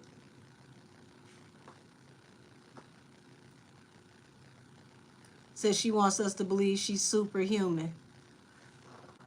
She gonna have to be when the truth come out, because this is going to hit hard. Said I really don't get what Tory's lawyers did to allow him to swim with the sharks like this. This wasn't about Tory's lawyers. The initial lawyer that he had was a Kardashian lawyer, and I am going to say allegedly, this is my opinion, okay? I'm not stating this as a fact. This is my opinion. I believe what her job was to get him to not request Kylie or anyone that was at that house into court. Once she secured that Kylie and the guests at her house were not going to come to court, she stepped down from that case and removed herself. Now, the lawyer that took over, he had, less than 10 days. and the judge refused to give him ample time to actually prepare for the case. Said, did you ever tap into Kylie's energy, Angel? Yes, I did. I have a reading from over a year ago about what happened at Kylie's house. Sure did. Yeah, I've been doing readings on this case for almost a year and a half as far as YouTube is concerned. But I started to tap in on this case from the very beginning 4 years ago. And believe it or not, here's the weird part. I would have never, ever, ever tapped into this case if it wasn't for Megan showing that exact video that they're talking about over here on Station Head. I saw that video and I saw the, if you don't pass my house on that loud ass motorbike, damn, hope you run out of gas. What was I saying?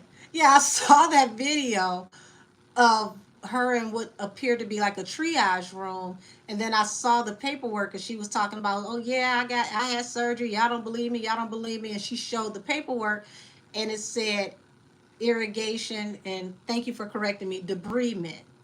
And when I read that, I said, I know damn hell well that's not how that works. And from that moment on, I started to tap in and I started to read the energy and I saw what happened. I was just heartbroken for Tori, but I'm like, okay, they don't have anything on him. And then the further I got to reading the energy, I'm like, okay, they're going to try to throw him under the bus. But the good thing was my angels were able to show me that after they threw him under the bus, what the karma was going to be for the people attached to what happened. So it was a lot of readers like, oh, he going to jail, he going to jail. And it's like, okay, y'all seeing that he's going to jail, but they're showing me he's coming out and who all is going to jail as he's coming out. So I was able to see the people who were attached to this and the things that they were going to go down for, the investigations they were going to be a part of, this whole trafficking thing that's coming out. I have been reading that energy for over, like, I want to say a year and a half on my YouTube. Even with the whole Dittler situation, I told y'all that Homeland Security and the feds were coming, and within what, 3 to 4 months, they did. So yeah, it's a lot of people that's about to go down as this case turned around. And a lot of people are facing losing jobs. They're looking at facing, charges, because there was a lot that went on to make this happen to Tori. This was not an organic court case. If it was an organic court case, it would have never made it to court because they had nothing on him. He had no GSR on his hands. That's enough to say, well, we can't do nothing to him. How do you try and convict a man with no GSR on his hands? I don't think people realize that when they pulled that truck over and Tori laid down in that street, that man was in his drawers. He had on boxers. He wasn't even clothed. He didn't have on anything to where they had to search him and check through his clothes. He literally was in his boxers. He didn't even get a chance to get dressed from Kylie's house. Remember, everybody, he took off all his clothes to get in the hot tub with Megan and Kylie. Megan cut a fool so bad the man couldn't even get dressed when she got put out the house. We need to find out why she got put out the house. We need to find out every guest that was at that house that day, and then they all need to be on the stand as character witnesses so that they can assess her behavior and how it escalated. Because all they told us was, by the time she came back to come pick the flip-flop and Tori up, they just wanted us to creatively believe that everybody just magically just left. No, why did everybody leave? Was the get together over?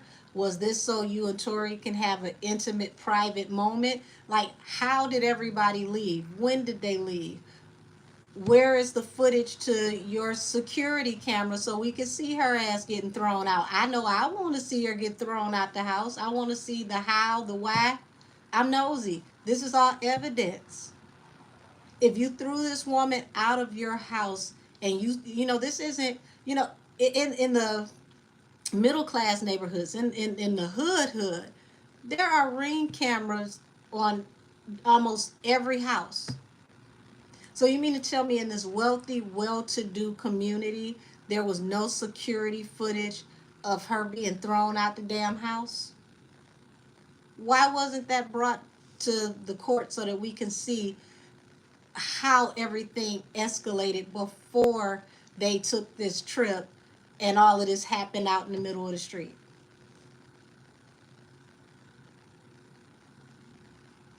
Y'all, I got family that's so petty. Off subject, but it ties in. I want to say this was a couple years ago, Thanksgiving, right? Now, I preface this in advance with telling y'all my family is petty. Now, one of my relatives has a special needs brother, okay? He brought his girlfriend over with him for Thanksgiving. She's also special needs, but she has a physical disability. It was, I guess, like a patch of ice or something on, I don't know, it was like between the steps and the walkway. Either way, shouldn't have been there, but it was. She slipped. They see it on the security camera in the house. My family is so petty that they ran this video back at least a good 20, 30 times, dying laughing at how she was, flailing in the wind and he ain't help her. The point that I'm making is that footage was so clear. It was like in 8K. And this was the footage from the security camera at the front door. So you mean to tell me that a security system that can be in 4 to 8K on a house that isn't a fraction of the price of Kylie's house can be that clear to where my family can sit up with their drinks in their hand, dying laughing, rewatching the security footage, but she didn't have footage of throwing the Clydesdale out?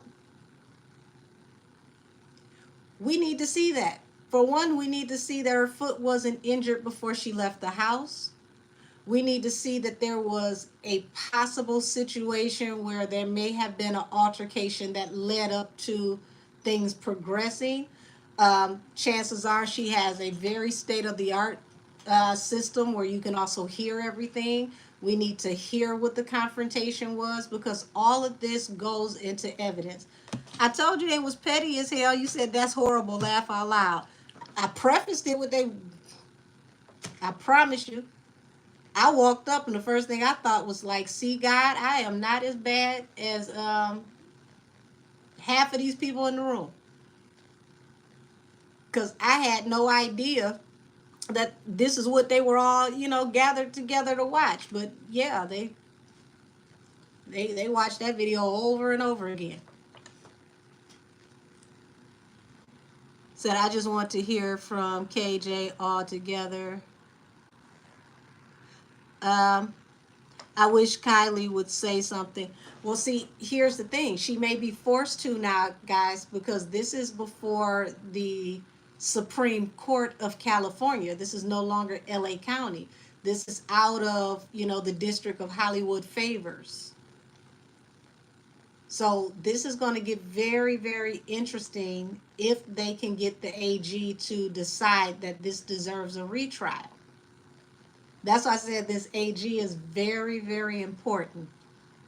Because now, think about, for the people who have read um, EJ's transcripts, because his transcripts are hard to find.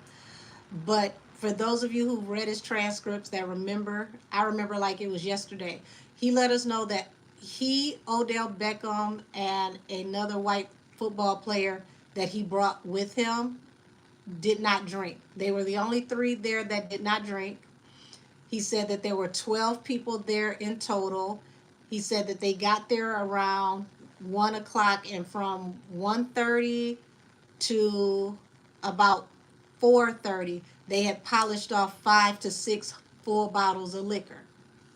Now, I thought it was interesting that they didn't ask him if they were, fifths or liters, like how big were the bottles, but still in all, that's a lot of liquor to polish off in 3 hours, and nobody was eating. Let's remember, Kelsey fell asleep on a floaty in the pool. He went and got Kelsey out the pool and took her to bed because he didn't want her to roll over off the floaty and end up, waking up in the upper room. We definitely should have had all three of the people in court that were sober that could have told us through their sober eyes what they witnessed.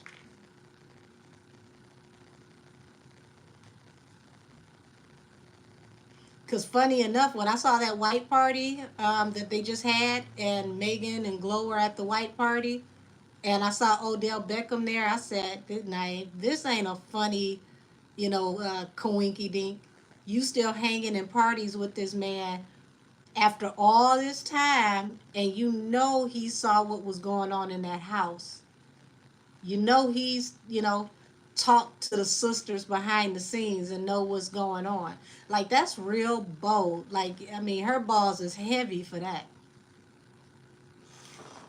You hanging around people that know the truth. Let's see, what are y'all saying over here?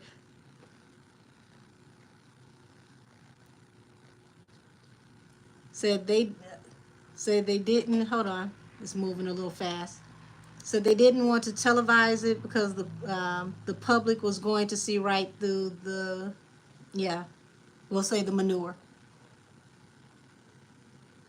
Said, I remember seeing the video on the Citizens app when everything went down, and then the next thing you know, everything was scrubbed. Yes, Ivory, and I'm glad you said that, because people forget that this area had multiple cameras. I want to say up to 9 cameras, like the street cameras. And for those of you who don't know about the Citizens app, you can go on the Citizen app and it will let you know for whatever the area is that you put the I want to say the zip code. Like, you put the zip code in and it will show you the crime in that area. You can hear excuse me, you can hear the 911 calls, all of that.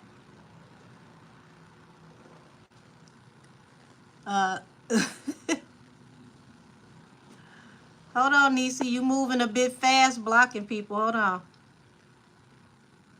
Okay, yeah, you had to write to block that one. I just had to check and see. You definitely had to write to block that one.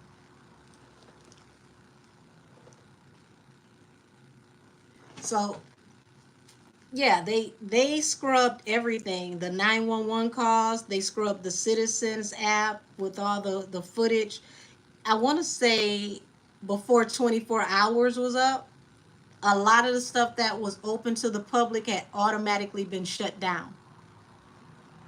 Because what a lot of people don't know is Sean Kelly was not, one of the only people that called 911. There were multiple calls from multiple neighbors in multiple different houses from both sides of the street. There was even a woman that called, but she wanted to remain anonymous. I want to say we know of 2 men and a woman that called. So when all of these 911 calls come out and all this information comes out, remind you, The AG is the one who's unlocking all of this information because all this stuff had been sealed. He said that he was not going to make a decision until he heard all of the evidence in its full entirety.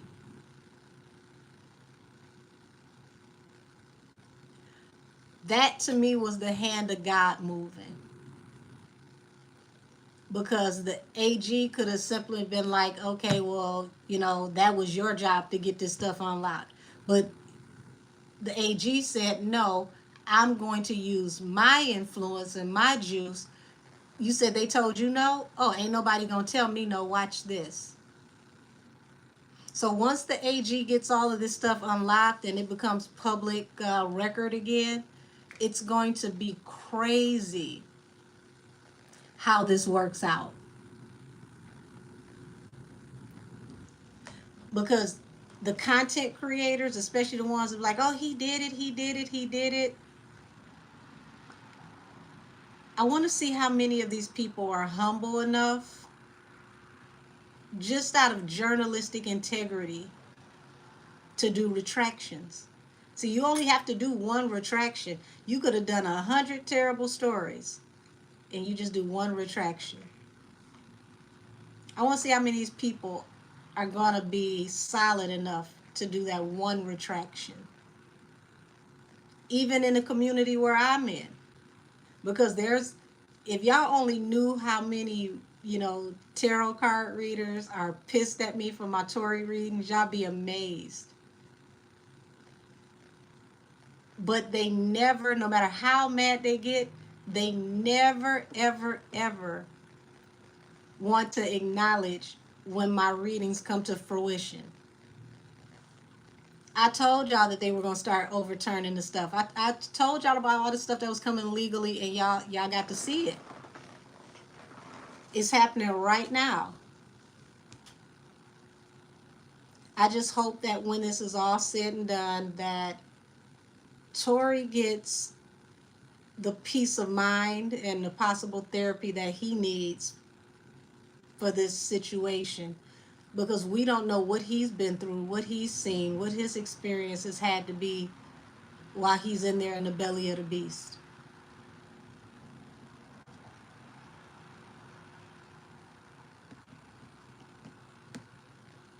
That man has lost a lot. He lost way too much. And it's all for foolish pride.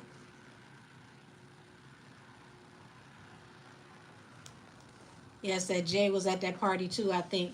Yeah, he was. And here's what's interesting. I'm glad that you brought that up. Not only was he at that party, but Lil Wayne did an interview right after the party, and he said something very interesting. He said that Glorilla was the only one that walked up to him and showed him love, which means Jay did not acknowledge him, Drake did not acknowledge him, and they treated Lil Wayne like he was a pariah at that party.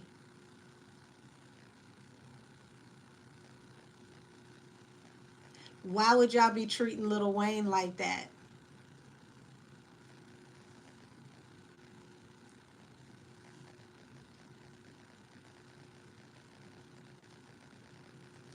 I mean, I think it's very interesting because they know that he's affiliated with Nikki, but here's the thing. It's not even the other people that didn't speak outside of the fact that Drake, why you not speaking? Wasn't this your mentor? Ain't this the person that signed you and put you on and made sure that, your career became what it was outside of the Prince family? See, he know better than to go somewhere and not speak to one of the Prince family members. He don't want his head between the washing machine and the dryer. He wouldn't dare play with them like that. But I'm going to go ahead and wrap this up, y'all. I was going to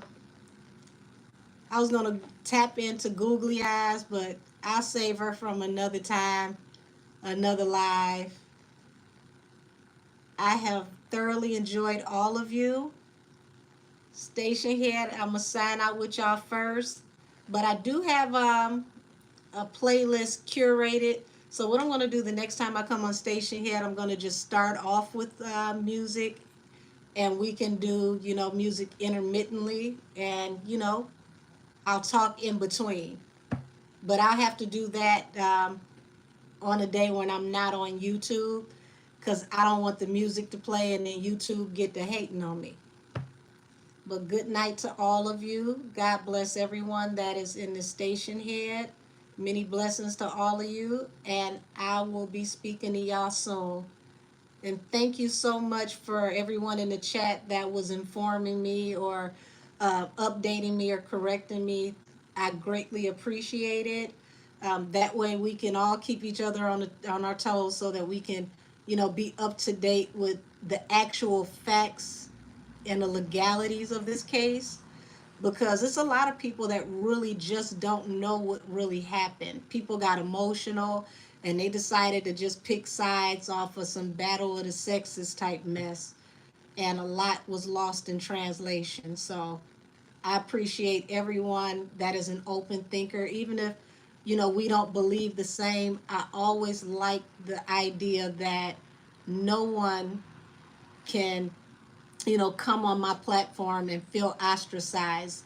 You know, as long as we respect everybody, difference of opinion doesn't matter. That's how you learn. And we learn from each other every time I come on here and I talk to y'all.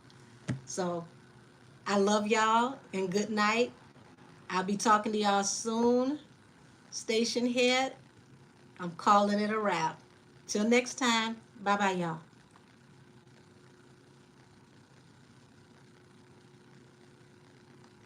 All right, let me make sure I save that recording.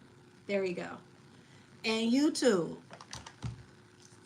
I'm about to go on in here and, you know, get into some shenanigans, and hopefully I can, you know, wind down and go to sleep, because this is around the time where I'll be up on the weird side of YouTube watching stuff I ain't got no business watching, and just be up for no good reason.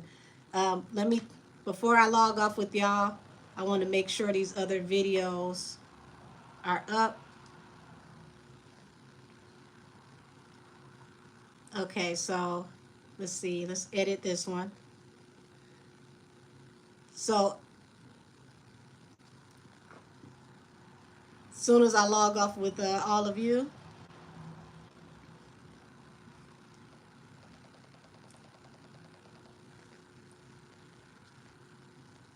this Armand and Cardi reading is going to be up, and then there's a Armand versus Ken Barbie reading coming up.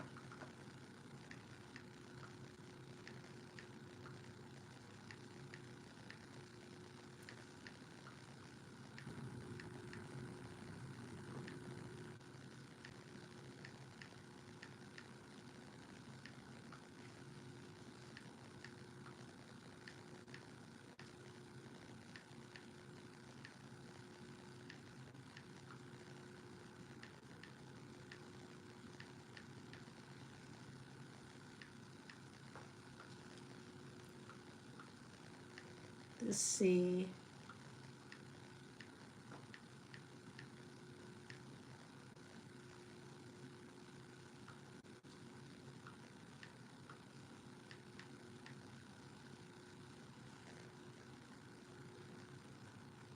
Alrighty, this one is public now. Had to make sure that my monetization was on, y'all. I want all of my $6. Good night, everybody. Be blessed. And I will be in touch with y'all every Wednesday. Meet me here at 7 p.m. Eastern Standard Time. I used to see you next time. Oh, thank you. Everybody be blessed. Till next time. Oh, okay, there we go. You said your video just posted. So that's the first one. The other one is it'll be uploaded before I go to bed. Hopefully. Talk to y'all soon. Good night.